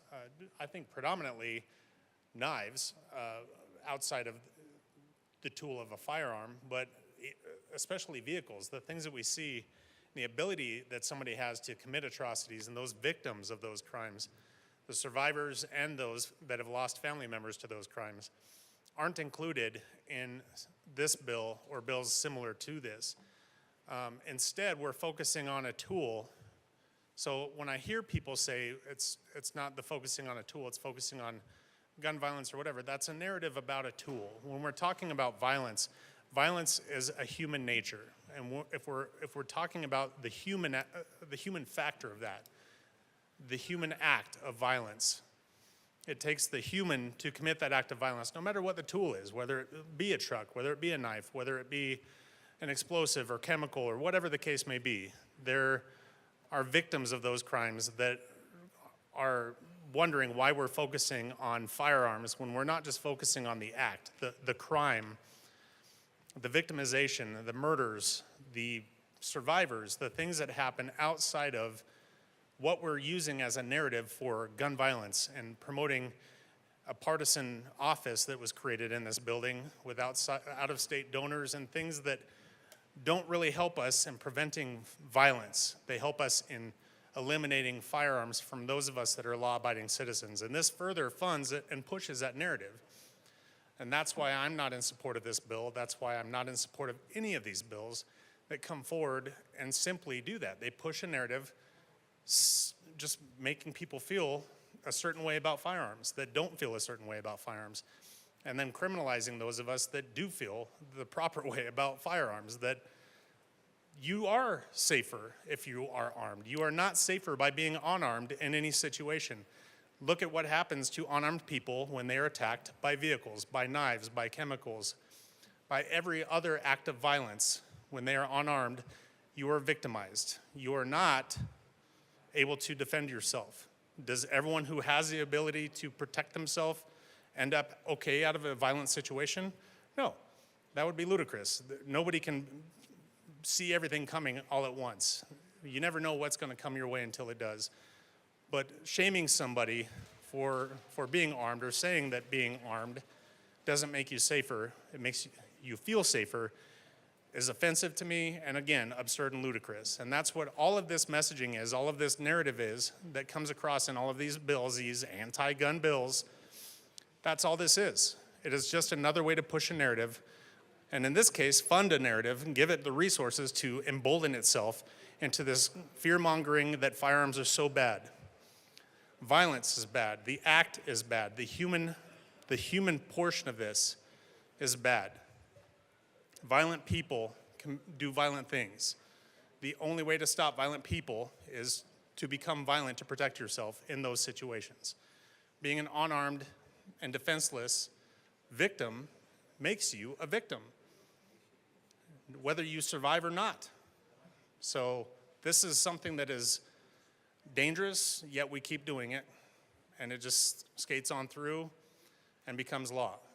This is another thing that's just going to embolden further laws that just do that exact same thing and pushing a narrative that it's not okay to be armed to defend yourself because it doesn't make you safer, which is not, that's nonsense. So I'm ashamed to hear that kind of thing in a building where we are supposed to be putting cognitive thoughts together in debate and argument, and that to me is the opposite. We can't sit here and say being armed makes you feel safer. It's not a feeling. Being armed, being able to defend yourself is being safer. Being unarmed and defenseless makes nobody safe. It makes victims. That's all it does is create victims. And in this bill, we're paying for that. So I encourage a no vote. Representative Luck. Thank you, Mr. Chair. I'm wondering, I know that there was, under the prior administration, presidential administration, there was a grant program that was created around this topic. It's my understanding that that may either already have been canceled or in jeopardy. Okay, so it's my understanding that the prior administration had created a grant program that's similar to this, and that those dollars are either in question as to whether that grant program will continue. If not, it's already been canceled. I'm just wondering if the bill sponsors had monies in mind when this bill was drafted, and if they know if those monies are still available, or if this is just genuinely we're wanting to open this door for whatever monies may be out there, and we don't actually know if there are dollars out there. Representative Woodrow. Thank you, Mr. Chair, and thank you, Representative Luck, for the questions. It is indeed true. I think everyone in the room is aware that whether federal funds are still available under any program is in question right now. We just heard your side of the aisle speak rather eloquently on the prior bill as to why we need to ensure or take steps to ensure that we are positioned to still receive federal funds if they are available. The federal grants in particular that we were talking about or anticipating are related to the Office for Victims of Crime, the OVC, and the Victims of Crime Act, the VOCA. Whether those funds survive the Doge purge remain to be seen, but that's the pot of monies which we're envisioning. Representative Luck. Thank you, Mr. Chair. Thank you for that. I'm just wondering if you know what constitutional authority that act was linked to in its congressional approval, whether there was a particular part of the U.S. Constitution, which we also take an oath to say that they have the authority to administer those grant dollars in that way. Representative Woodrow. I would have to look that up, Representative Luck. My assumption is it was the Commerce Clause. Is there any further discussion on Senate Bill 59? Seeing none, the question before us is the passage of Senate Bill 59. All those in favor say aye. All those opposed say no. The ayes have it. Senate Bill 59 passes. Mr. Schiebel, please read the title of Senate Bill 25-151. Senate Bill 151 by Senator Michael St. John, also Representative Froelich, concerning measures to prevent youth from running away from out-of-home placements and, in connection therewith, preventing children or youth from running away from residential child care facilities.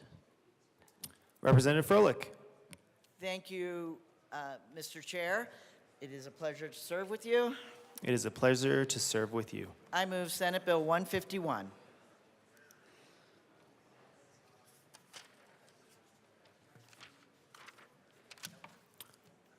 Proper motion. Senator or Representative Froelich. Thank you very much, Mr. Chair. This bill was well received in committee and is a very exciting opportunity. Really want to express gratitude to the task force that met for 2 years, 23 times, 57 hours of discussion over 24 months to come up with recommendations for what to do with the sometimes tragic consequences of when children are running away from residential facilities. And it is, in large part, we do this work in honor of Timothy Montoya, whose mother has been asking for these measures to be put in place, and we are enacting 3 recommendations from the task force. Representative Gilchrist. Thank you, Mr. Chair, and thank you, Representative Froelich, for your amazing leadership on this issue. This is a culmination of many years of work and in honor of Timothy Montoya. I apologize, I'm out of breath from running over here. But really in honor of Timothy Montoya and his amazing mom, who took a tragedy and turned that into something that will help kids. I am really honored to be a part of this, and especially working on child welfare issues. When kids go into residential treatment, whether you're in the child welfare system or not, it is critically important that those children are safe, they are taken care of, and oftentimes, up until this point, when kids run away from those centers, we had no plan for them. And those kids left the centers and oftentimes were not sought after. And that is not a fault of the residential treatment center, but a fault of the system. We do not have a robust system to care for these kids. And every kid matters. And we have to make sure that when kids go into residential treatment that they're cared for. And so as Representative Froelich mentioned, this bill does 3 things that are critically important and a good first step in achieving some of the amazing task force recommendations. And every day that passes without these safeguards is another day that youth remain at risk. So we urge an aye vote today and really looking forward to this bill moving forward. Is there any further discussion on Senate Bill 151? Seeing none, the question before us is the passage of Senate Bill 151. All those in favor say aye. All those opposed say no.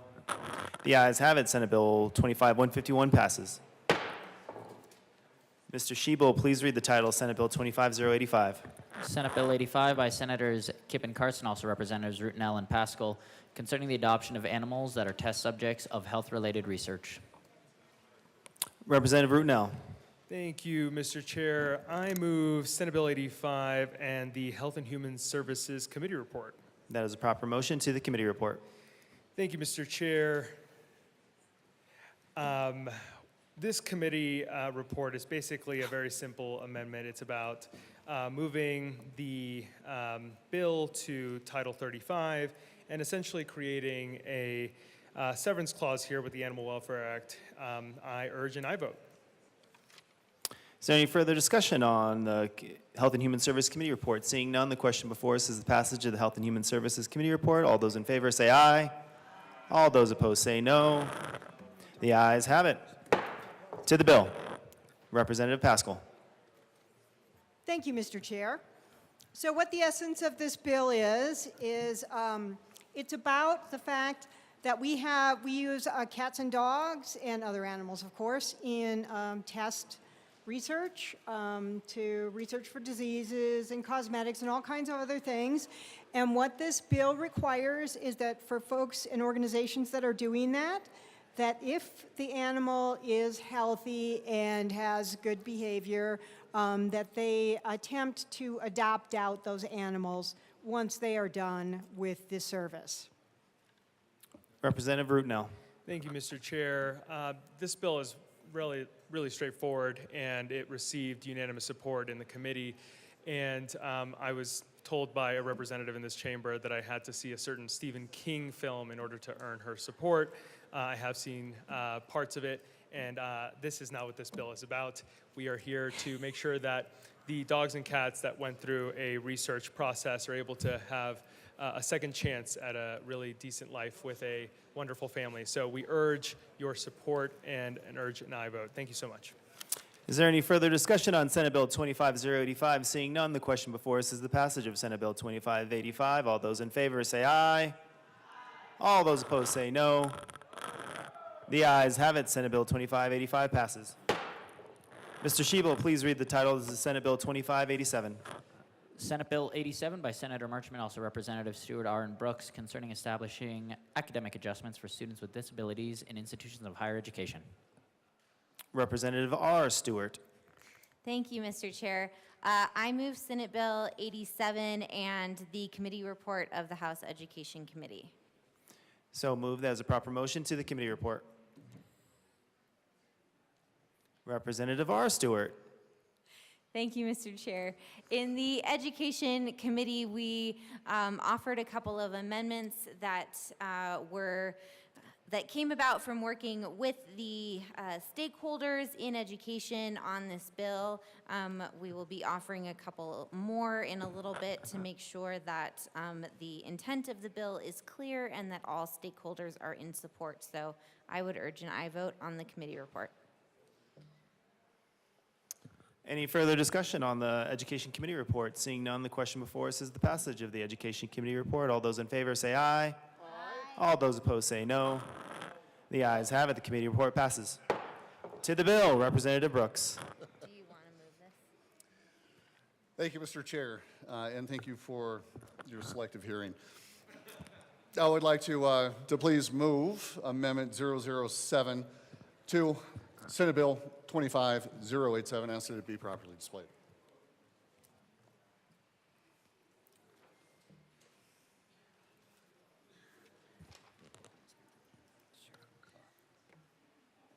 That is a proper motion, and Amendment L07 or L007 to Senate Bill 87 has been properly displayed. Representative R. Stewart.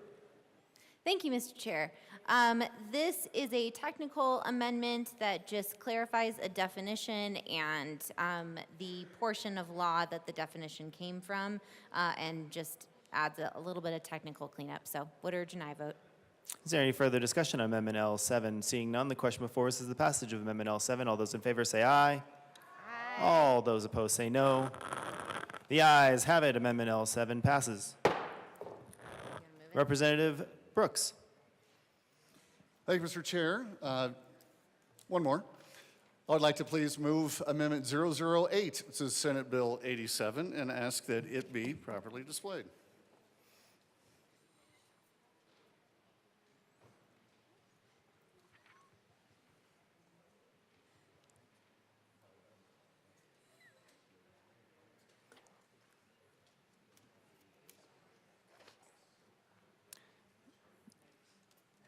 That is a proper motion. Amendment L8, which is just short of 2 pages long, has been properly displayed. Representative R. Stewart.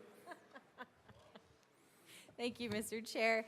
Amendment L8 is a legislative declaration that clarifies that the intent of the bill is to ensure that the process for students requesting an academic adjustment be clear and standardized for universities, and just clarifying again that students are allowed to use their IEPs or 504s to start the process of requesting an academic adjustment.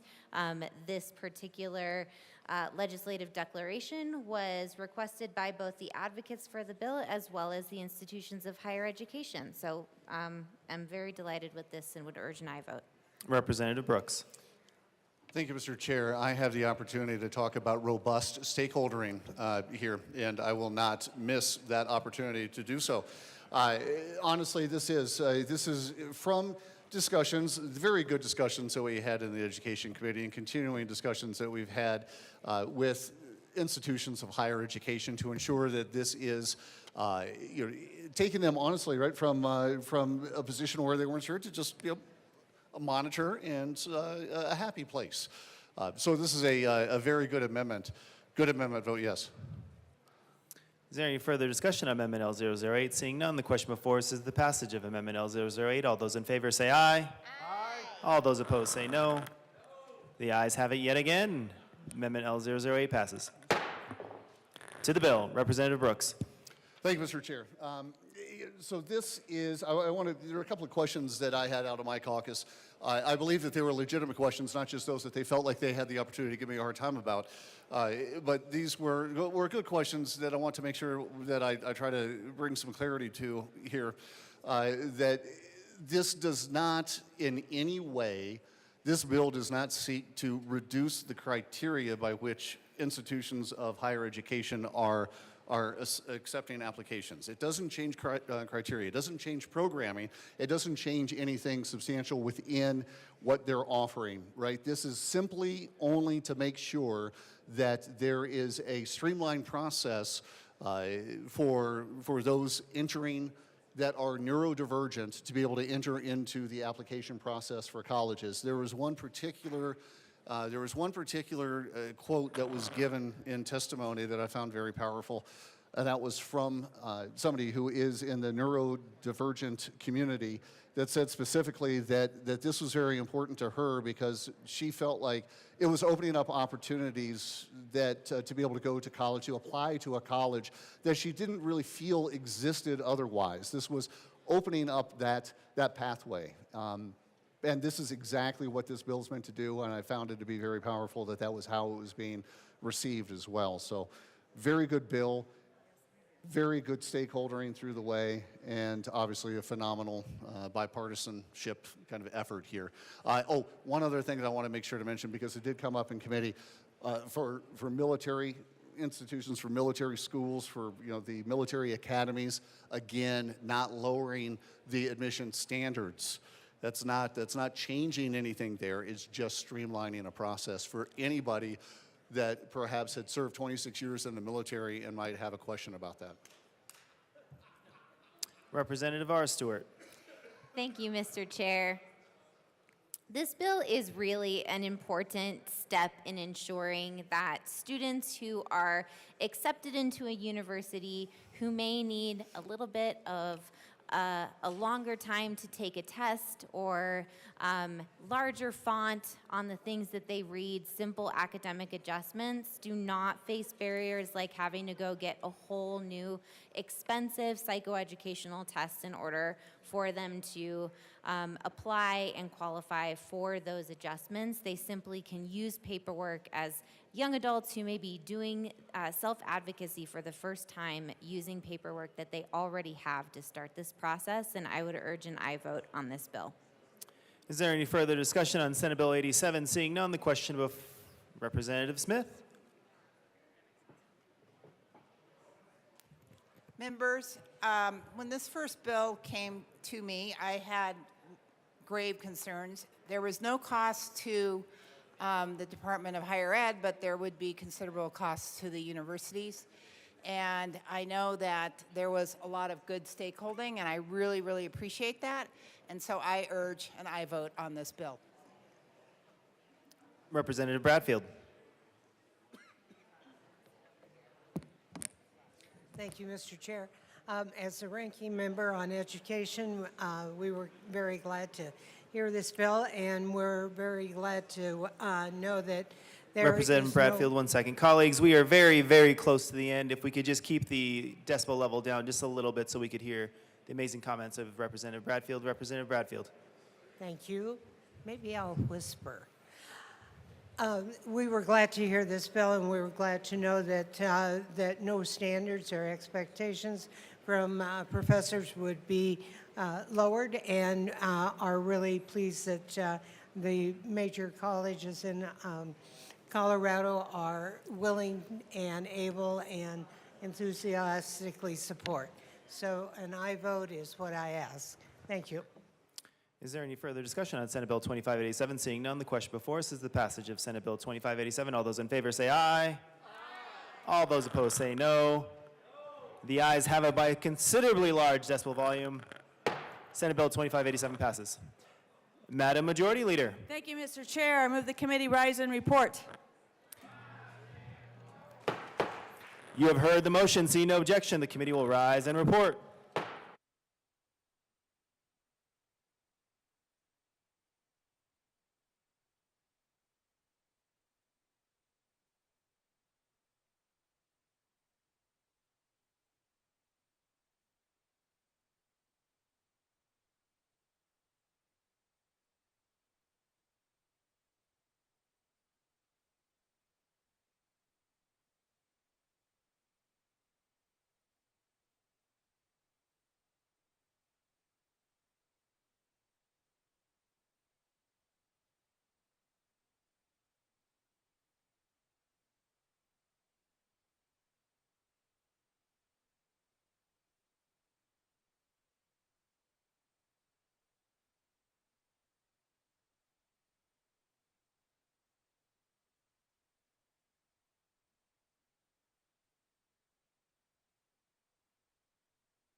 The House will come back to order. Mr. Shebel, please read the report of the Committee of the Whole. Madam Speaker, your Committee of the Whole begs leave to report it is under consideration the following attached bills, being the second reading thereof and making the following recommendations thereon. House Bills 1225 as amended, 1244, and 1272 as amended, passed on second reading, ordered, engrossed, and placed on the calendar for third reading and final passage. Senate Bills 59, 85 as amended, 87 as amended, and 151 passed on second reading, ordered, revised, and placed on the calendar for third reading and final passage. Representative Camacho. Members, you've heard the motion. We do have amendments at the desk. Mr. Shebel, please read the Bottoms Amendment to the Committee of the Whole report, House Bill 1225. Representative Bottoms moved to amend the report of the Committee of the Whole to reverse the action taken by the committee in not adopting the following Bradley Amendment, L7 to House Bill 1225, to show that said amendment passed and that House Bill 1225 is amended passed. Representative Bottoms. Thank you, Madam Speaker. I move the Bottoms Amendment to the report of the Committee of the Whole and ask for it to be displayed. One moment, please. There we go. Please proceed. This amendment dealt with a homeowner that opens their front door and now can be sued because they are carrying a firearm in their own home. That is extremely wrong. It's, and I've been warning for 15 years, 20 years, we're going to do this. Eventually, we're going to reach right into the home of the individual and start banning firearms inside the home, and here we go. Here is the first, but I'm sure not the last when this is going to happen. And so I urge an aye vote on this to stop this kind of unconstitutional behavior. Representative Velasco. Thank you so much, Madam Speaker. We urge a no vote. Seeing no further discussion, the motion before us is the adoption of the Bottoms Amendment to the Committee of the Whole report. Mr. Shebel, please open the machine and members proceed to vote. Representative Lukens, how do you vote? Representative Lukens signals a thumbs down, a no vote.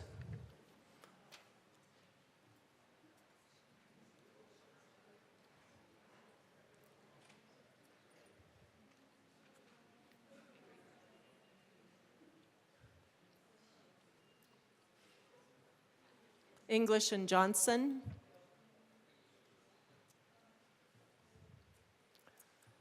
English is,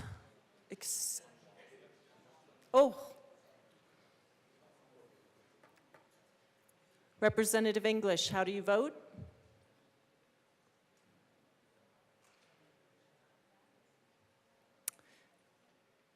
Representative English is excused. Please close the machine. With 22 aye, 41 no, and 2 excused, the amendment is lost. Mr. Shebel, please read the Luck Amendment to the Committee of the Whole report, House Bill 1244. Representative Luck moved to amend the report of the Committee of the Whole to reverse the action taken by the committee in not adopting the following Luck Amendment, L6 to House Bill 1244, to show that said amendment passed and that House Bill 1244 is amended passed. Representative Luck. Thank you, Madam Speaker. I move the Luck Amendment to the Committee of the Whole and ask that it be displayed. It is properly displayed. Please proceed. Thank you, Madam Speaker. I urge an aye vote. Representative Velasco. Thank you so much, Madam Speaker. We urge a no vote. Seeing no further discussion, the motion before us is the adoption of the Luck Amendment to the Committee of the Whole report. Mr. Shebel, please open the machine and members proceed to vote. Representative Lukens, how do you vote? Representative Lukens votes no, signaling a thumbs down. Representative English, how do you vote?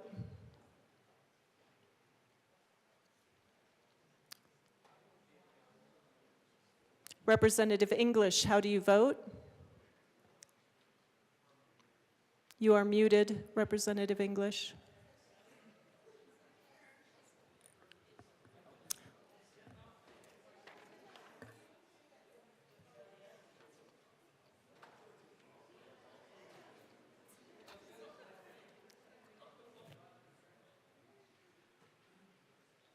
Please close the machine.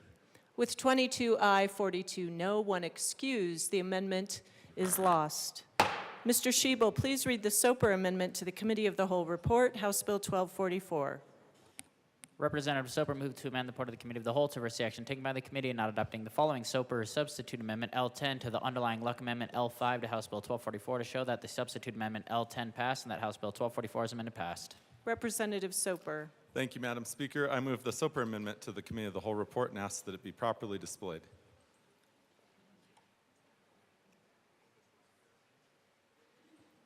One moment. It is properly displayed. Please proceed. Thank you, Madam Speaker. Members, this is to make sure that the funds are used for those individuals who came legally to the United States or were a DACA individual here in the United States. And that's really to focus on the fact that we don't want to necessarily reward illegal behavior. We want to reward legal behavior. And then for those who were children, we also know that it's no fault of their own that they ended up here. That was a decision of their parents. So that should really be the priority, and would ask for a yes vote. Thank you. Representative Velasco. Thank you so much, Madam Speaker. We urge a no vote. Seeing no further discussion, the motion before us is the adoption of the Soper Amendment to the Committee of the Whole report. Mr. Shebel, please open the machine and members proceed to vote. Representative English, how do you vote? No. Representative English votes no.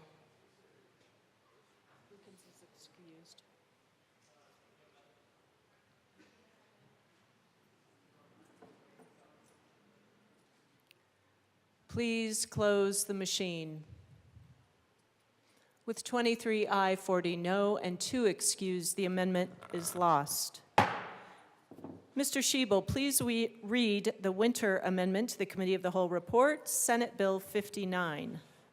Representative Winter moved to amend the report of the Committee of the Whole to reverse the action taken by the committee in not adopting the following Winter Amendment L2 to Senate Bill 59 to show that said amendment passed, that Senate Bill 59 is amended passed. Assistant Minority Leader Winter.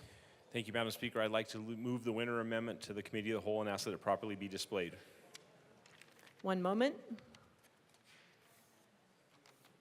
It is properly displayed. Please proceed. Thank you, Madam Speaker. I urge a yes vote. Seeing no further discussion, the motion before us is the adoption of the Winter Amendment to the Committee of the Whole report. Mr. Shebel, please open the machine and members proceed to vote. Representative English, how do you vote? No. Representative English votes no.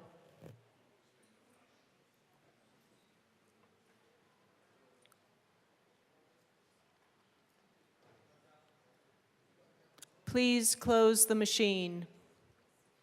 With 22 aye, 41 no, and 2 excused, the amendment is lost. The motion before us is the adoption of the Committee of the Whole report. Mr. Shebel, please open the machine and members proceed to vote. Representative English, how do you vote? You are on mute, Representative English.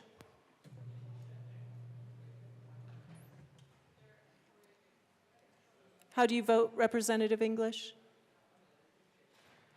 Representative English votes yes, signified by a thumbs up. Garcia and Story.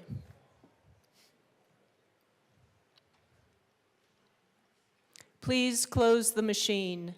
With 42 aye, 21 no, and 2 excused, the report of the Committee of the Whole is adopted. Madam Majority Leader. Madam Speaker, I move to proceed out of order for consideration of Senate amendments to House bills. Seeing no objection, we will proceed out of order for consideration of Senate amendments to House bills. Mr. Shebel, please read the title to House Bill 1056. House Bill 1056 by Representatives Lukens and Bacon, also Senators Roberts and Hinrichsen, concerning local government permitting of wireless telecommunications facilities. Assistant Majority Leader Bacon. Thank you, Madam Speaker. I move to request that a conference committee be formed. And, I'm sorry? Please proceed with a brief explanation. Okay, and to not concur, but that was the rest of that. Okay. Want me to do it again? Want me to do it again? I think it was pretty good, but you can do it again. Madam Speaker, I move, okay, all right, fine. I move to request a conference committee be formed and to not concur. Woo! Do you want to explain why? With Senate amendments on House Bill. With Senate amendments on House Bill 1056. Excellent. Representative Soper. Thank you, Madam Speaker. I'm glad I did not have to do that. I'll just briefly explain why. There's an amendment added in the Senate that effectively makes the bill worse than current law. We believe we can clean this up, but still keep the intent of the sponsor of the amendment and do this in conference committee. Seeing no further discussion, the motion before us is to not concur with Senate amendments to House Bill 1056 and to appoint a conference committee. Mr. Schiebel, please open the machine and members proceed to vote. Representative English, how do you vote?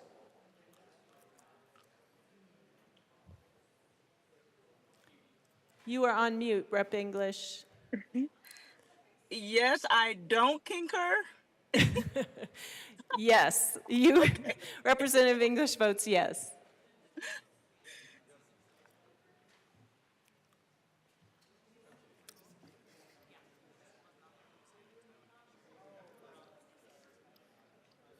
Caldwell, Richardson, and Ricks. Please close the machine. With 62 aye, 1 no, and 2 excused, the motion is adopted.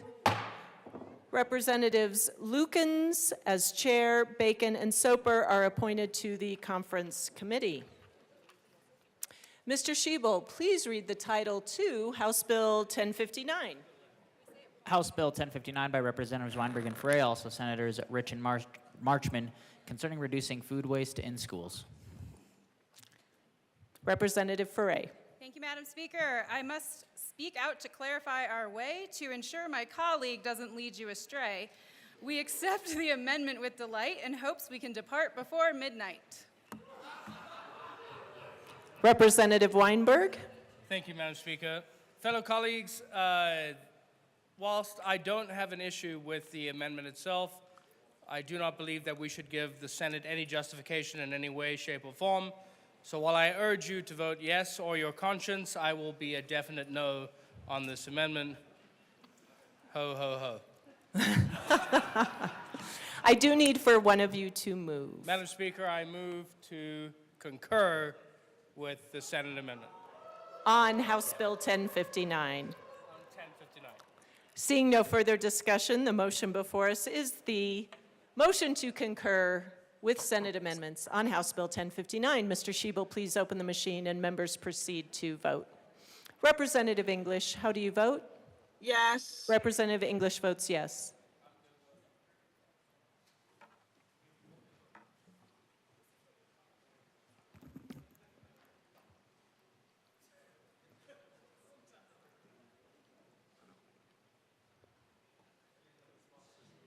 Please close the machine. With 53 aye, 10 no, to excuse, the motion to concur is adopted. Madam Majority Leader. Madam Speaker, I move for the repassage of House Bill 1059 as amended. The motion before us is the repassage of House Bill 1059 as amended. Mr. Schiebel, please open the machine and members proceed to vote. Representative English, how do you vote? Yes. Representative English votes yes.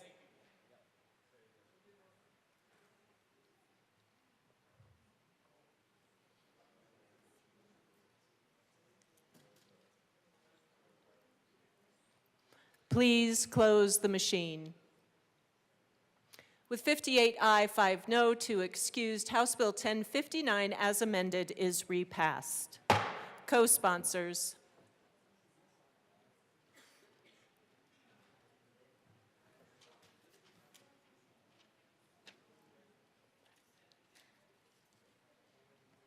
Please close the machine.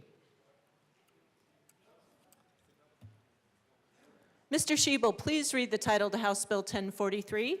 House Bill 1043 by Representatives Ricks and Bacon, also Senator Exum, concerning the protection of unit owners in relation to enforcement actions by unit owners associations. Assistant Majority Leader Bacon. Thank you, Madam Speaker. I move that the House not concur with Senate amendments to House Bill 251043 and request that a conference committee is formed and request that the conference committee be permitted to go beyond the scope of the differences between the chambers. Wow.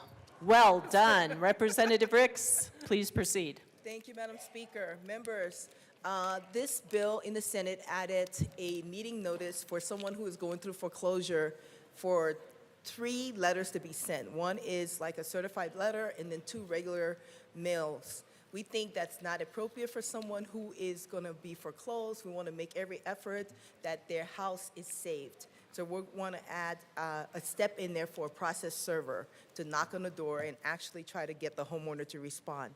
So we ask for your support. Seeing no further discussion, the motion before us is not to concur with Senate amendments to House Bill 1043, to move to a conference committee, and to go beyond the scope of differences between the 2 chambers. Mr. Schiebel, please open the machine and members proceed to vote. Representative English, how do you vote? Yes. Representative English votes yes.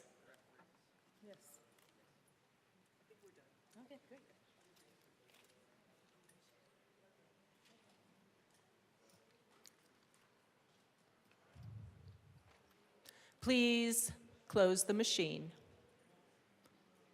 With 46 ayes, 17 no, and 2 excused, the motion to not concur and form a conference committee and go beyond the scope is adopted. Representative Ricks as chair, Bacon and Soper are appointed to the conference committee. Mr. Schiebel, please read the title to House Bill 1018. House Bill 1018 by Representatives Redden and Gilchrist, also Senator Danielson, concerning access to the Department of Labor and Employment's vocational rehabilitation services. Representative Gilchrist. Thank you, Madam Speaker. There's now a door standing wide, inviting all to abide. With hope in the air, no barriers there, a path to new strength we can stride. Representative Ryden.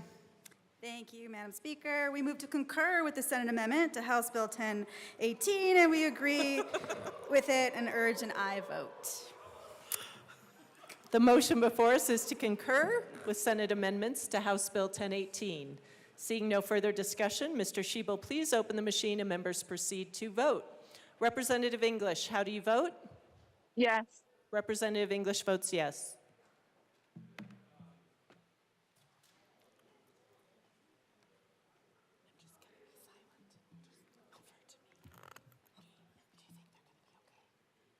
Please close the machine. With 46 ayes, 17 no, and 2 excused, the motion to concur is adopted. Madam Majority Leader. Madam Speaker, I move for the repassage of House Bill 1018 as amended. The motion before us is the repassage of House Bill 1018 as amended. Mr. Schiebel, please open the machine and members proceed to vote. Representative English, how do you vote? Yes. Representative English votes yes.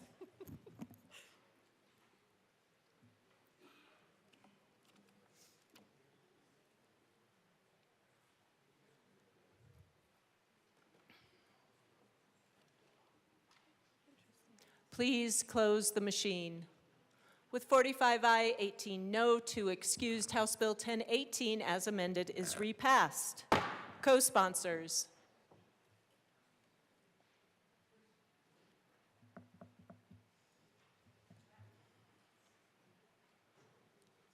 Please close the machine.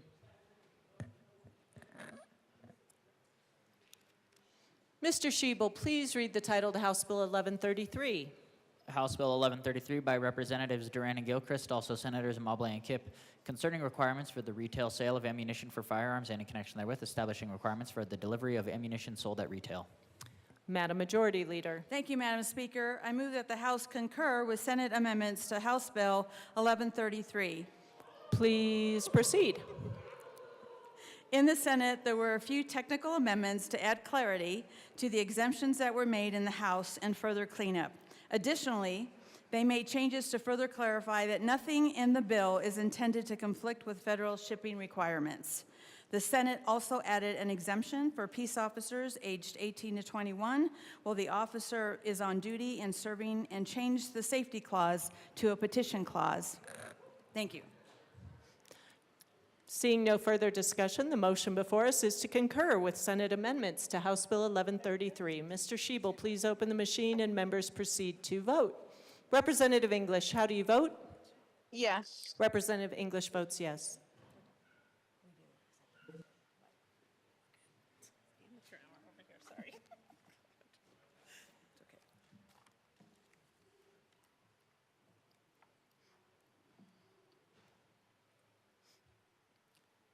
Garcia.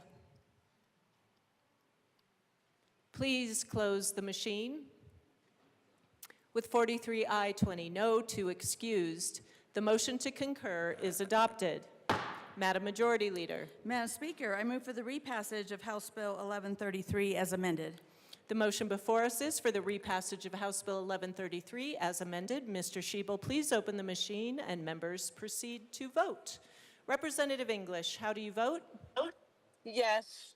Representative English votes yes.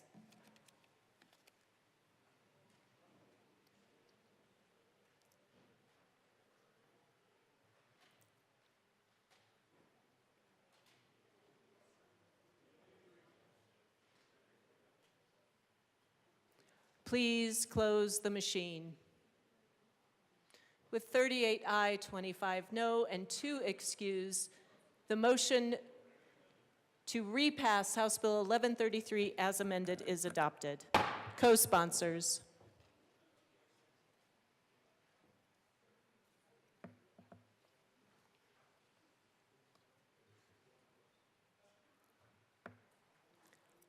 Please close the machine.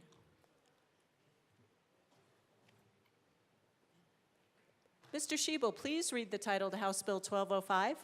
House Bill 1205 by Representatives McCluskey and Brown, also Senators Amable and Roberts, concerning measures to facilitate the implementation of fair access to insurance requirements plans. Representative Brown. Thank you, Madam Speaker. I move that the House concur to Senate amendments to House Bill 1205. Please proceed. Sure. Roses are red, violets are blue. This bill is important, and your homeowner's insurance is too. In the Senate, they adopted a technical fix for the Division of Insurance to clarify which parts of the insurance code apply to the FAIR Plan. The amendment provides greater clarity for the FAIR Plan Board, DOI, and ultimately the consumer, and I'd ask for an aye vote.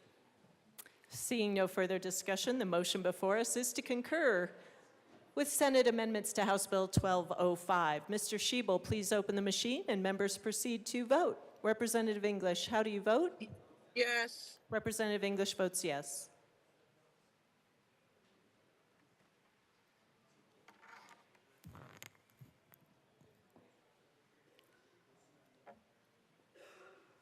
Representative DeGraff. Please close the machine. With 47 ayes, 16 no, and 2 excused, the motion to concur is adopted. Madam Majority Leader. Madam Speaker, I move for the repassage of House Bill 1205 as amended. The motion before us is for the repassage of House Bill 1205 as amended. Mr. Shebel, please open the machine and members proceed to vote. Representative English, how do you vote? Yes. Representative English votes yes.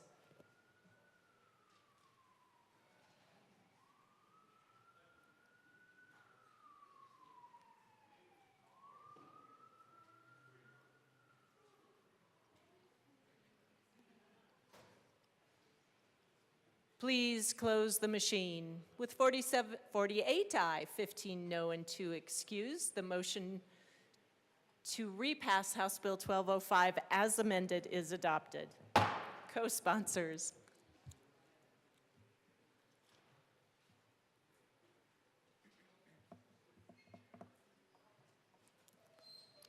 Please close the machine.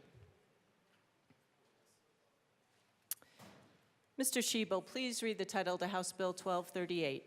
House Bill 1238 by Representatives Joseph and Camacho, also Senators Kipp and Danielson, concerning requirements for gun shows. Representative Camacho. Madam Speaker, I move that the House concur in Senate amendments to House Bill 1238. Please proceed. At the gun show, rules are tight. No sneaky parking lot deals in the dim light. With cameras rolling, smile wide. Your background check will be verified. Insurance?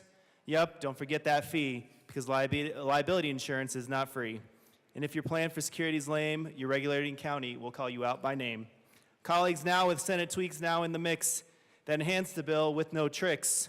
So let's all give a hearty yes for safer gun shows with less distress. Representative Joseph. Yes, Madam Speaker, thank you. I'd like to just mention what these two amendments, we had two amendments added on the bill during second and the Senate.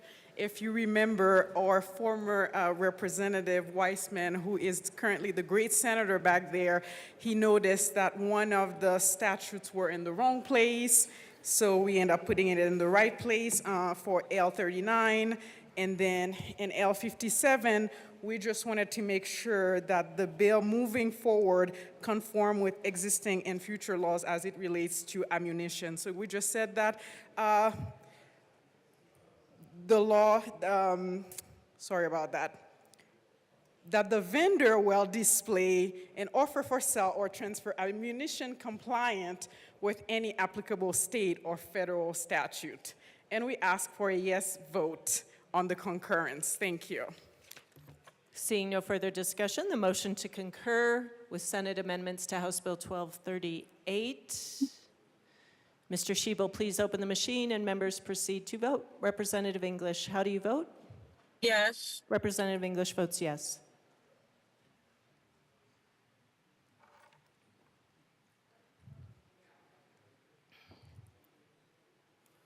Please close the machine. With 41 aye, 22 no, and 2 excused, the motion to concur is adopted. Madam Majority Leader. Madam Speaker, I move for the repassage of House Bill 1238 as amended. The motion before us is for the repassage of House Bill 1238 as amended. Mr. Shebel, please open the machine and members proceed to vote. Representative English, how do you vote? Yes. Representative English votes yes.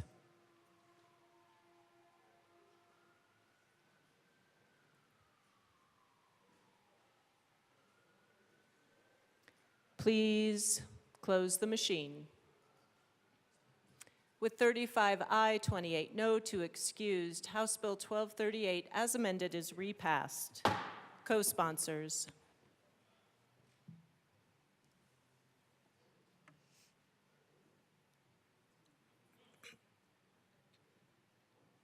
Please close the machine. Mr. Shebel, please read the title to House Bill 1090. House Bill 1090 by Representatives Sirota and Ricks, also Senators Weissman and Cutter, concerning protections against deceptive pricing practices. Representative Ricks. Thank you, Madam Speaker. I move that the House concurs with House Bill 251090 with Senate amendments to the House Bill 251090. It is a proper motion. Representative Sirota. Thank you, Madam Speaker. In the Senate, an amendment was made to address compliance for delivery network companies, as well as the removal of the specific private cause of action. And although we were disappointed with the amendment, removing that specific private cause of action from the bill, we are still confident that consumers victimized by violations will still be able to enforce their rights. Commercial and residential tenants will be able to address violations using the demand letter mechanism outlined in the bill, and this will presumably be enforceable as the legislation contemplates through a private cause of action under the Consumer Protection Act. And everyone harmed by a violation will be able to address the deceptive practices defined using the enforcement mechanisms available under Article 1 of the Colorado Consumer Protection Act. So while I am disappointed, I still think this is it's a very good bill, a very positive step forward for Colorado consumers, and ask for your yes vote on concurrence. Vote yes. Seeing no further discussion, the motion before us is the adoption of concurrence for Senate amendments to House Bill 1090. Mr. Shebel, please open the machine and members proceed to vote. Representative English, how do you vote? Yes. Representative English votes yes.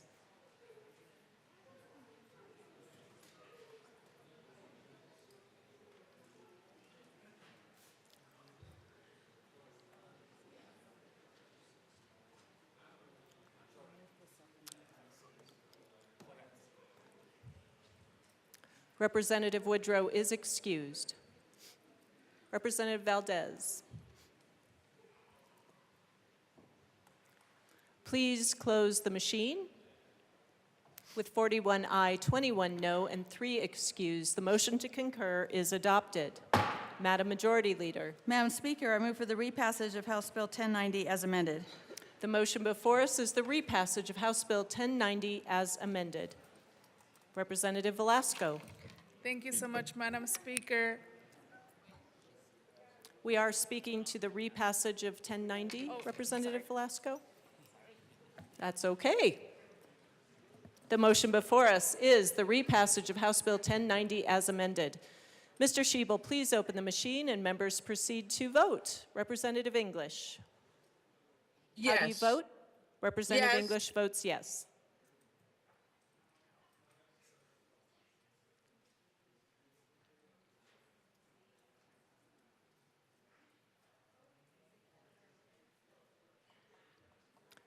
Representative Ricks.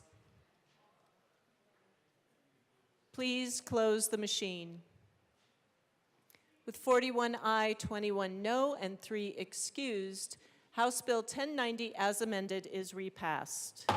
Co-sponsors.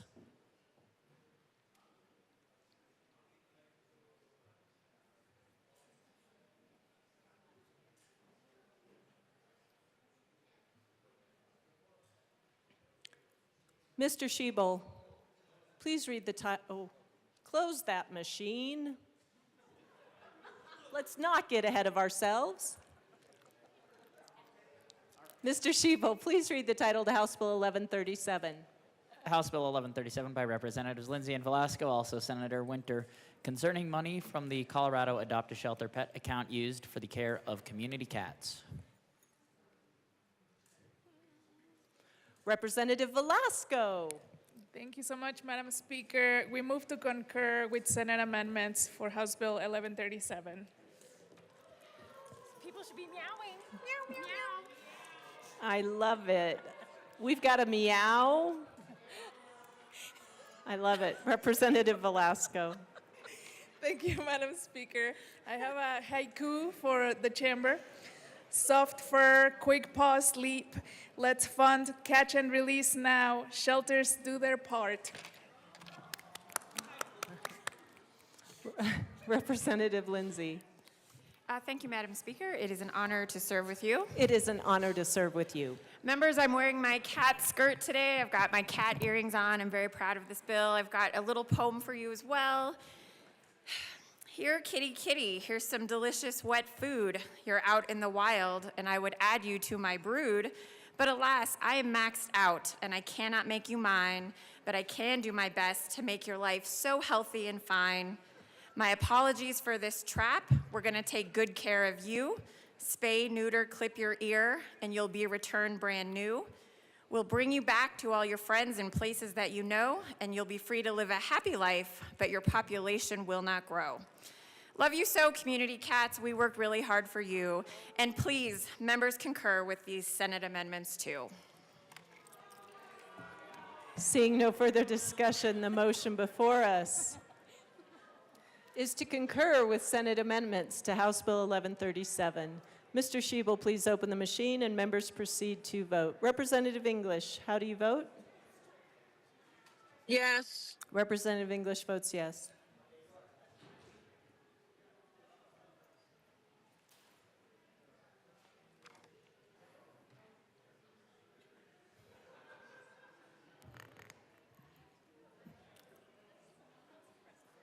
Please close the machine.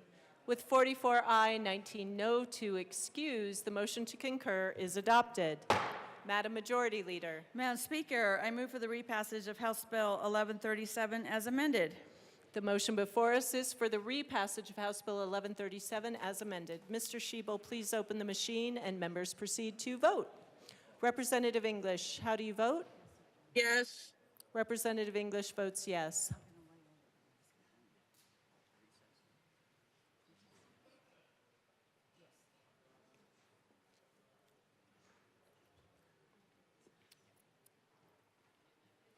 Representative Ricks.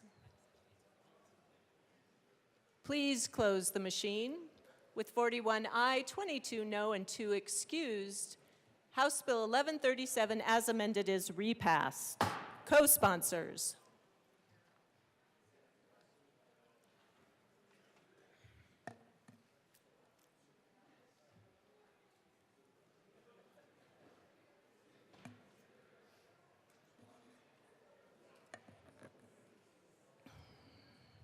Madam Majority Leader. Madam Speaker, I move to lay over the balance of the calendar until Monday, March 31st, 2025. Close the machine. We closed the machine. The balance of the calendar will be laid over until Monday, March 31st.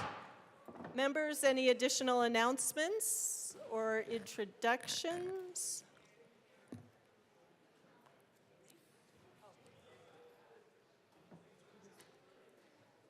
Madam Majority Leader. Thank you, Madam Speaker. I move the House stand in recess until later today. The House will stand in recess until later today.